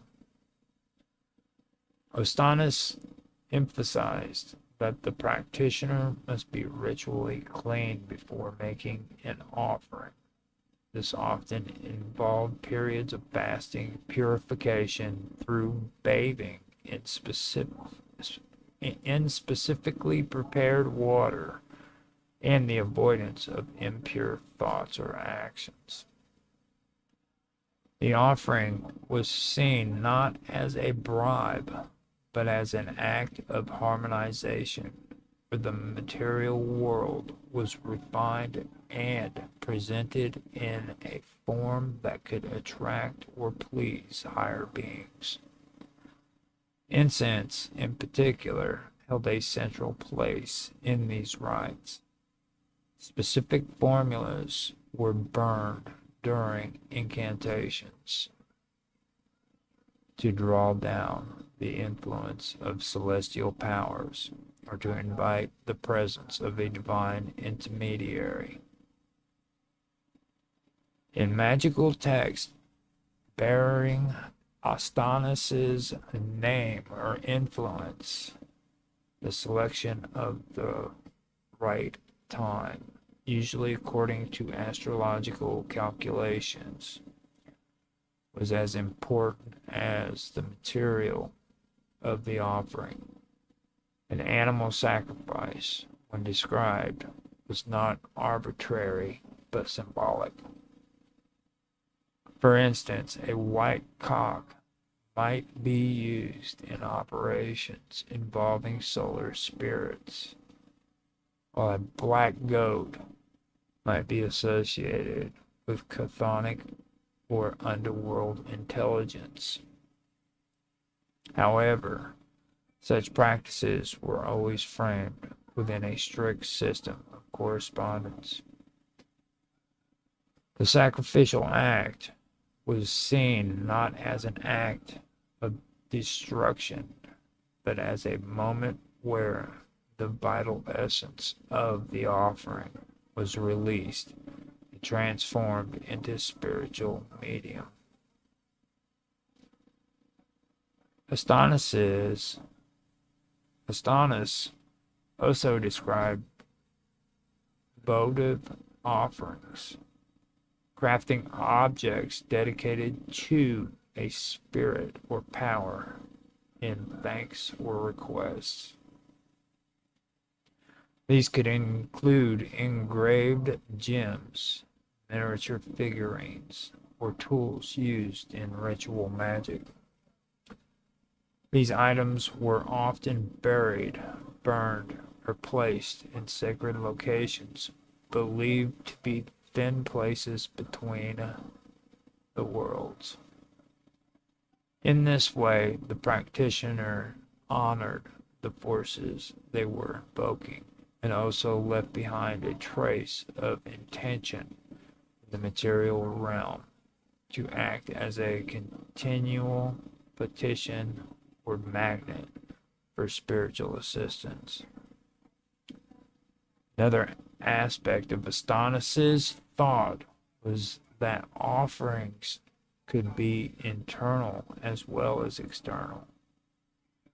Acts of devotion, recitation of sacred names, or the practice of ascetic disciplines were viewed as sacrifices of ego or worldly desire. Such inner offerings were seen as particularly pleasing to higher intelligence, demonstrating the practitioner's readiness to receive wisdom and carry it responsibly. If the translations attributed to Arius of Heracleopius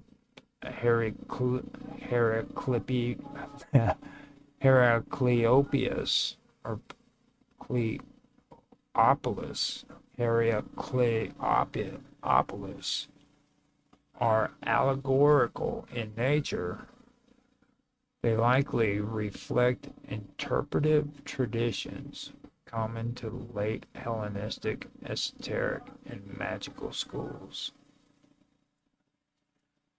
In this approach, allegories serve as a symbolic narrative intended to convey deeper spiritual, philosophical, or cosmological meanings beneath their surface. Epius, traditionally known as the builder of the Trojan horse, is not merely seen as a clever artisan, but may be interpreted as a figure representing the initiate or mystic who constructs a vessel for containing or channeling hidden forces. This parallels broader themes in Hermeticism and alchemical thought, where the act of constructing a vessel symbolizes the preparation of the soul or the world for spiritual transformation. The Trojan horse itself can be viewed as an outer form that conceals an inner reality. Just as the warriors were hidden within the horse, esoteric teachings often hide deeper truths beneath accessible or seemingly simple narratives. This act of concealment reflects the core idea that sacred knowledge must be protected from the uninitiated, and revealed only through stages of interpretation. In this framework, the horse becomes a metaphor for the outer shell of sacred doctrine, while the warriors represents the active transformation potential hidden within. Arius of Heracleopolis, as the transmitter of Epius' teachings, takes on the symbolic role of the spiritual mediator or interpreter. In many occult systems, the process of translation or transmission is not simply about language, but about filtering higher truths into a form comprehensible for the seeker. Arius stands as a figure bridging the gap between the hidden mysteries and human understanding, much like the intermediaries described in alchemical and magical traditions, which are necessary for any transformation from a base to a higher state. Allegories involving tools, blueprints, or construction found within these writings can be interpreted as metaphors for internal or spiritual processes. Tools may represent faculties of discernment. Architectural plans may reflect divine order, and construction itself may symbolize the deliberate shaping of the soul. These themes connect directly to Astonis's teachings that all transformation is guided by a system of mediating processes and agents. The mention of Heracleopolis also contributes symbolically. Known in Egyptian tradition as a sacred center of priestly knowledge linked to the god Harishef, the city's name evokes a setting associated with initiation and sacred learning. In Astonis's esoteric framework, sacred geometry and consecrated space are essential for spiritual work, further aligning with the symbolic role of Heracleopolis as a place of transmission. Figures and motifs in the translated allegories might also represent internal states, cosmic principles, or states of the initiatory path. A builder could symbolize willpower or creative intent. A secret mechanism might stand for divine law, and a collapsing structure might represent the breaking of illusion or ego. These interpretations are consistent with Astonis's view that both the cosmos and the human psyche are structured hierarchically and require symbolic understanding to navigate. The allegorical text associated with Arius and Epius echo the esoteric teachings of Astonis by presenting reality as multi-layered and symbolic. The function of these allegories is to encode metaphysical truths that can only be understood through contemplation and initiation. Whether through the metaphor of the horse, the role of the translator, or the language of sacred architecture, the underlying purpose remains the same: to guide the soul from ignorance to illumination through hidden wisdom. Pherecydes of Syros in his writings about Ophion, the serpent, like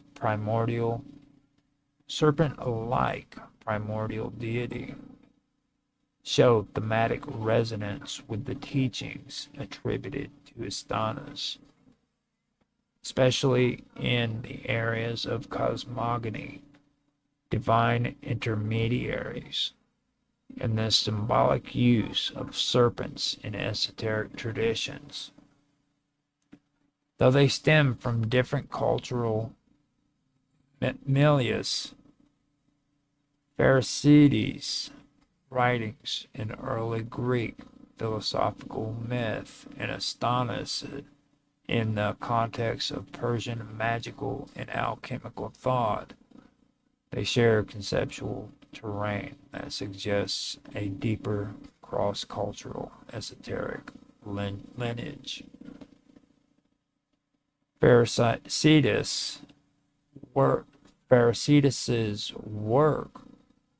presented a unique cosmogony in which the universe was generated through a triad of divine principles, often interpreted as chronos, which is time, and Zos, a form of Zeus, spelled Z-A-S instead of Z-E-U-S, and Cathani, which is earth.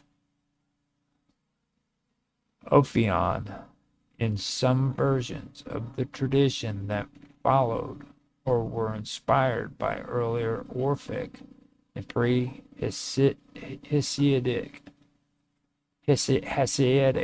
myths, appears as a serpent entwined around the cosmic egg, playing a role in the generation of the cosmos. This imagery closely mirrors the later Gnostic and Hermetic depictions of the serpent as both a creative and transformative force. The serpent, especially when entwined around the egg or tree, is a universal symbol of cyclical time, hidden knowledge, and transmutation, all central motifs in the system attributed to Astanas.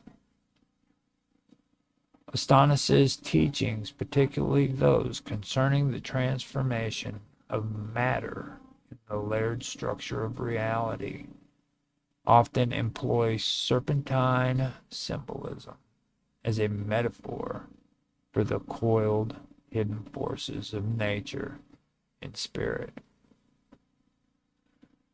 The serpent, in his context, can also signify the flow of divine energy through the intermediaries and the shedding of illusion as one undergoes spiritual initiation. This aligns with the Ophionic serpent's role as a primal mover, a force of creation entwined with the cosmos itself. In both systems, the serpent is not simply a beast, but a key to understanding the underlying dynamics of spiritual reality. Additionally, the idea of divine intermediaries found in Astanas' system, spiritual bridges that mediate transformation between lower and higher realms, parallels the function of primordial beings like Ophion in early cosmogonies.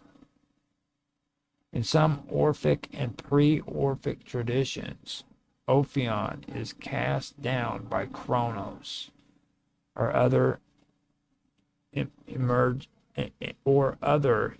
cosmic forces, representing the transition from primordial chaos two-ordered cosmos. Astonis also described processes by which divine chaos can be refined or structured, with alchemy itself becoming a ritual dramatization of the ordering of the cosmos through divine energy or agency. Moreover, both Pherecydes and Ostanis share a belief in the symbolic and mystical structure of language and ritual. Pherecydes' prose contain invocations and sacred names, pointing towards a system of sacred utterance and names that held power, something that closely mirrors the magical invocations, divine names, and incantory formulas in writings attributed to Astonis. In both traditions, the spoken word could alter the structure of reality, reflecting a deep-seated belief in the creative and transformative power of language.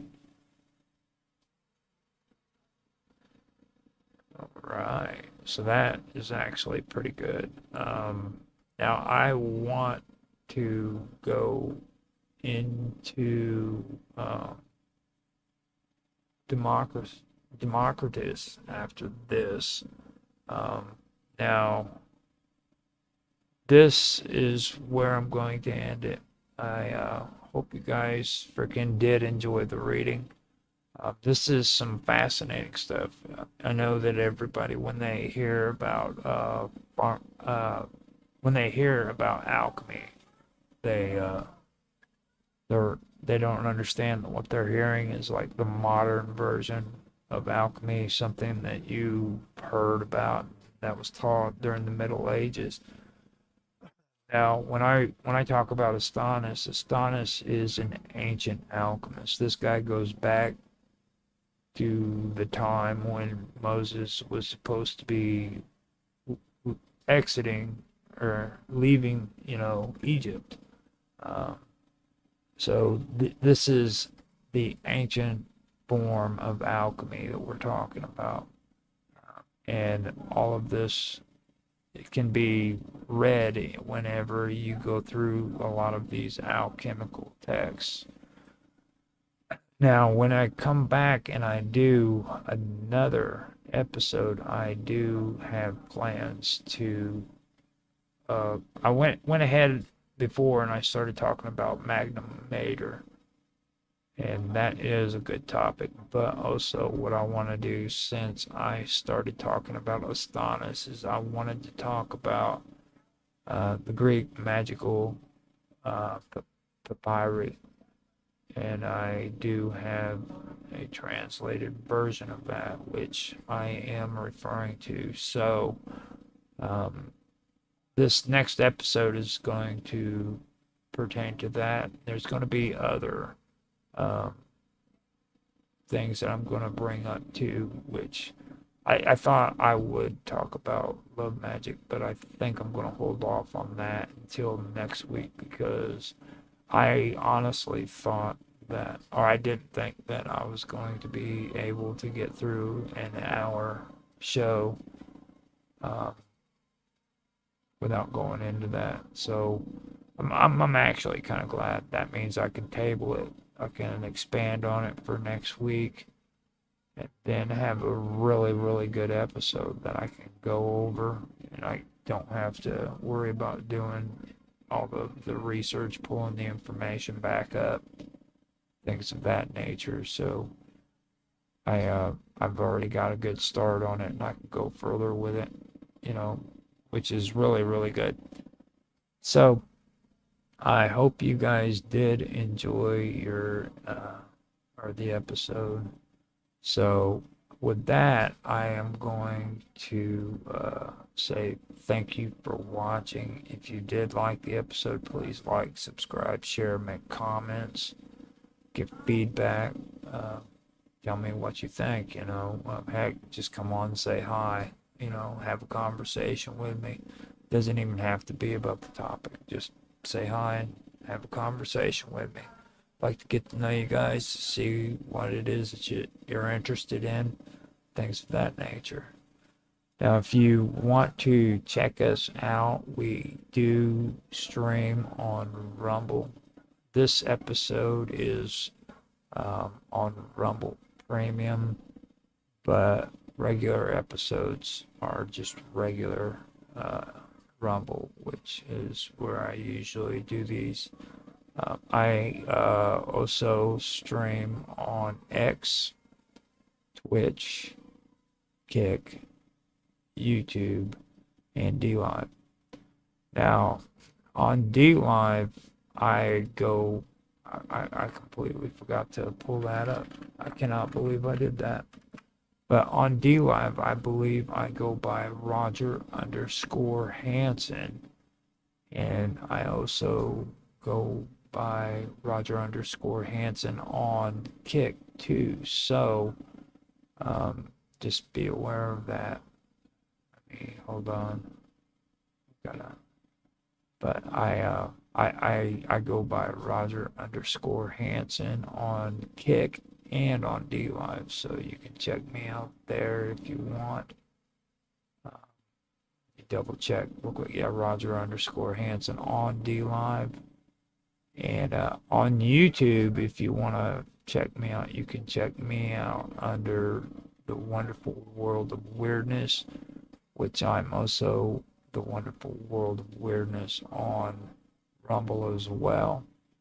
But on YouTube, I'm at The Wonderful World of Weirdness, whereas on Rumble, I am just Roger Hanson at Infamous OG1973, and my channel that I have on there is The Wonderful World of Weirdness.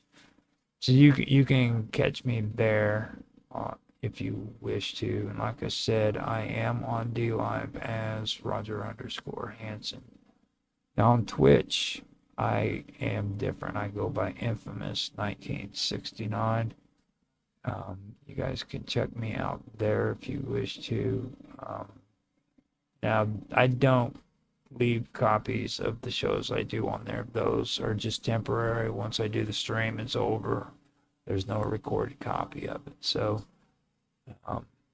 all you can see there is me live at the moment, and then it's gone. So, I guess I've covered everything. That's always a pain in the butt for me, so it gets kind of annoying. Yeah, I hope you enjoyed. I hope you guys have a good day. Don't know if it's evening, morning, or night for you, but whatever time of day it is, I hope you are enjoying it. And with that, I am going to mute out and then end this stream. So I will talk to you guys later. Bye.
Give me a second.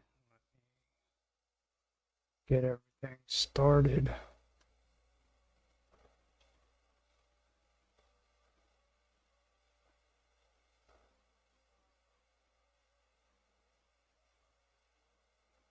Getting X set up real quick. I forgot to do the post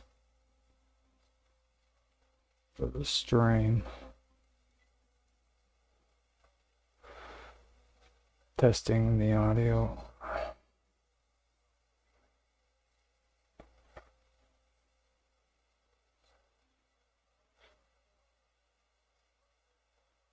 Checking everything out.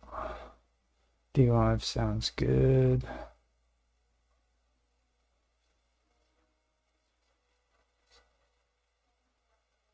X sounds good.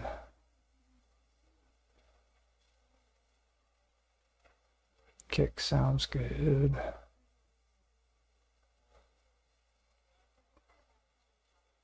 So does Twitch. Now YouTube is up and going, and sounds good. So now I go into Rumble. Do a test with Rumble, see how that sounds.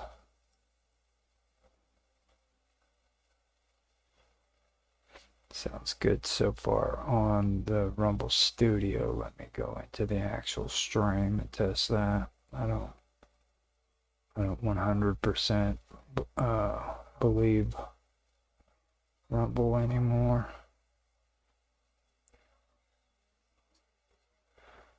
Alright, so it all sounds good. We have everything set up and ready to go for my first episode of Weird Science. This is going to be good, so let me go ahead and do my countdown and we'll get into it. And after this, for anybody who's watching, I will also be simulcasting Censorship Sucks, which will be starting at 7:30, I believe. I'm not quite sure, but I believe it is. It's either 7 or 7:30. I have made a post of it on X, so I can run in here and really take a look at it. Censorship Sucks, yeah.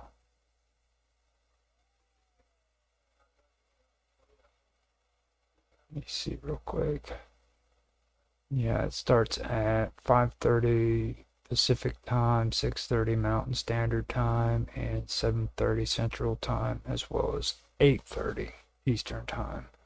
If you're in London, Paris, Madrid, it's 1:30 a.m. in the morning, so I should probably edit that out. I messed up the PM on there, so that'll be next.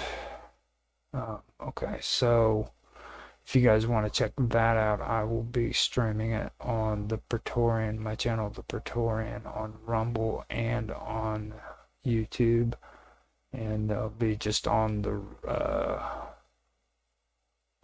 regular stream for Roger Hanson on Twitch, Kick, X, D-Live, and so forth. So with that being said, I'm going to do my countdown, and I am going to go into my first episode of Weird Science. So, actually, I got to get the frickin' talking points too. I guess that's important. Or the topics, I should say.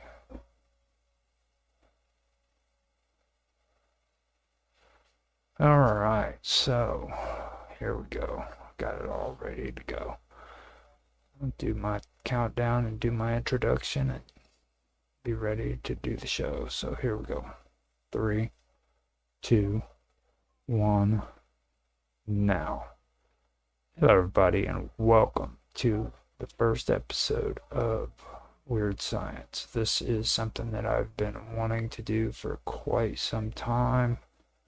I've touched a little bit on weird science in other video series that I've done here and there, but I've never actually put together an entire series for just weird science. So here we go. This is the beginning of it. I'd like to welcome everybody to the first episode of Weird Science. I am Roger Hanson. I will be your host for this afternoon on the wonderful world of weirdness as well as strange stories on both YouTube and on Rumble. Well, the wonderful world of weirdness is both on Rumble and on YouTube. Strange stories is just on YouTube. So before I get started, let me point out that after I do this video, I am going to take it and upload this stream on Strange Story, and later on I will be breaking down these episodes into 15-minute videos so that it can be posted on the wonderful world of weirdness on YouTube and Rumble at a later time, so that if you guys want to watch it again, you can watch it, and it'll be 15 minutes at a time instead of the full hour or so that you have here, because I've found that most people do enjoy watching just short 15-minute videos. So I've made it a point to have these videos full-length live stream, then have the ones that are edited down to 15 minutes. So gives you a little bit of a variety. So with that, I'm going to take a drink of coffee. I'm going to get on to my first topic.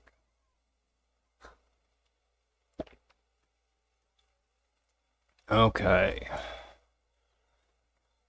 Study of how the brain interprets and reacts to information is deeply intertwined with the fields of electrophysiology, neuromodulation, and the identification of biomarkers. Together, these areas form a foundation for understanding how signals travel through the nervous system, how they are modulated, and how external data such as chemical plumes or biomarkers can be detected using sensors that translate frequency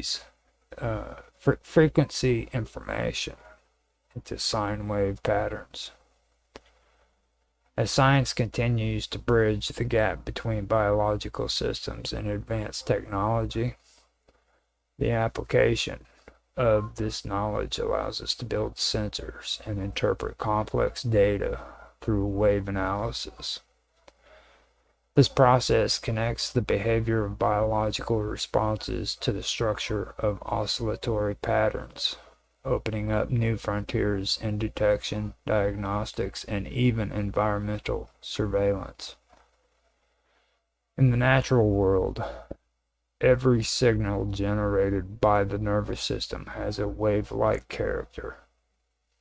For the action potentials traveling through neurons to the oscillations of the brain rhythms observed in critical activity, the nervous system relies heavily on time-based changes in voltage to carry the process information. The fundamental electronic or electrical signal, the action potential, can be observed using electrophysiological techniques that measure the voltage across cell membranes. When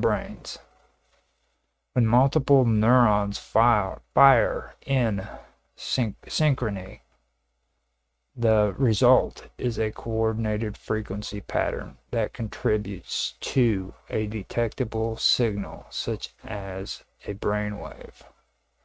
This principle of signal coordination becomes essential when trying to replicate similar sensing mechanisms in artificial systems.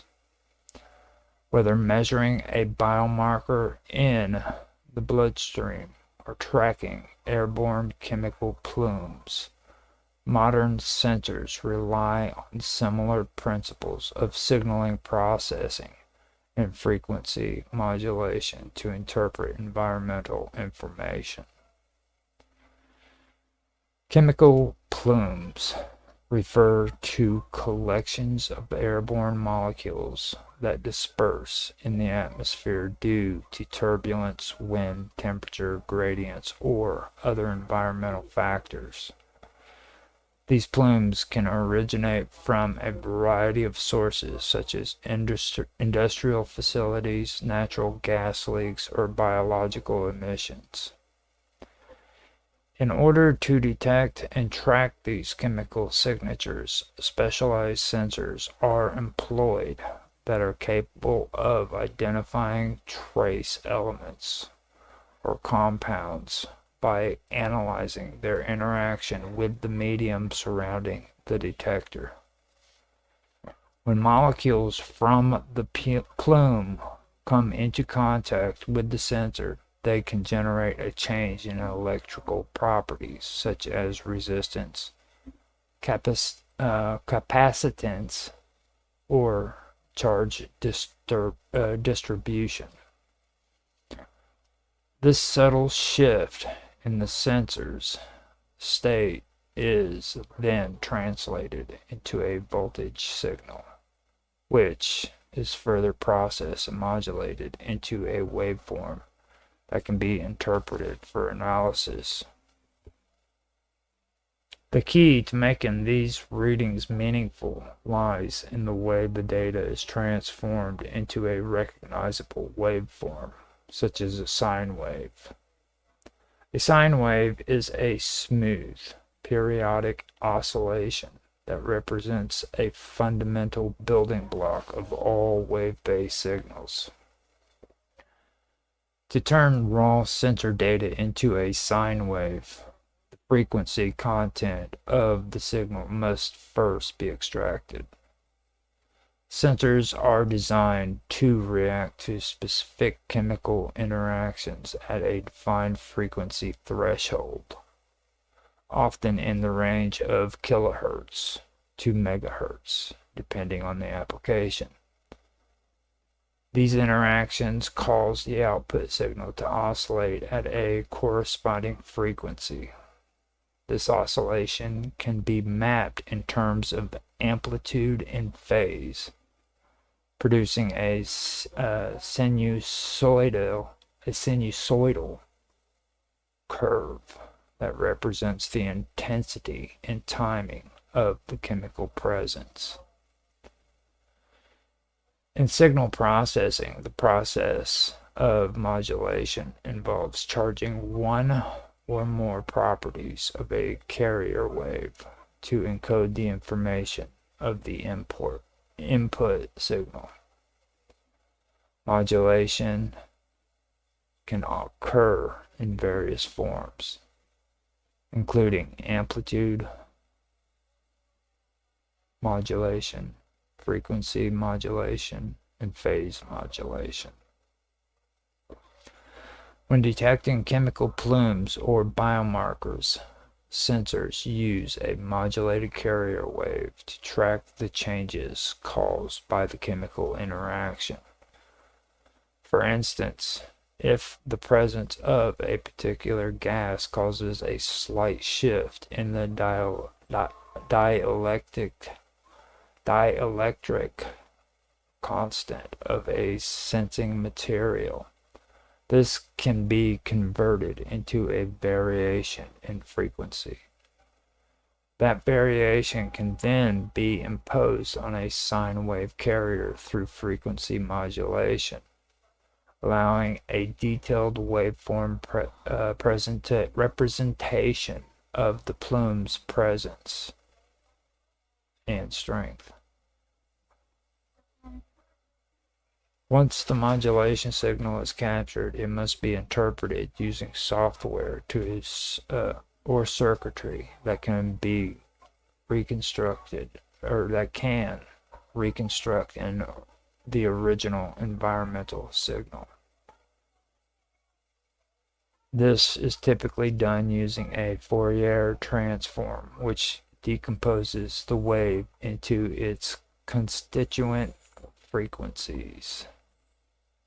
The resulting frequency spectrum shows which chemicals are present and in what quantities based on known frequency signatures associated with each compound. These signatures act like fingerprints, allowing identification and qualification. The entire process, from chemical contact to signal generation to waveform modulation, results in a clear and actionable understanding of the environment. Biomarkers serve a similar role in the context of biological monitoring. A biomarker is a measurable substance in an organism whose presence is indicative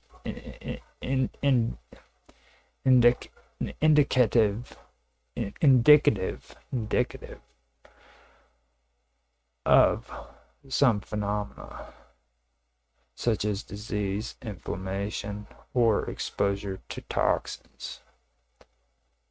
Biomarkers can exist as protein, peptides, metabolites, or nucleic acids, and their detection often relies on similar principles of sensor technology and signal modulation. Biosensors designed to detect biomarkers usually rely on an interaction between the biomarker and a surface receptor. This interaction leads to an electric or optical change in the system, which is then captured and modulated into a measurable signal. Just like with chemical plumes, this signal is often represented as a waveform, allowing clinicians or researchers to evaluate health conditions or physiological states in real time. To enhance the accuracy of detecting such biomarkers, these sensors may incorporate resonant frequency elements such as piezoelectric crystals or microelectromechanical systems. When a biomarker binds to the surface, it adds mass or alters surface tensions, thereby changing the resonant frequency of the sensor. This frequency shift is picked up and encoded into a sinusoidal signal that is then analyzed in terms of amplitude and frequency modulation. This process enables a highly sensitive readout capable of detecting minute biological events. These frequencies are typically very specific, often in the range of tens to hundreds of kilohertz, depending on the nature of the biological material being examined. The structure of the resulting waveform contains a wealth of information. A sine wave that changes in amplitude may suggest the concentration of the biomarker is rising or falling. A phase shift might suggest that the response time of the interaction has changed due to temperature or pH conditions. The interpretation of these sine wave patterns enables researchers to infer underlying biological conditions that might otherwise be invisible to the naked eye. One of the most interesting applications of this science lies in the creation of synthetic neural circuits, or artificial detection systems that mimic the properties of the brain. Just as the nervous system adapts and modulates input through neuromodulators and long-term synaptic changes, modern sensing systems are beginning to adapt to changing input using artificial intelligence and learning algorithms. These systems track not only the presence of specific waveforms, but also their evolving patterns over time. By comparing live data against the stored database of waveform signatures, these synthetic systems can learn to recognize new patterns, adjust to environmental noise, and even predict future states based on the detected waveform trend. The relationship between waveform detection and environmental sensing leads to the idea of clandestine waves.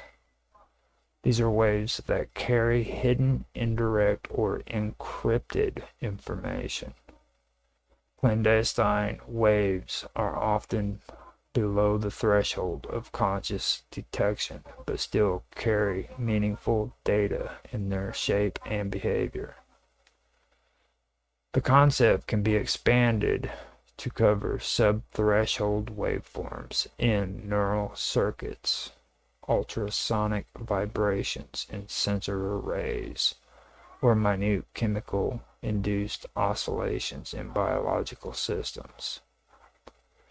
These signals are not overt or obvious, but require advanced detection and interpretation tools to reveal the hidden order beneath the surface.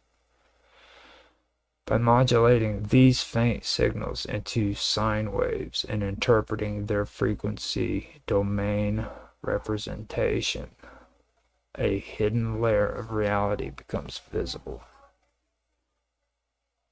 A key to interpreting these clandestine waves lies in pattern recognition and comparative waveform analysis. Once a base signal is identified and categorized, deviations from this pattern can be flagged for further investigation. Whether detecting the earlier stages of a disease or a trace plume from a leaking chemical tank, these deviations often serve as early warnings. The elegance of the sine wave allows for subtle fluctuations to be measured with precision, especially when high-resolution analog to digital converters and signal processing algorithms are used. To understand how these signals are measured in the field, consider how drones, satellites, and wearable health devices use arrays or sensors to scan the environment. Each sensor is tuned to respond to specific frequencies or chemical interactions. The signals they collect are processed in real time using onboard processors or cloud-based systems that reconstruct the waveform into interpretable data. The result is a sine wave pattern that represents the presence, strength, and dynamic behavior of the targeted chemical or biomarker. This allows not only the identification of what is being detected, but also provides insight into how it spreads. Change perspective, the frequency at which sensors must be modulated to detect such subtle interactions depends on the properties of the target compound. Lower frequencies are often used for large molecules in biomolecular or biomolecules due to their slower interactive or interaction kinetics. In contrast, higher frequencies are necessary for small gas molecules or volatile compounds that change rapidly. Choosing the correct frequency range is essential to produce a clean, detectable sine wave and avoid interference from background noise. Ultimately, the transformation of environmental or biological signals into sine waves offers a consistent, elegant method for interpreting the complex data surrounding us. These waves allow the integration of sensor technology with biological principles, creating a bridge between the inner and outer worlds. By understanding how these signals are modulated and processed, researchers and engineers are building more advanced systems capable of early detection, rapid response, and intelligent adaptation to adaptation to changing inputs. As we continue to uncover the layered signals hidden within natural systems, the humble sine wave becomes a powerful tool, not only for scientific analysis, but also for navigating the unseen architecture of reality. Whether in the brain's cerebellar structure, the electrochemical modulation of neuromodulators, or the oscillatory response of a chemical detector, waveforms serve as a fundamental expression of change, continuity, and interpretation. This deep relationship between wave, frequency, and information will continue to guide our understanding of everything from cognition to climate, medicine to mechanics, biology to information theory.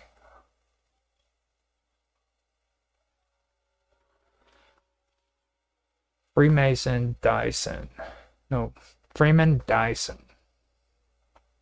and Freeman Dyson's ideas about advanced civilizations constructing vast energy harvesting structures around stars inspired not only science fiction, but also real scientific efforts to search for signs of such astro-engineering projects in the cosmos.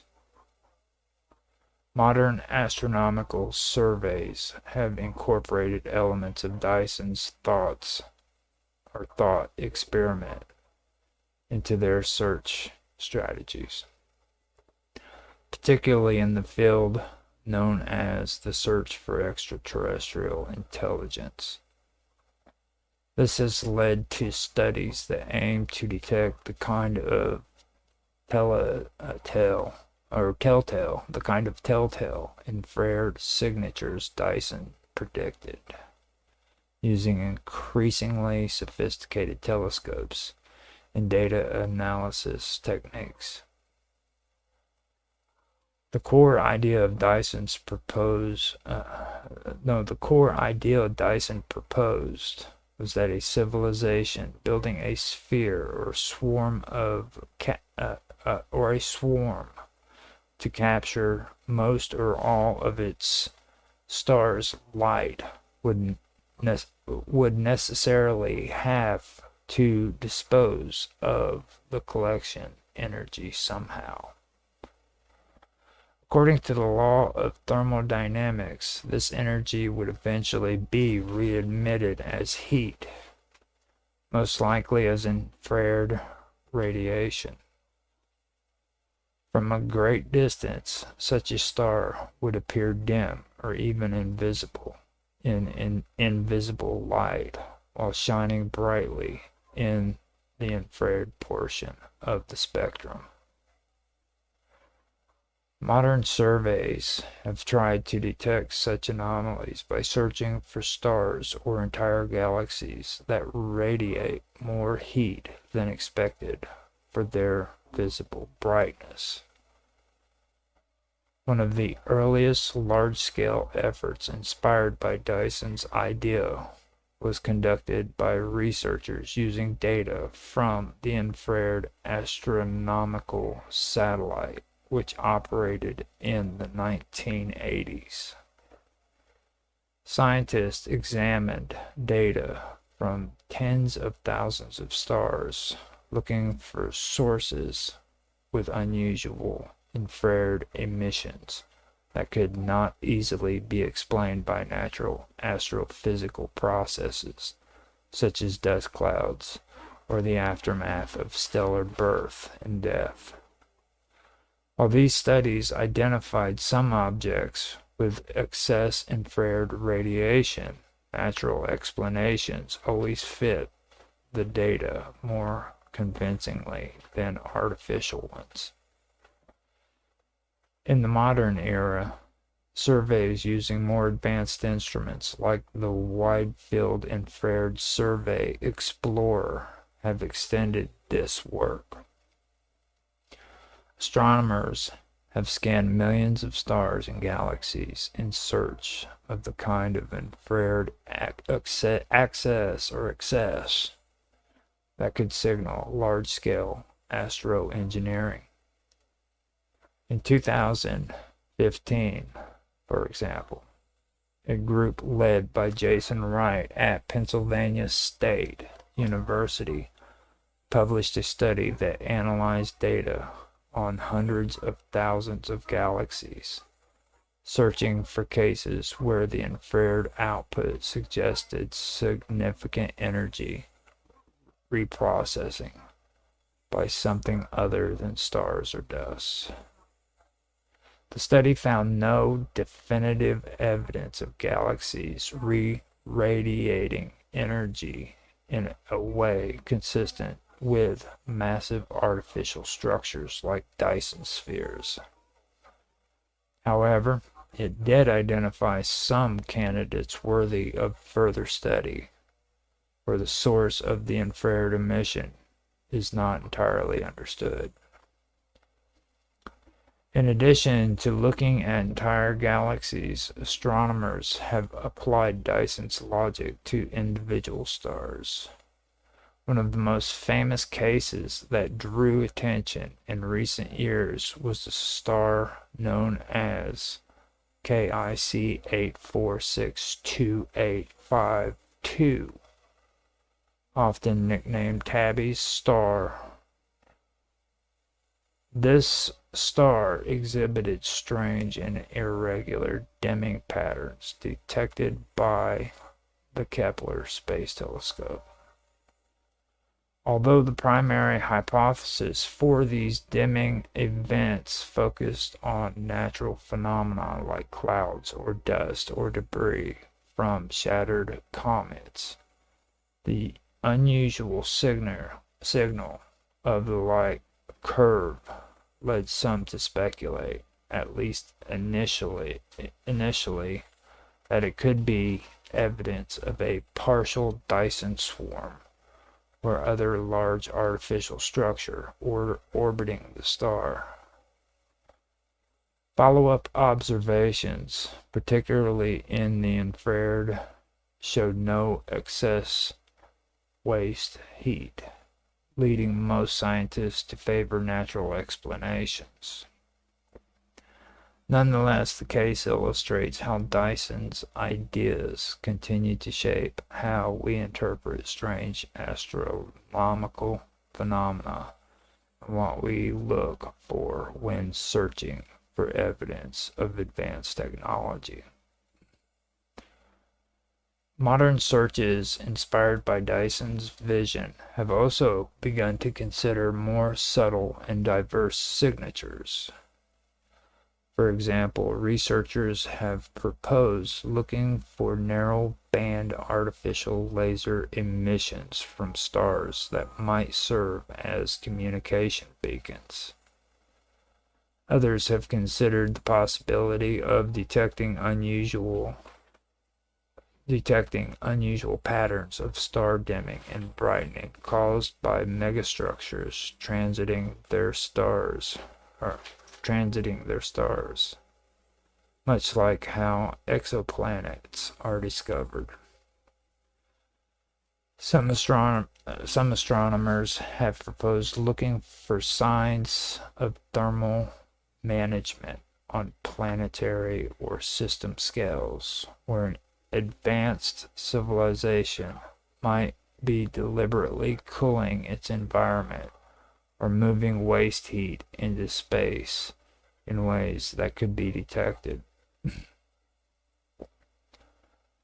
Large astronomical surveys such as the Legacy Survey of Space and Time, set to be conducted by the Vera C. Rubin Observatory, may offer new opportunities to apply Dyson's ideas.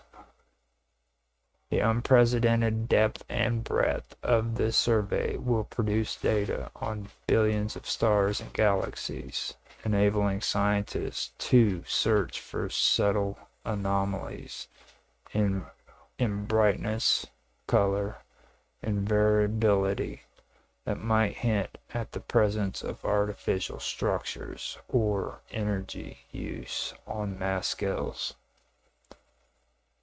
The concept centers on the idea that a sufficiently advanced civilization faced with ever-growing energy demands would seek to harness the full energy output of its central star, instead of relying solely on the limited solar energy reaching a single planet. This civilization might construct a vast assembly of structures orbiting the star, designed to capture and utilize almost all of its emitted radiation. This construct would likely not be a single solid shell, but rather a swarm of independent satellites or habitats arranged in dense formation around the star. Each component would collect solar energy for civilization's needs. Because the total energy output of the star would be intercepted, the visible light escaping the system would be greatly diminished. However, according to thermodynamic principles, the captured energy would eventually be emitted as waste heat, primarily in the form of infrared radiation.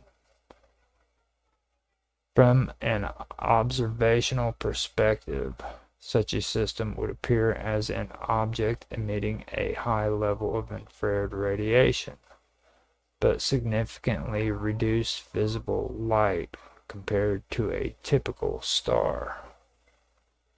This led to the suggestion that astronomical surveys could search for these infrared excesses as potential indicators of advanced technological activity.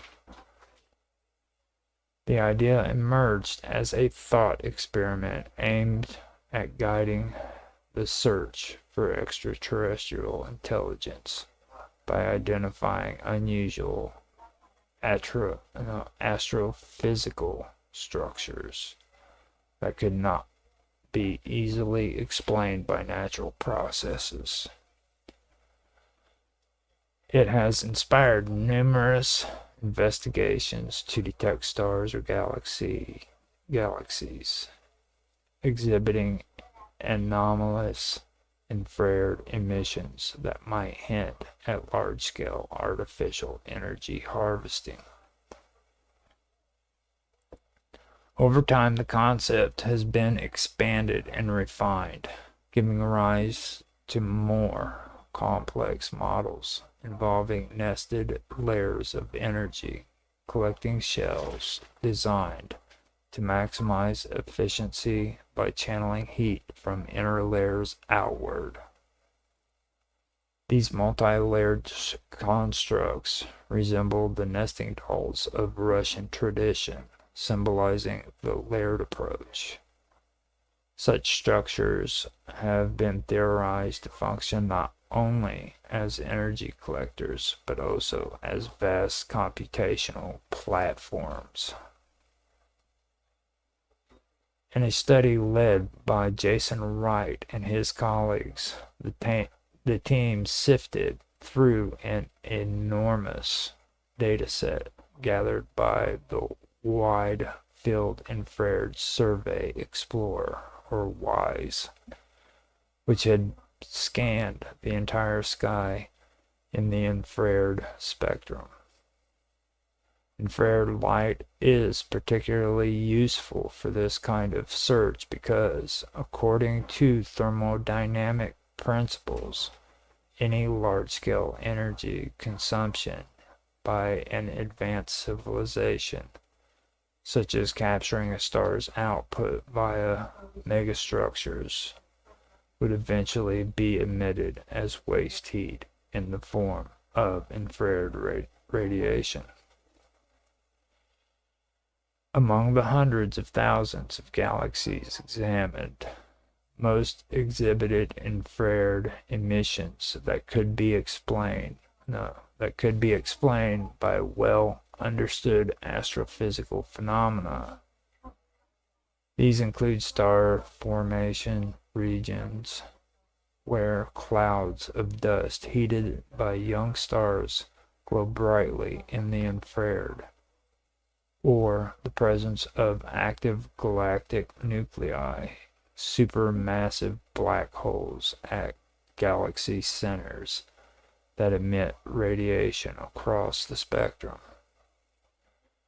However, Wright's team found a small number of galaxies whose mid-infrared output was significantly higher than expected given their visible light and their observable characteristics.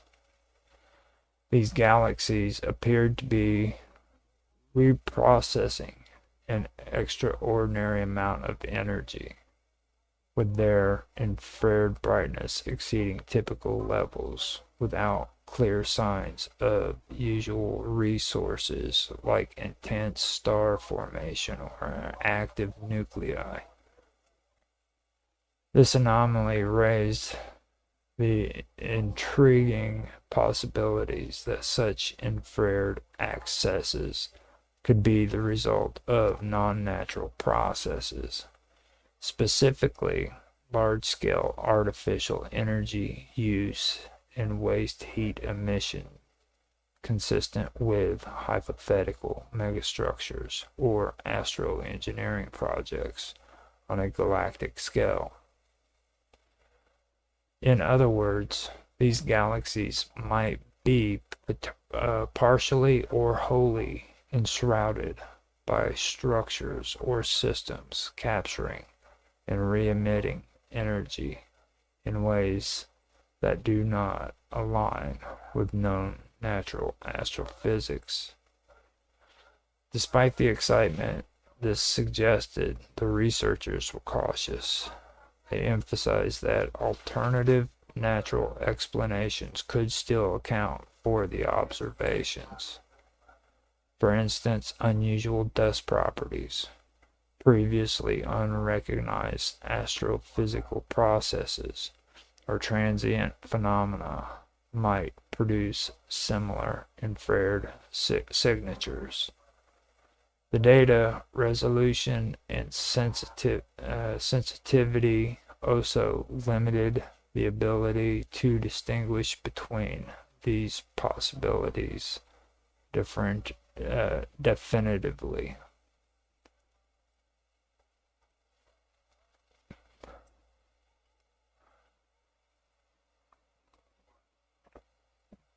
The development of brain-computer interface capable of restoring speech through direct neural decoding represents one of the most exciting frontiers in neuroscience and biomedical engineering. This technology brings together the fields of neural physiology, materials science, machine learning, and speech synthesis. I will describe in detail the microelectrode arrays that capture neural signals, the neural patterns involved in speech production, the computing systems that decode these signals into speech in real time, and the specific devices and products that enable these breakthroughs. Microelectrode arrays are highly specialized tools that serve as the interface between living brain tissue and electronic equipment. They are composed of grids or clusters of extremely small electrodes, often made from biocompatible materials such as silicon, platinum, and iridium. These electrodes are designed to either penetrate the brain or sit on its surface, depending on the goals of the study or therapy. The size of each electrode is typically measured in micrometers, allowing the array to detect the electrical activity of individual neurons or small groups of neurons. The electrodes can record the electrical impulses known as action potentials, as well as broader local field potentials, which reflect the activity of neuron populations. The signals gathered are extremely small in amplitude and require amplification and filtering before they can be processed. Some arrays are designed for recording only, while others can both record and stimulate neural tissues.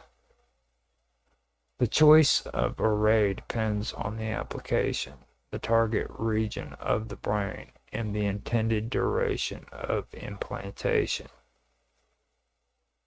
Speech production involves the coordinated activity of several brain regions, each contributing distinct functions. The inferior frontal gyrus, known commonly as Broca's area, plays a critical role in planning the movements needed for speech. It generates the sequence of motor commands required to produce particular sounds. The primary motor cortex executes these commands by sending signals to muscles involved in speech, including those controlling the lips, tongue, larynx, and diaphragm. The supplementary motor area and premotor cortex contribute to initiating speech and preparing the movement patterns. The auditory cortex provides feedback by processing the sound of the speaker's own voice, allowing real-time adjustments. The posterior superior temporal gyrus, often called Wernicke's area, is involved in the comprehension of language and links meaning to speech production. The neural signals involved in speech are time-locked and highly organized. They consist of action potentials that encode precise timing information needed to control speech muscles and local field potentials that reflect the synchronized activity of neural circuits. These signals are mapped somewhat topically in the motor cortex, meaning specific regions of the cortex correspond to control of specific muscles or muscle groups. Brain-computer interface systems designed to restore speech must capture these signals and translate them into audio output with very low delay. This requires sophisticated computing hardware capable of real-time processing. The neural signals are first acquired using systems like the Blackrock Neural Port or Blackrock Cerebus. These platforms support recording from arrays such as the Utah array, which features 96 or more electrodes capable of sampling at rates up to 30,000 hertz per channel.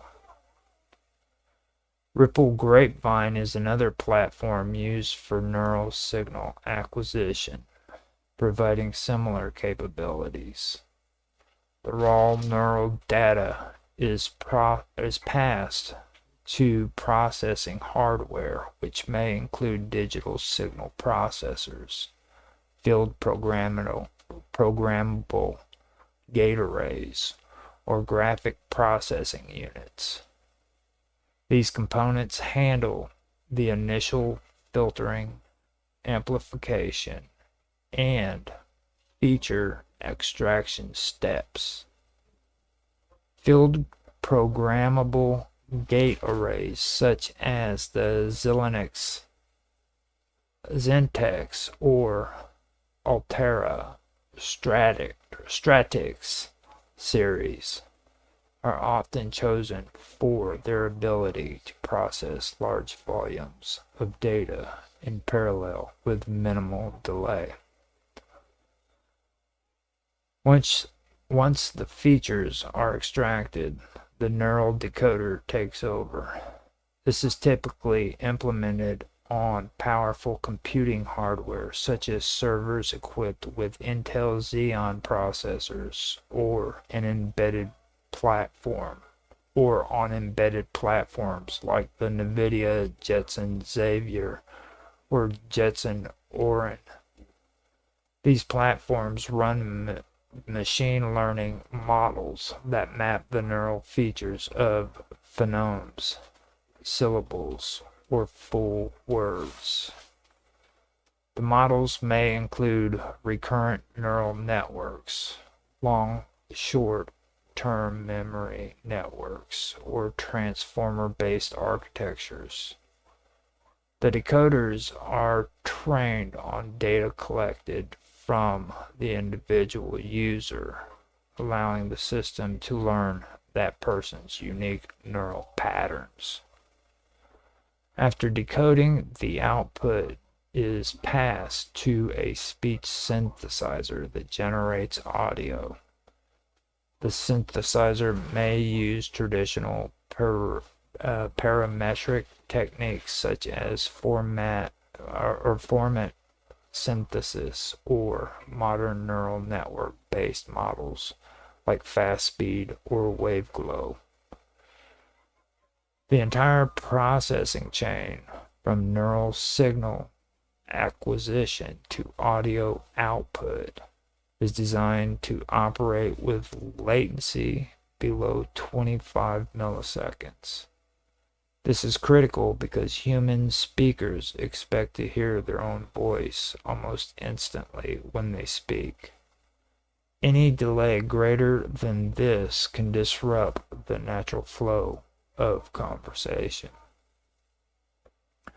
Specific systems that have demonstrated this capability include the speech neural prosthesis developed at the University of California, San Francisco. This system combines BlackRock Neuroport recording hardware, field programmable gate array processing, Intel Xeon server class decoding computers, and real-time neural speech synthesis. The Stanford University BrainGate collaborators have used similar setups, pairing BlackRock hardware with custom field programmable gate array pre-processing and custom neural decoders.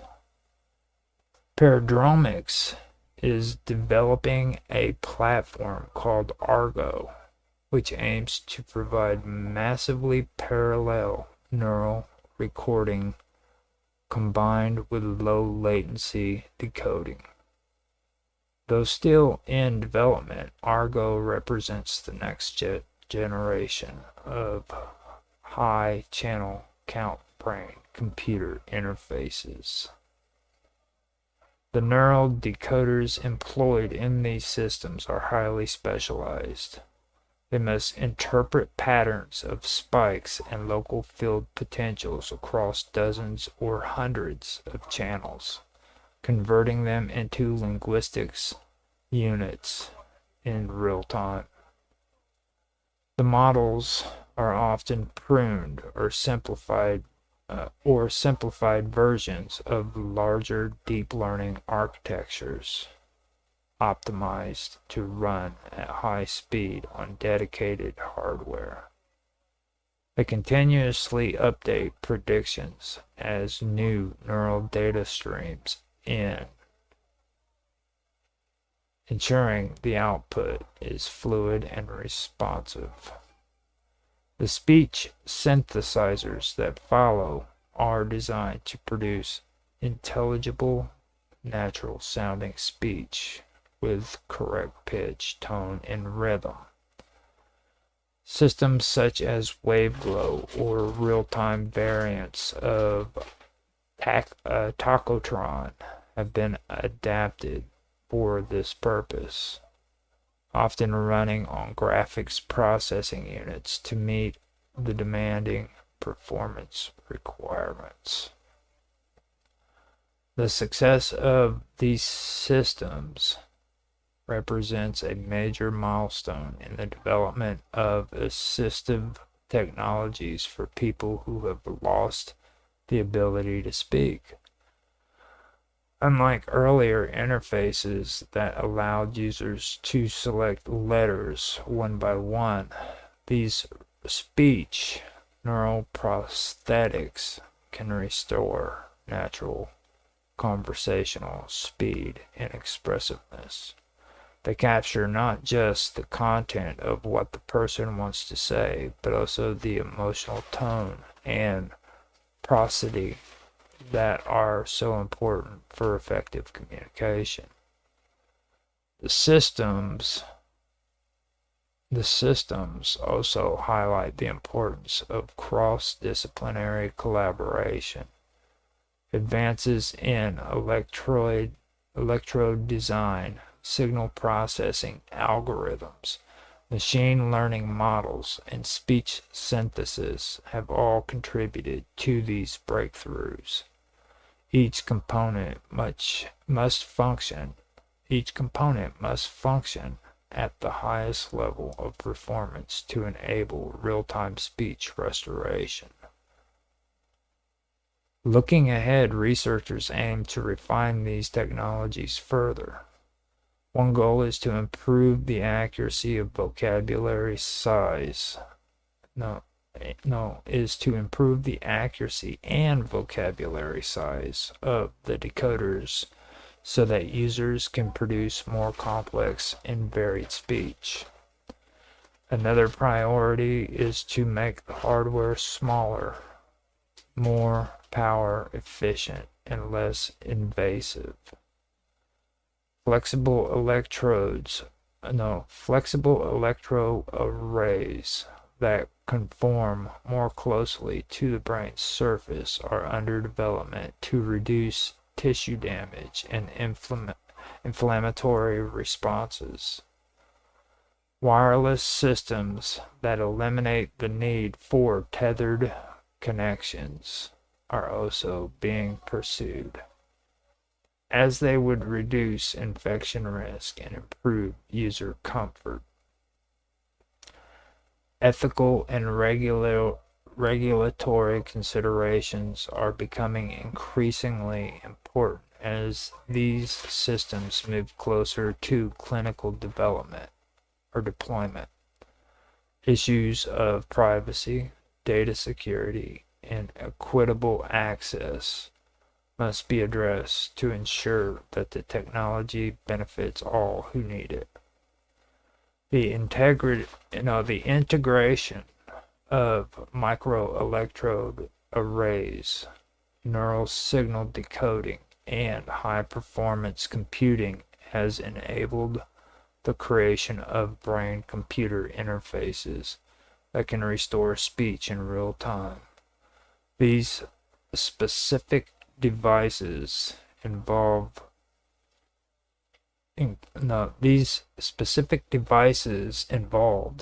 include the BlackRock neural port, the Cerebus systems, Ripple Grapevine interfaces, field programmable gate arrays like Xilinx, Kintex, and Altera Stratix, NVIDIA Jetson embedded processors, Intel Xeon servers, and speech synthesis software such as Waveglow and Fast Speech. These components work together to capture, interpret, and vocalize the neural signals associated with speech, providing a powerful tool for individuals with severe speech impairments.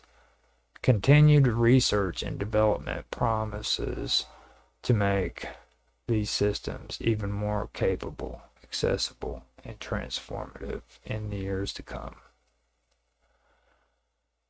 So there we go. That is the first episode for Weird Science.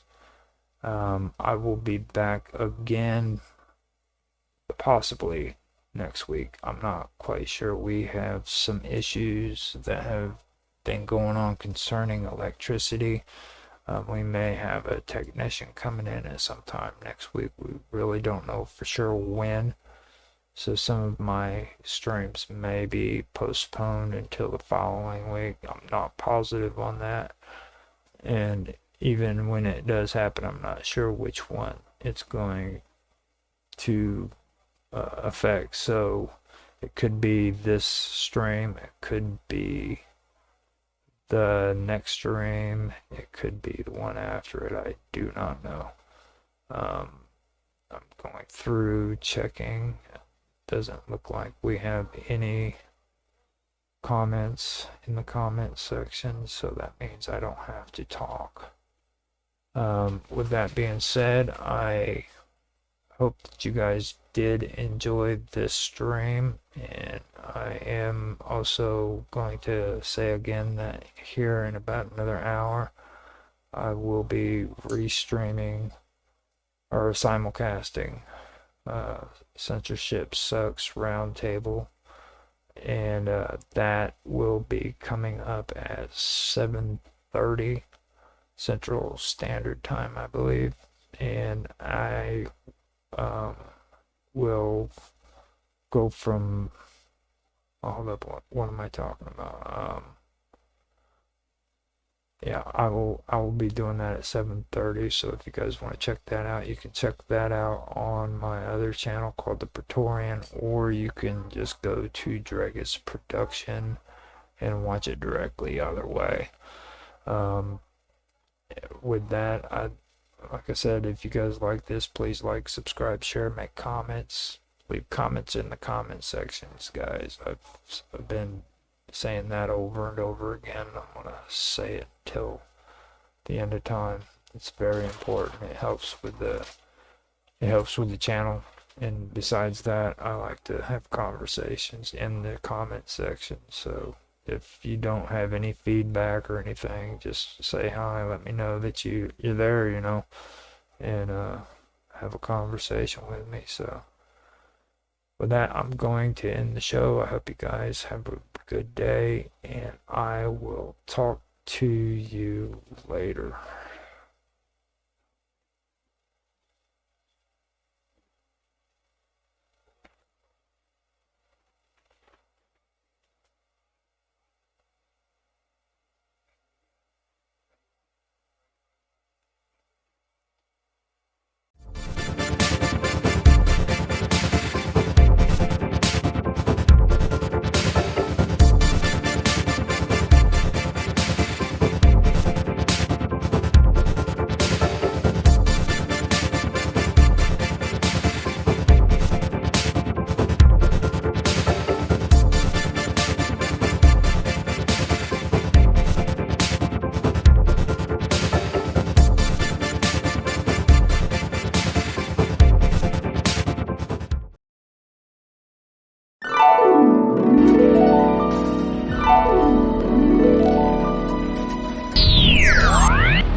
Shimmeramatt.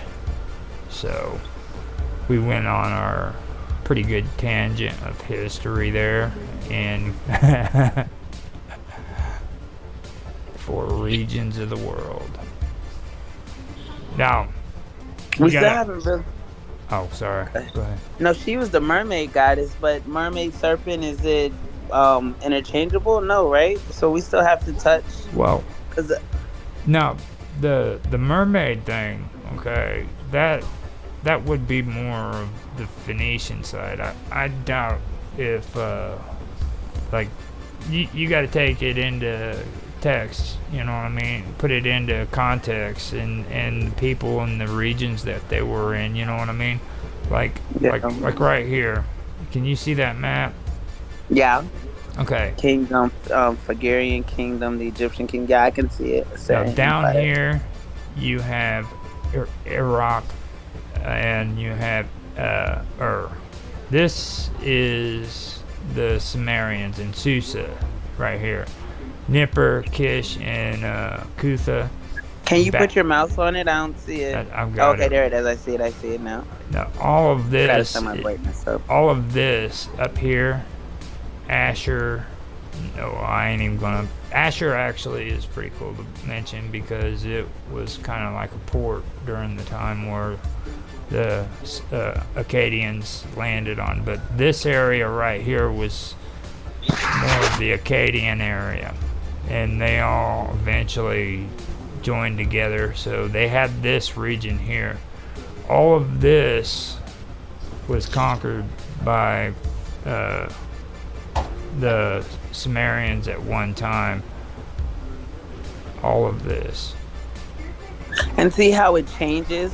Like, so on the key, it had two different, like, so this was Assyrian Empire during this time, and this was Assyrian Empire during this time. Can you go back to where we can see the key? Because I'd like to see the difference. Here it is. Okay, so the light one, 871, came after, and that was bigger. 824. No, 824. So technically, 824 is newer. Yeah. Yeah. It goes backwards. Yeah, right. So 824. So it was bigger, and then okay. Yeah. And then this, it shrank. I see now. This is the Assyrian kingdom right here, and see right here is just a little area compared to all this. So all of this got intertwined into all of this. You see what I mean? And this would be the Levant right here. Down here would be Judah. This is where the Canaanites. This is where the Canaanites were at. And that's Lebanon over here, right? What turns into like right here on this, is that because this is not the top? Is that not the top of Egypt right here that we're looking at towards the left? And then is that not no? No, that's Libya. That's Libyan. I'm right just saying there. because where are we at on the overall map? Because Tyre, Biblias, that is the Phoenicians. That's where they were at. Right. Lebanon. See Byblos, Sidon. Philo Byblos, Philo Byblos, Tyre. Cyprus, It's all right there. But that's where the Phoenicians dominated, though, right? Isn't that little? Yeah, and it turns Cyprus right here. That island there. right. Yeah, where it says Paphos and Salamis. Salamis, all that. Cyprus. It was all Phoenician at one time, and then Canaanites is all in here, and they were ruled by the Assyrians. That makes so much sense seeing it from this side now. You know, and that's Thracians. What are? I heard you say about the Sistinians, but what about the Thracians? The Thracians? What about them? They're up top to the left. No, not the Scythians. You told me about them a little bit, but if you go over to the left, right here. No, you gotta zoom out a little bit. Right there at the top, above Greek city-states, and then you see what's that? The Thracians. Let me see. Okay, that would actually be the region where Alexander the Great came from. So that's the Thracians, Phoenicians, they're talking about right there too, like right here. You got the Paeonians actually is what it is. The Phrygian, I know about them. Now the Phrygian were the ones that they believed. Well, the Phrygian and the Thracians maybe were the ones they believed that were a part of the mysterious sea creatures or the sea people. And we just learned about the sea people and in their boats, and then wow, that's so cool. That's so neat, man. And see, what happened was these sea people, they came down and they swooped down on Egypt, which is right here. They just bam, hit them real hard. And this is what Robot was talking about, where he believed that the Philistines were actually the mysterious sea people, because afterwards the Philistines settled in this area right in here, right around Judah on the shores, and Ascalon and stuff. But the Phoenicians never called themselves Phoenicians. I want to see Greek. Hold on. That's the Greek city-states. Okay, so the Greeks are up there. The Phoenicians are down here, but they're enemies. Well, Lydian. Okay, Lydian is a Phoenician area right here. And then the Phrygian kingdom, all that was Phoenician at one time. The Aegean Sea was controlled in this area by the freaking Phoenicians. The city of Troy is right up in this area somewhere, up around the northern part of this peninsula. And that's where the Iliad takes place. And the Black Sea is opened up here. Like, everybody thinks the Black Sea is closed off, but it's not. There's that little bitty opening. Right here in the middle between Chalcedon and Byzantium. Oh, my goodness. I wonder what it's like to travel through there. Like, what it looks like, you know what I mean? Well, that's how the Greeks do illegal trade with other countries that they're not supposed to.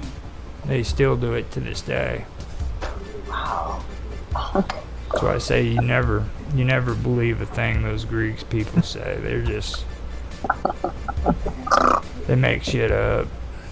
And see, that's the reason why the Phoenicians were so smart, okay, was because they understood that if they blocked this area off, since it was their territory, Yeah. that the Greeks would have to pay tribute to go through this area and get to this part of the world and trade.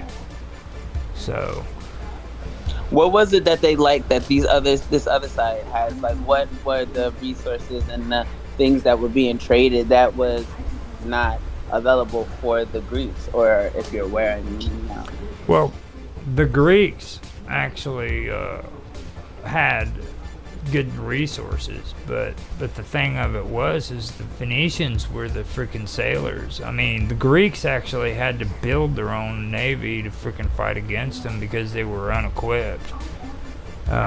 They also had to do it against Xerxes whenever they fought against the Persians over here.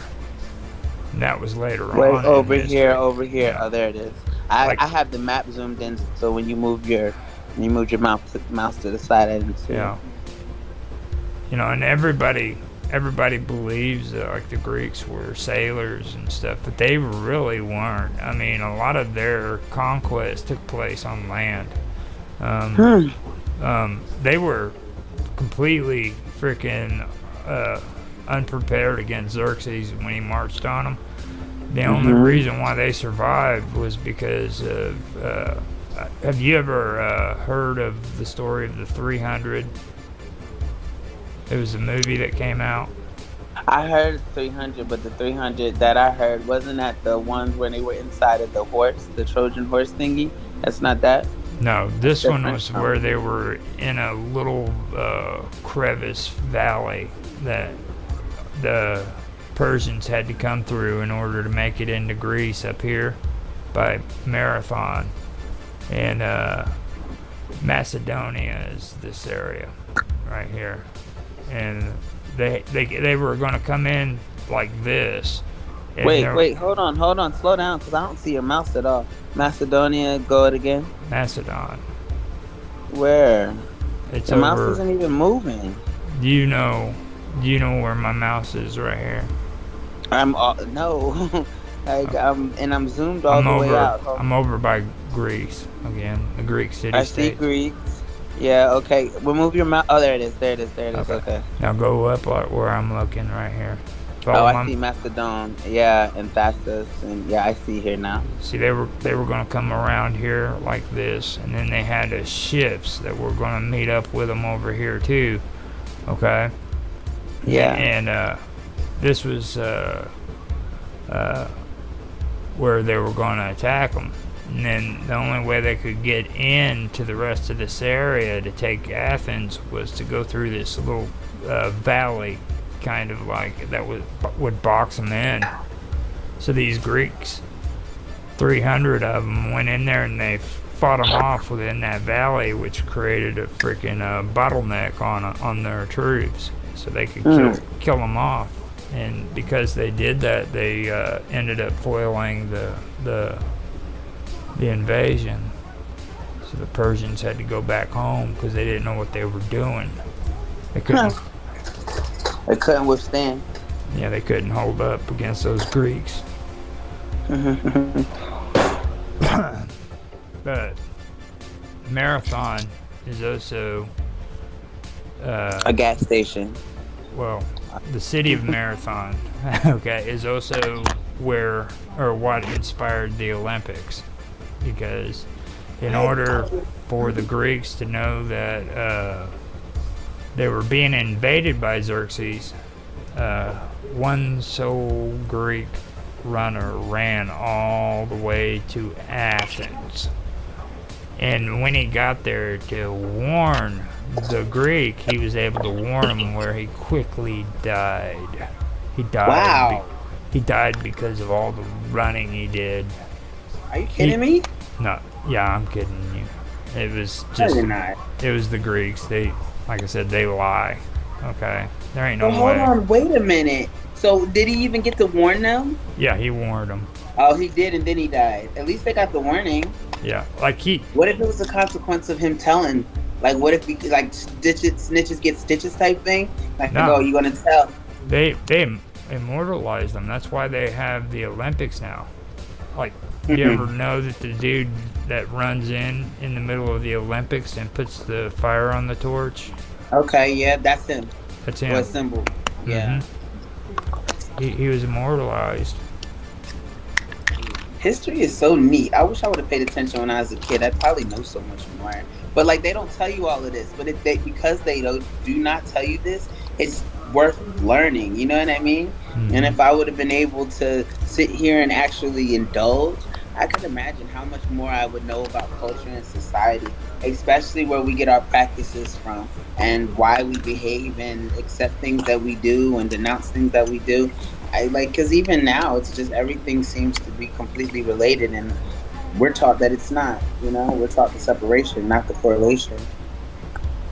I had no clue that this guy comes from, and I didn't even know that the Olympics were Greek, but I guess that makes sense now.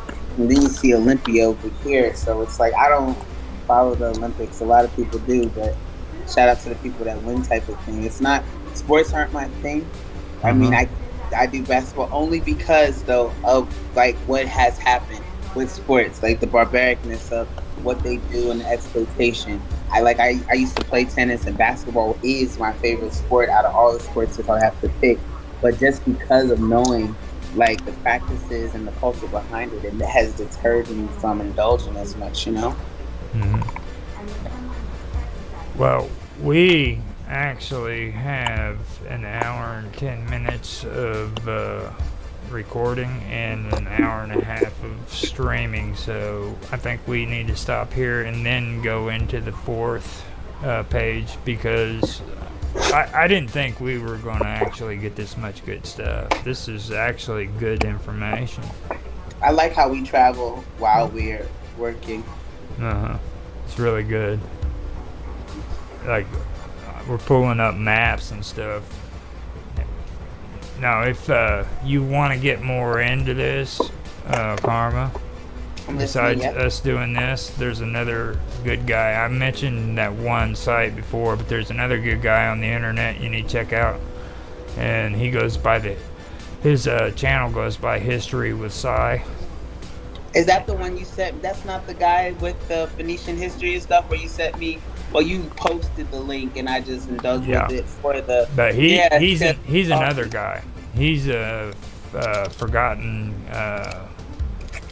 kingdoms or something, or fallen. Yeah.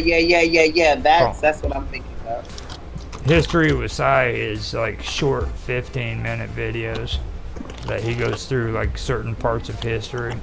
Things like that. So he's pretty cool if you want to check him out. So he's got a lot of good stuff.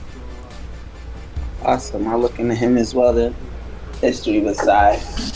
Yeah. I can post a link in the chat.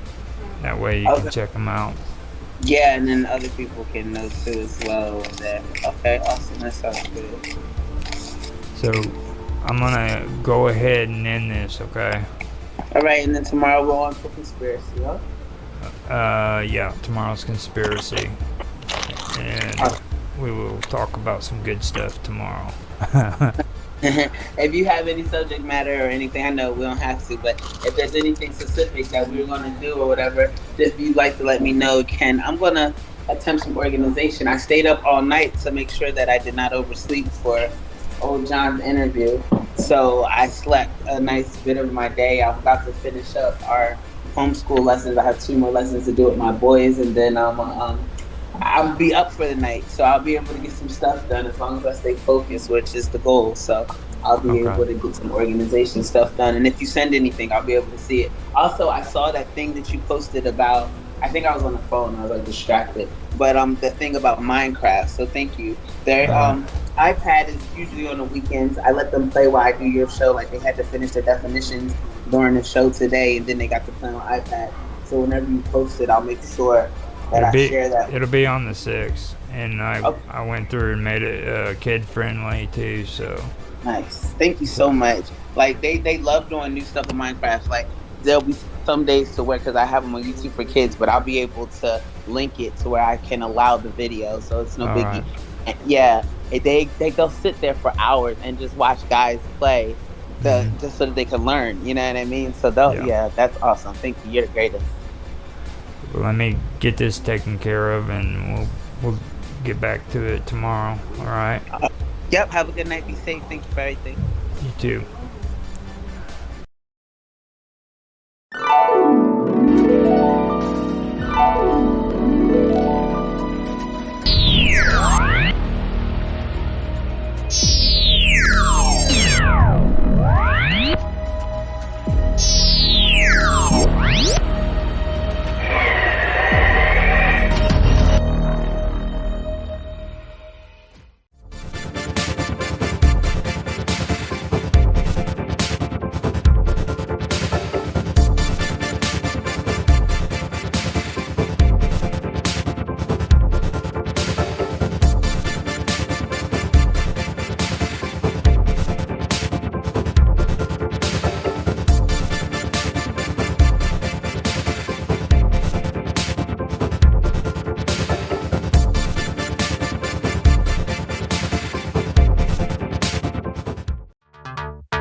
And people make. I mean, it could be misinterpreted, but I mean, like, that's all I'm They based make off it on out understanding. like Aleister Crowley was a freaking devil worshiper, and that's not what it was. He had a pretty rebellious life. Okay, don't get me wrong. He was probably more of an anarchist than he was a freaking any kind of Satan worshiper, and he did believe in dark magic, but he also believed in the Aeon of Horus, which that's the reason why all those stories of him and his wife spending their honeymoon in the Great Pyramid came out. Yeah. But you remember what we learned yesterday too about the Aeon of Mat. So you had the Aeon of Horus as well as the Aeon of Mat, and I mean, we don't ever hear the negative connotation, but look at the correlation in regards. Yeah. We don't really never hear the negative Hear connotation. about that in the public eye though, about Aleister Crowley, you know. Now he did believe in freaking like sex magic and shit like that, and that's what I say was his big downfall, because like towards the end his followers really started saying, look man, you're getting crazy, you know what I mean? He couldn't stop. He had no limits. But my whole point is like Jack Parsons got clumped into that. They said freaking, oh, he was crazy. Look at who he was worshiping there. He was worshiping freaking the same, look who he was following. He was following freaking Aleister Crowley. This is a crazy guy over here. He believes in the devil, you know, just to make him look bad. You know, that's what really stuck out to me. It discredits him. So if he's discredited and everything that he says and does is null and void, and people believe in the nonsense it's stupid. And so it makes sense though. And especially if I feel like it was set up, like I said, like both of them. And then look at all their data being utilized in today's type of technology. Look at everything that they have done being actually activated and, you know what I mean, implemented in everything, integrated in everything. And then we want to sit here and believe that they were dumb enough to get naked on the floor. And then what did the document say? What was the exact cause? They said pneumonia. Bullshit. What are you naked for? And another thing I want to point out too, HARP, okay? The conspiracy for HARP goes way back farther than freaking early 2000s, alright? Like all of a sudden now they freaking finally admit that freaking HARP did exist. There was a time where they denied that HARP even existed. Alright? Like, you're just a crazy... Where are they denying it for if it's... You're just a crazy conspiracy theorist for thinking that way. But then all of a sudden, you know, oh yeah, we got this freaking facility up in Alaska. You know, it's been there for a while, for a little while. I'm going to show you. I'm going to show you what we do have in order for you to disconnect with what I'm attempting to hide. Yeah. So it looks like we have come to the end of the hour. You want to call it quits for now, and then we can come back later and do another episode. Yeah, no, that's cool. Definitely. I have my own little research that I have to get done. Yeah, same here. And this was a good show, and I love conspiracy. You know, it's my favorite. Yeah, I do too. I'm glad that we were able to do this instead of doing the 9/11 stuff, because it kind of finishes up what we were talking 9/11, yeah. We really need to go over some of this. It would have been good if we've been talking about Tesla for the past. If Pecos was here, you know, that would have been really good. Maybe you're gonna open the round. Am I gonna open them up?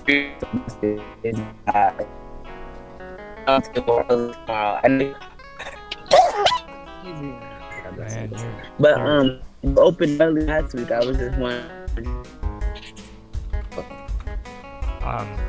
I think tomorrow is the round table. That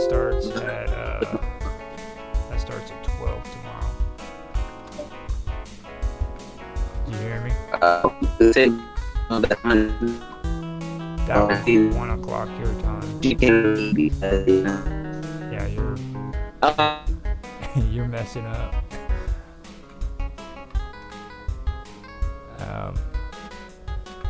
I tell you what we can do.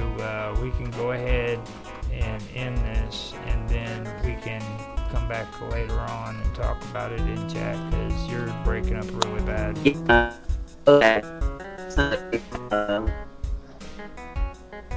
I think your sound device has finally said, "Screw you! I'm done with this." Hello everybody, and welcome back to Live with Roger Hanson. Today the topic is on conspiracy, and thank you for reminding me what the topic was today. Karma's here with me. You want to say hi? Hi everyone. Okay, so Karma mentioned it to me, and we were having a conversation on it. It was about the Royal Society. And this is really a good topic too, because it covers what was called at one time the Invisible College. I don't know if you're aware of any of that. No, I didn't know about the Invisible College part. Of course, as you speaking, looking it up now, but there's also another secret society that a lot of people aren't aware of. It's called the Rosicrucian. No, I heard of that. I have heard of that before. They were actually in The Ring of Power, if I'm not mistaken. It might have been another documentary I was watching. Rosicrucian. Yeah. That's really Rosicrucian is taking education back. Like, this is something that Mark really should be on, because I don't think he understands how brainwashed he is. Oh my goodness. Okay, so listen, what is that about? Did you see in the chat he was talking about, what was it, the SEG or something, the SEG? And then someone else comes in and he's like, hey, they're really, he didn't call him a cult. He said, hold on, because this guy is cool. He says he writes, the SEC, is a terrorist group. And and he was talking about he's talking about the Securities and Exchange Commission. Yeah.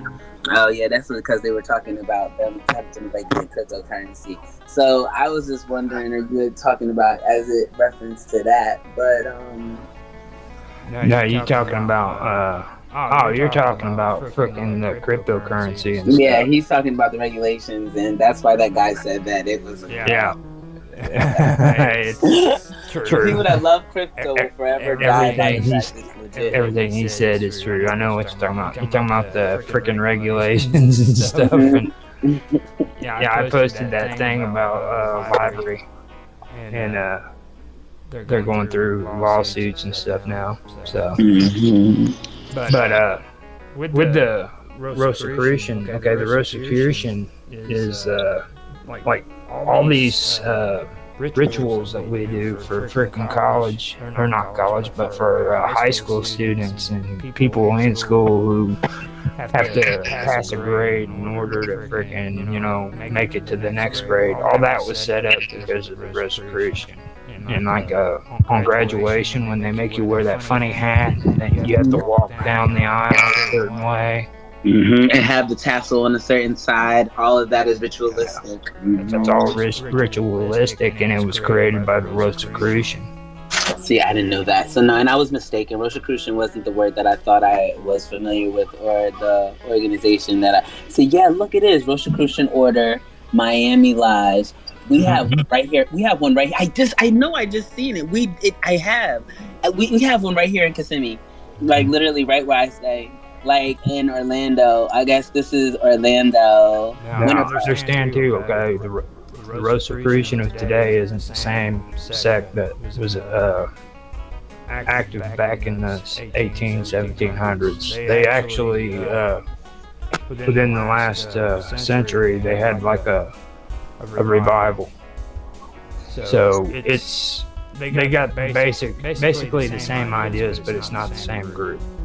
Okay, but listen, why would you even think about doing something that would ultimately could have an adverse effect? Like, why would you like to parallel your morals or your ideologies with something that's already questionable in regards to ethics? Like, that's not really making too much sense, because I hear how you're saying, like, well, they're not the same, but like, why not start a new organization then? Why even piggyback off of something that's already kind of questionable if you're attempting to be quote unquote different? That's a pretty fish. Why would you even do that?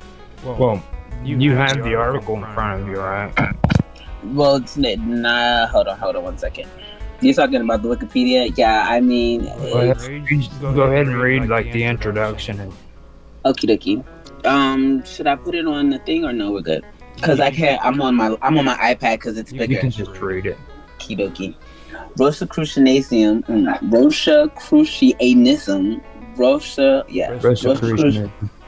Rosicrucianism is a spiritual and cultural movement that arose in Europe in the early 17th century after the publication of several texts announcing to the world a new esoteric order.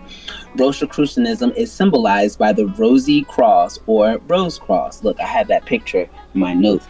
Between 60, and I didn't know why I had it. That was the Temple of the Rose. Between 1610 and 1615, two anonymous manifestos appeared in Germany and soon after were published throughout Europe. The Fama Fraternitatis Rosicruci, the Fame of the Brotherhood of the Rosy Cross, and published as Cassel in 1614, though it had been circulated in manuscript among German occultists since about 1610. Johannes Valentinus Andrea has been considered the possible author of the work. A literal reading narrates the travels and education of Father Brother CRC and his founding of a secret brotherhood of similarly prepared men. Names, numbers, and others details have Kabbalistic allusions in which the cognoscenti of the era were well versed. I like that. The Confessio Fraternalist, the Confessions of the Brotherhood of RC, published in Frankfurt in 1615, responded to confusions and criticisms and elaborated the matter further. That was the first paragraph. Okie dokie. So Now- would you like more? No. Now the Brotherhood of the Rosy Cross. You know how you said you have that rose symbol? Yeah. Now you need to understand what that rose represents. And they're two different ones. Can we get? I'm gonna screen share. Go ahead. I'm listening. But because there's two different symbols, the Luther cross, and then there's this one up here.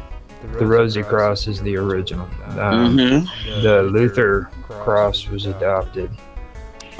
Now, the original Restoration believed in freaking secrets. Okay, so like you know how when you're sitting in your front room and you got that trim sitting up on the top of your freaking house with the flowers or whatever decoration.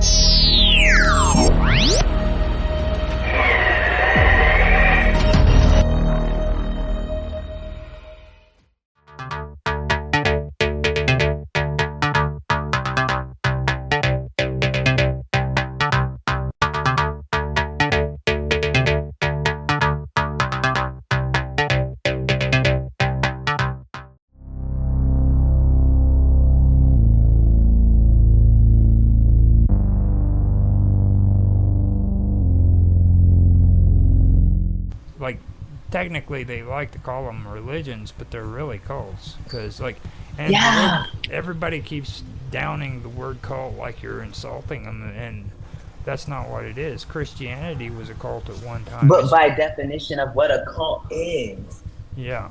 Like, in fairness, by definition of what a cult is, like, a cult is a cult, and that is what religion is. Unfortunately, it does. The difference Not all between a of them, cult but and a most of them. religion, in layman's term, is just their size, their following.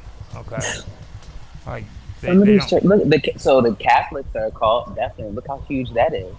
Well, it's a matter of how many followers they get. Like when they hit a certain point where they have so many followings, they can be considered a religion.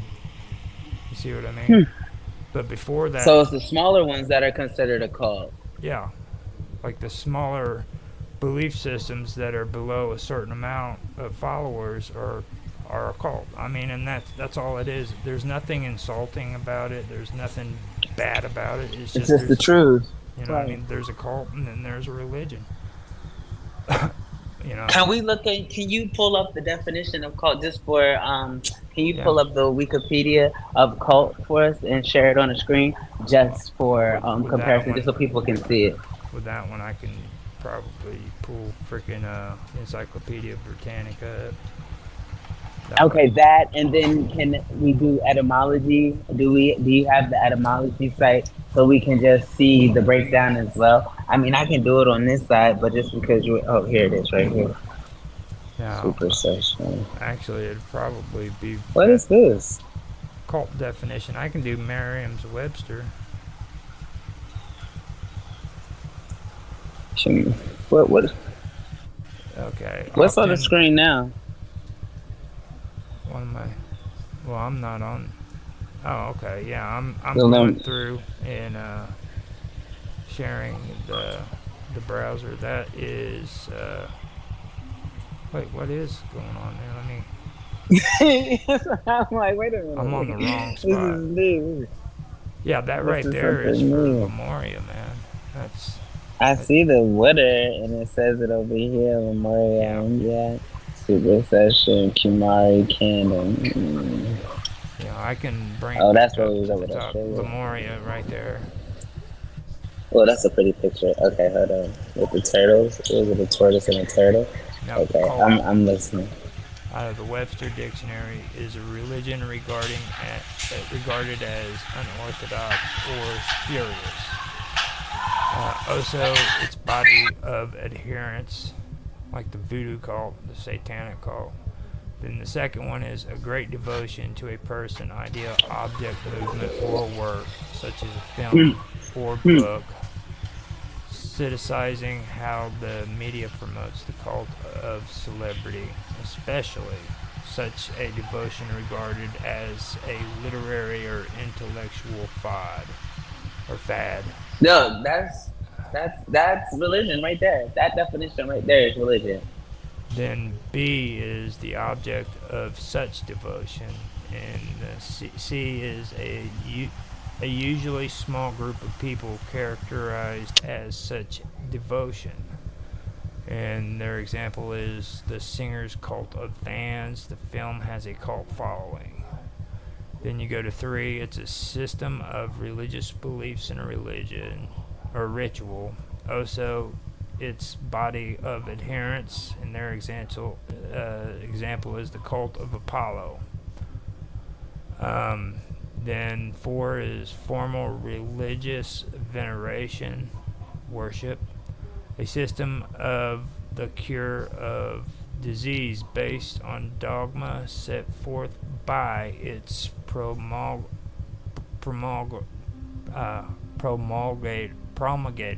There you go. And their example is health cults. Now, Their example is that's out of the dictionary, and that's now.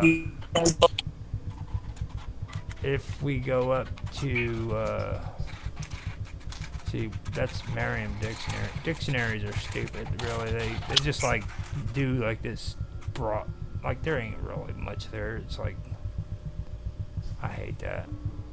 It does. It just irritates me. Cult is a term.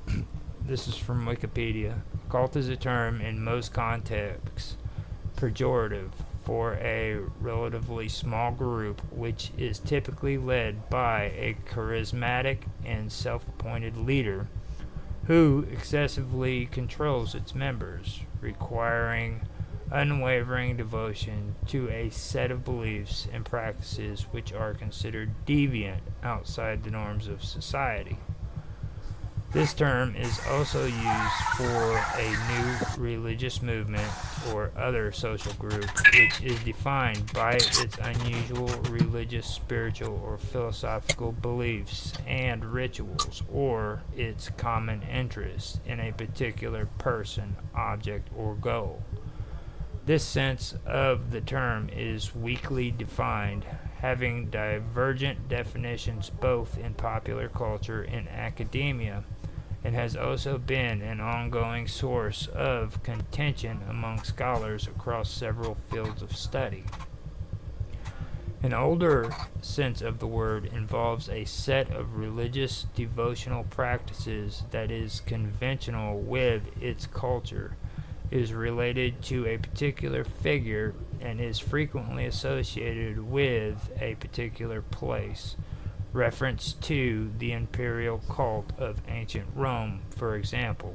Use of the word in this sense. A derived sense of excessive devotion arose in the 19th century. Beginning in the 1930s, cults began an object of sociological study within the context of the study of religious behaviors. Since the 1940s, the Christian and secular anti-cult movement has opposed certain groups, and in reaction to acts of violence, frequently charged those cults with practicing mind control. Scholars and media have disputed some of the claims and actions of anti-cult movements, leading to further public controversy. So, yeah, once they start getting into all that, I wanted to stop. No, I understand, but like I can see the correlation. I felt as though, just given the nature of the topic and based off of how we're describing it, it was necessary for people to understand that do listen why we're relating religion, not that we're being anti-religion, but just speaking the truth of the matter using just basic research definitions. I could have actually messed that up because on Wikipedia it also says cult is not to be mistaken with a cult. Oh, Colt. OCCULT. Yeah, with I an know O that. instead of CULT, OCCULT. So that might have been my bad. The occult is the broadest sense is a category of esoteric supernatural beliefs and practices which generally fall outside the scope of organized religions and sciences. They're just throwing the same. Yeah, they're just saying the same words but different formats. Yeah, yeah. Yeah. They're Now saying they're the same wanting thing. to. Now they're wanting to categorize occult and cult like conspiracy and conspiracy theory.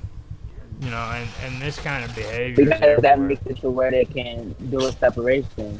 Yeah, they can freaking categorize and break it down, and Yeah, and make it seem as if they're not. it's pretty bad when I look at that Make stuff. it seem like it's not a cult just because they'll accept it. But the word cult shouldn't be a negative. And how people are blind. You know, see, and that's the kind of stuff I'm talking about when it comes to a lot of these topics. It's like there seems to be an intellectual group out there who just wants to freaking categorize these things to where it's interpreted as a negative thing when in reality it's not. You know what I mean? The term cult has been termed negative because of people who are freaking, like what's his face, the one that did the Kool-Aid with his followers, Joe.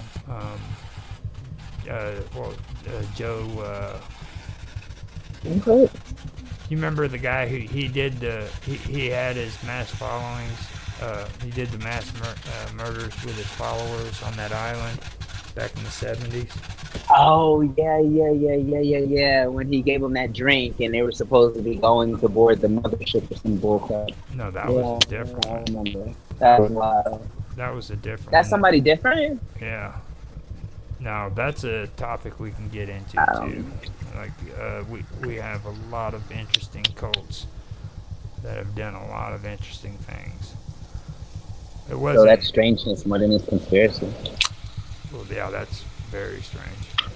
Well, see that's the stuff that I'm talking about, or I was talking about in my comment for this post. Okay, and that's the reason why I named this strangeness is because strangeness has a whole lot more category in it than just freaking UFOs and ghosts. You know what I mean? Like there's a lot of things that can pertain to being strange or strangeness, like Lemuria and Atlantis.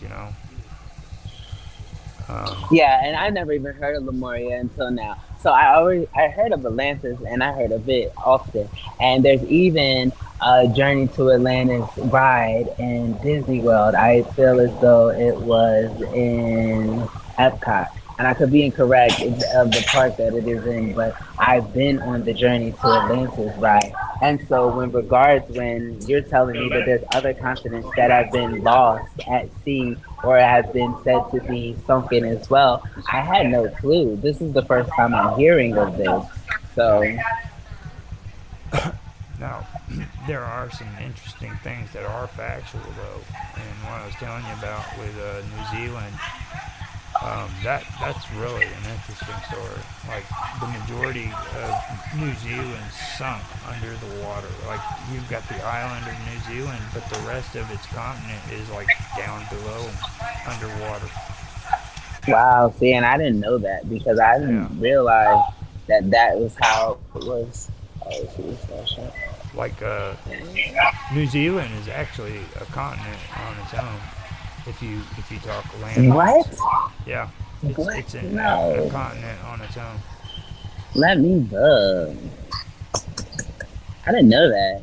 What do they don't count it as a continent though. So what is it guarded as an island? Well, I mean, how beautiful this water is. Jesus. It's underwater. I mean, I don't know what they're planning. Look how beautiful it is though. But isn't robots from New Zealand? People live there. No, I don't know. Look how beautiful it is. He's from the island. I'm talking about, like, there's more land that belongs to New Zealand under the water around the beaches. You know what I mean? Go down underneath that water. I have to do that map that you guys did yesterday. What was it called? It's a do that. Can you? Oh, I shouldn't be like this. That's a good idea. Yeah. Can you pull it up on your thingy? Or are you gonna do Google Maps? Yeah, so we can show it. That satellite view is amazing. Yeah, it really is. Now, this It says it's sharing your screen, but it's not. It says I still only see the chat. Let me see what we got going on here.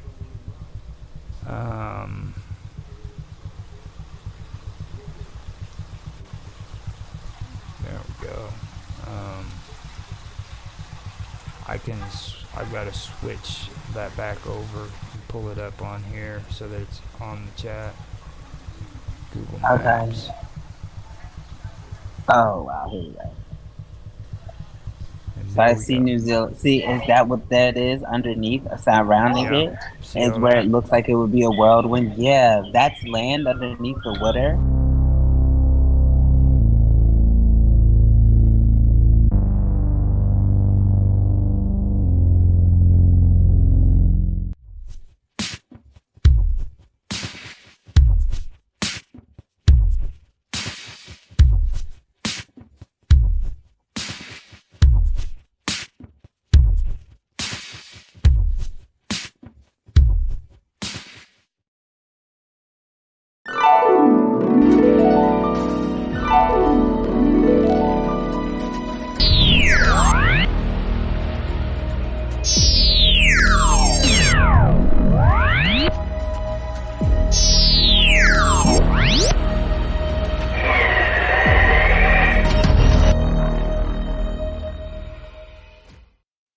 There's a graveyard actually close to the house up in the little village.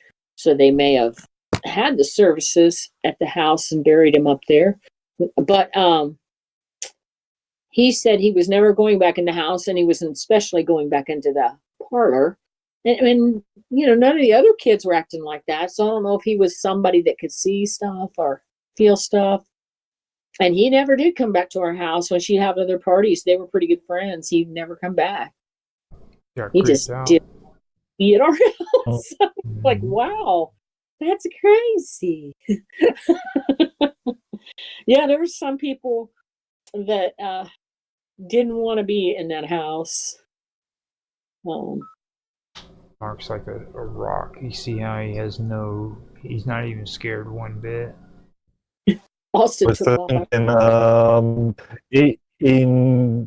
the nearest city to me, there is a Jewish graveyard, and I think about 15 years ago, there was a load of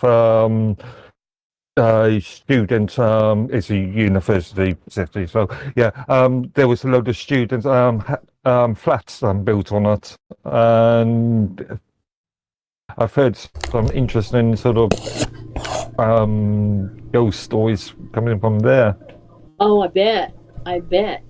Here, I don't know if you've ever heard about it, Roger, and you probably haven't, Mark. But it's the worst supper club in the history of the United States here. 160 people were killed. It was in Kentucky, and it was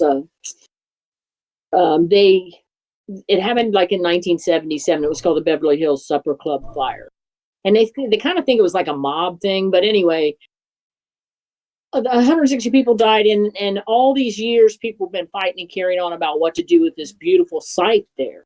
And the victims, the families of the victims were like, no, we don't want you to build or do anything there. There some businesses were wanting to build there and whatnot. And so finally, just recently, they're going to build a subdivision there. They're going to put a big monument up for the people that died. as you come into the subdivision, I guess they're going to have this beautiful monument for the victims of that fire, and so many years ago. And I was discussing with a few people on Facebook. It was a post, and people were like, "Oh, you think it'll be haunted?" And I was like, "Yeah, probably." I would say it's not good, but yeah. That's funny, and then there's an energy. Reminds me of all those Stephen King sort of houses built on Indian burial grounds, sort of. Yeah, kind of the same. Pet Cemetery, that sort of thing. Yeah. Yeah, and it was such a terrible way to die because those people were in the supper club, and it was hard to get out. And a lot of them couldn't get out, and they all died, from fire-related stuff. So it was terrible. That was mob related. Because they intimidated, they were trying to get that owner to sell them the place, and he wouldn't do it. So they were making an example out of him by burning the supper club to the ground. They didn't care. See, that kind of ties into the Hollywood and stuff too. Yeah, and then all that stuff ties into government corruption too, because that's all interrelated. Right. A lot of shit, like kind of how Epstein. A lot of his clients weren't just Hollywood people. They were people in Washington, D.C. They were people in probably London. Yeah, probably London, probably Ottawa. Any of the major world. There is again, allegedly, there is the connection between Epstein and Prince Andrew.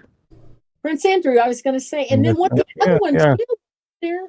What, the one that just moved to America? Or no, maybe not. I'm not sure about him, but yeah. We're talking about Prince and Meghan Markle. Yeah. But I think he might have been a little too young. But it would be too young. I think the other one, they actually he was probably one of the ones that got sold. He actually kind of got demoted, didn't he? Because of his mom and the whole thing. Well, didn't he get kicked out of the royal family technically? I don't know exactly. I mean, that's a bit of a gray area. Yeah. It didn't build him up any. It didn't build him up. He was. It didn't build up it didn't build up his standing with them at all. No. I'm hoping. And potentially because of his visa status, he could be kicked out of the US soon. Yeah. Potentially. Yeah. That's possible with all the... Because I believe, there's an allegation that he lied on these people. Yeah. Do they want him back? I don't think anybody wants him back over there. You guys don't want him back over there, do you? We don't care. Or are you guys indifferent? You don't really care whether he comes back or not? Now, that's another thing. Their mother, I always thought that was kind of odd. I'm sure, the Princess Di thing. Yeah, that was kind of odd. Because she was going to marry Dodi Fayed, and then that was not something that they wanted. So, and his dad. Well, I don't know if she was. I'm not sure if she was going to marry because she wasn't divorced. So, but yeah, there's a sort of. There's a question about relationships, let's just say. Yeah. And Dodi Fayed's dad always, and I don't know if he's still alive, but I know up until recently he was always saying that there was something, was some kind of conspiracy that killed his son, that accident wasn't just an accident. But I don't know, that one would be a hard one to do, but you never know. It was kind of. And then that night they said he was going to propose to her, but I thought she was separated, if she wasn't even divorced. Yeah, but she was still, not divorced, so that would be bigamy? Yeah. Legally speaking, yeah. That's true. Yeah. Yeah. Mm-hmm. Yeah. That kind of ties into the whole Epstein. I mean, that Epstein thing was that was a global thing. Yeah. That wasn't just a Hollywood or a Washington conspiracy. That was a global that was a global thing that ties into governments and the whole showbiz industry and all that shit. I mean, it's absolutely enormous. And they keep saying, you know, they're going to release the Epstein list unredacted, which I'm hoping they will. But at the same time, I'm not holding my breath. I doubt it. Not if it's well. Again, we have to caveat this thing by stating allegedly because who knows? It's still Yeah, it's relatively fresh thing. But if it is related to influential people such as the royal family, it's not going to be released anytime soon. Right. Or at the very least, it'll be redacted to exclude their names. You know, they'll see to it. I doubt we are going to ever know the truth, at least not in our lifetime, anyway. Right. No. It's an enormous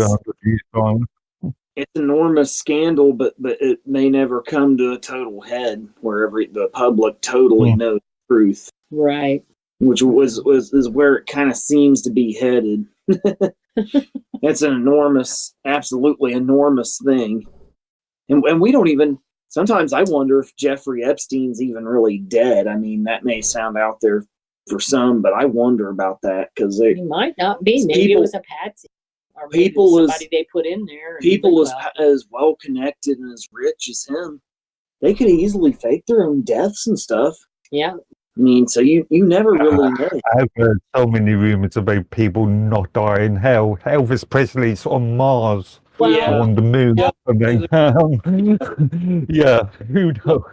Dead though at his last concert. Yeah, I don't they see said how he didn't die. Yeah, they said that. Yeah, I don't believe Elvis is still alive. I think he really did die. So there's that too, and that kind of muddies the waters when somebody really does fake their own death. Yeah. You know, us little people don't know the truth. I've got validation on some of that though. Like if you guys go and you start researching how many men fake their own death to get out of their weddings, it would blow your mind.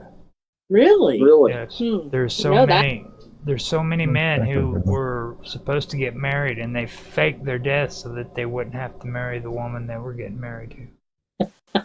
That's interesting. Where can we research those stats? Go and type it in Google search, and it's there. I mean, it is. Google doesn't censor the search results or anything on. But remember, just because it's on the internet doesn't mean it's true. Well, right. Yeah. Right. Yeah. And you know what I'm noticing too, especially because especially with this allegedly Jay-Z stuff that he's done. And it's alleged. When you look him up, because there's all kinds of stuff out there and all kinds of people like that think he's done this and that, and there's a lot of people against him. But if you look him up, AI's got like, oh, he's doing great. This isn't hurting him. Nothing's going on. So he's monitoring that. He's got some ties as to what goes out there about him. Well, he probably bought some of the most expensive AI bots on the internet that can fake all kinds of stuff for him and what have you. So now with AI, you know, a lot of people are manipulating they have a lot of money and power. They're manipulating. Technically, I do not like to use the term artificial database recognition. But yeah, if you're getting all your data sets from places like Wikipedia. Yeah, that's a little different. So, but yeah, now from somewhere. Thing that pops up is AI, so you got to be careful with that because it's not always true. Yeah. It's never true. Yeah, almost never. Well, I won't say never. Never say never, but I mean about real issues. If you want real issues, they're not going to give you the real data. You better do some research. Make sure. There's things we'll never know, regardless how much research we do, because there's just so many cover-ups that have either been played out carried out or being carried out, there's no way we know what the hell is going on completely, or how to bring everything that is going on into one clear picture completely. Yeah. I mean, it lies about everything, though. Like, if I tell them to write me something that has 3,000 words in it, they will frickin' write me something that says it has 12 or 3,000 words in it and it's only 1,200. Yeah. Right. Yeah. Yeah. And Okay. it kind of counts on you not counting the words. Right. You just ask him. You see, you just ask them. Say, is that really 3,000 words? And they will say, oh, my bad. I didn't mean to do that. That is not 3,000 words. Here, let me go ahead and update that for you. Right. So it's lying. Yeah, it is point blank lying to you. And then when you call them out on it, they admit that they lied to you. Yeah. Yeah, that's true. You know, so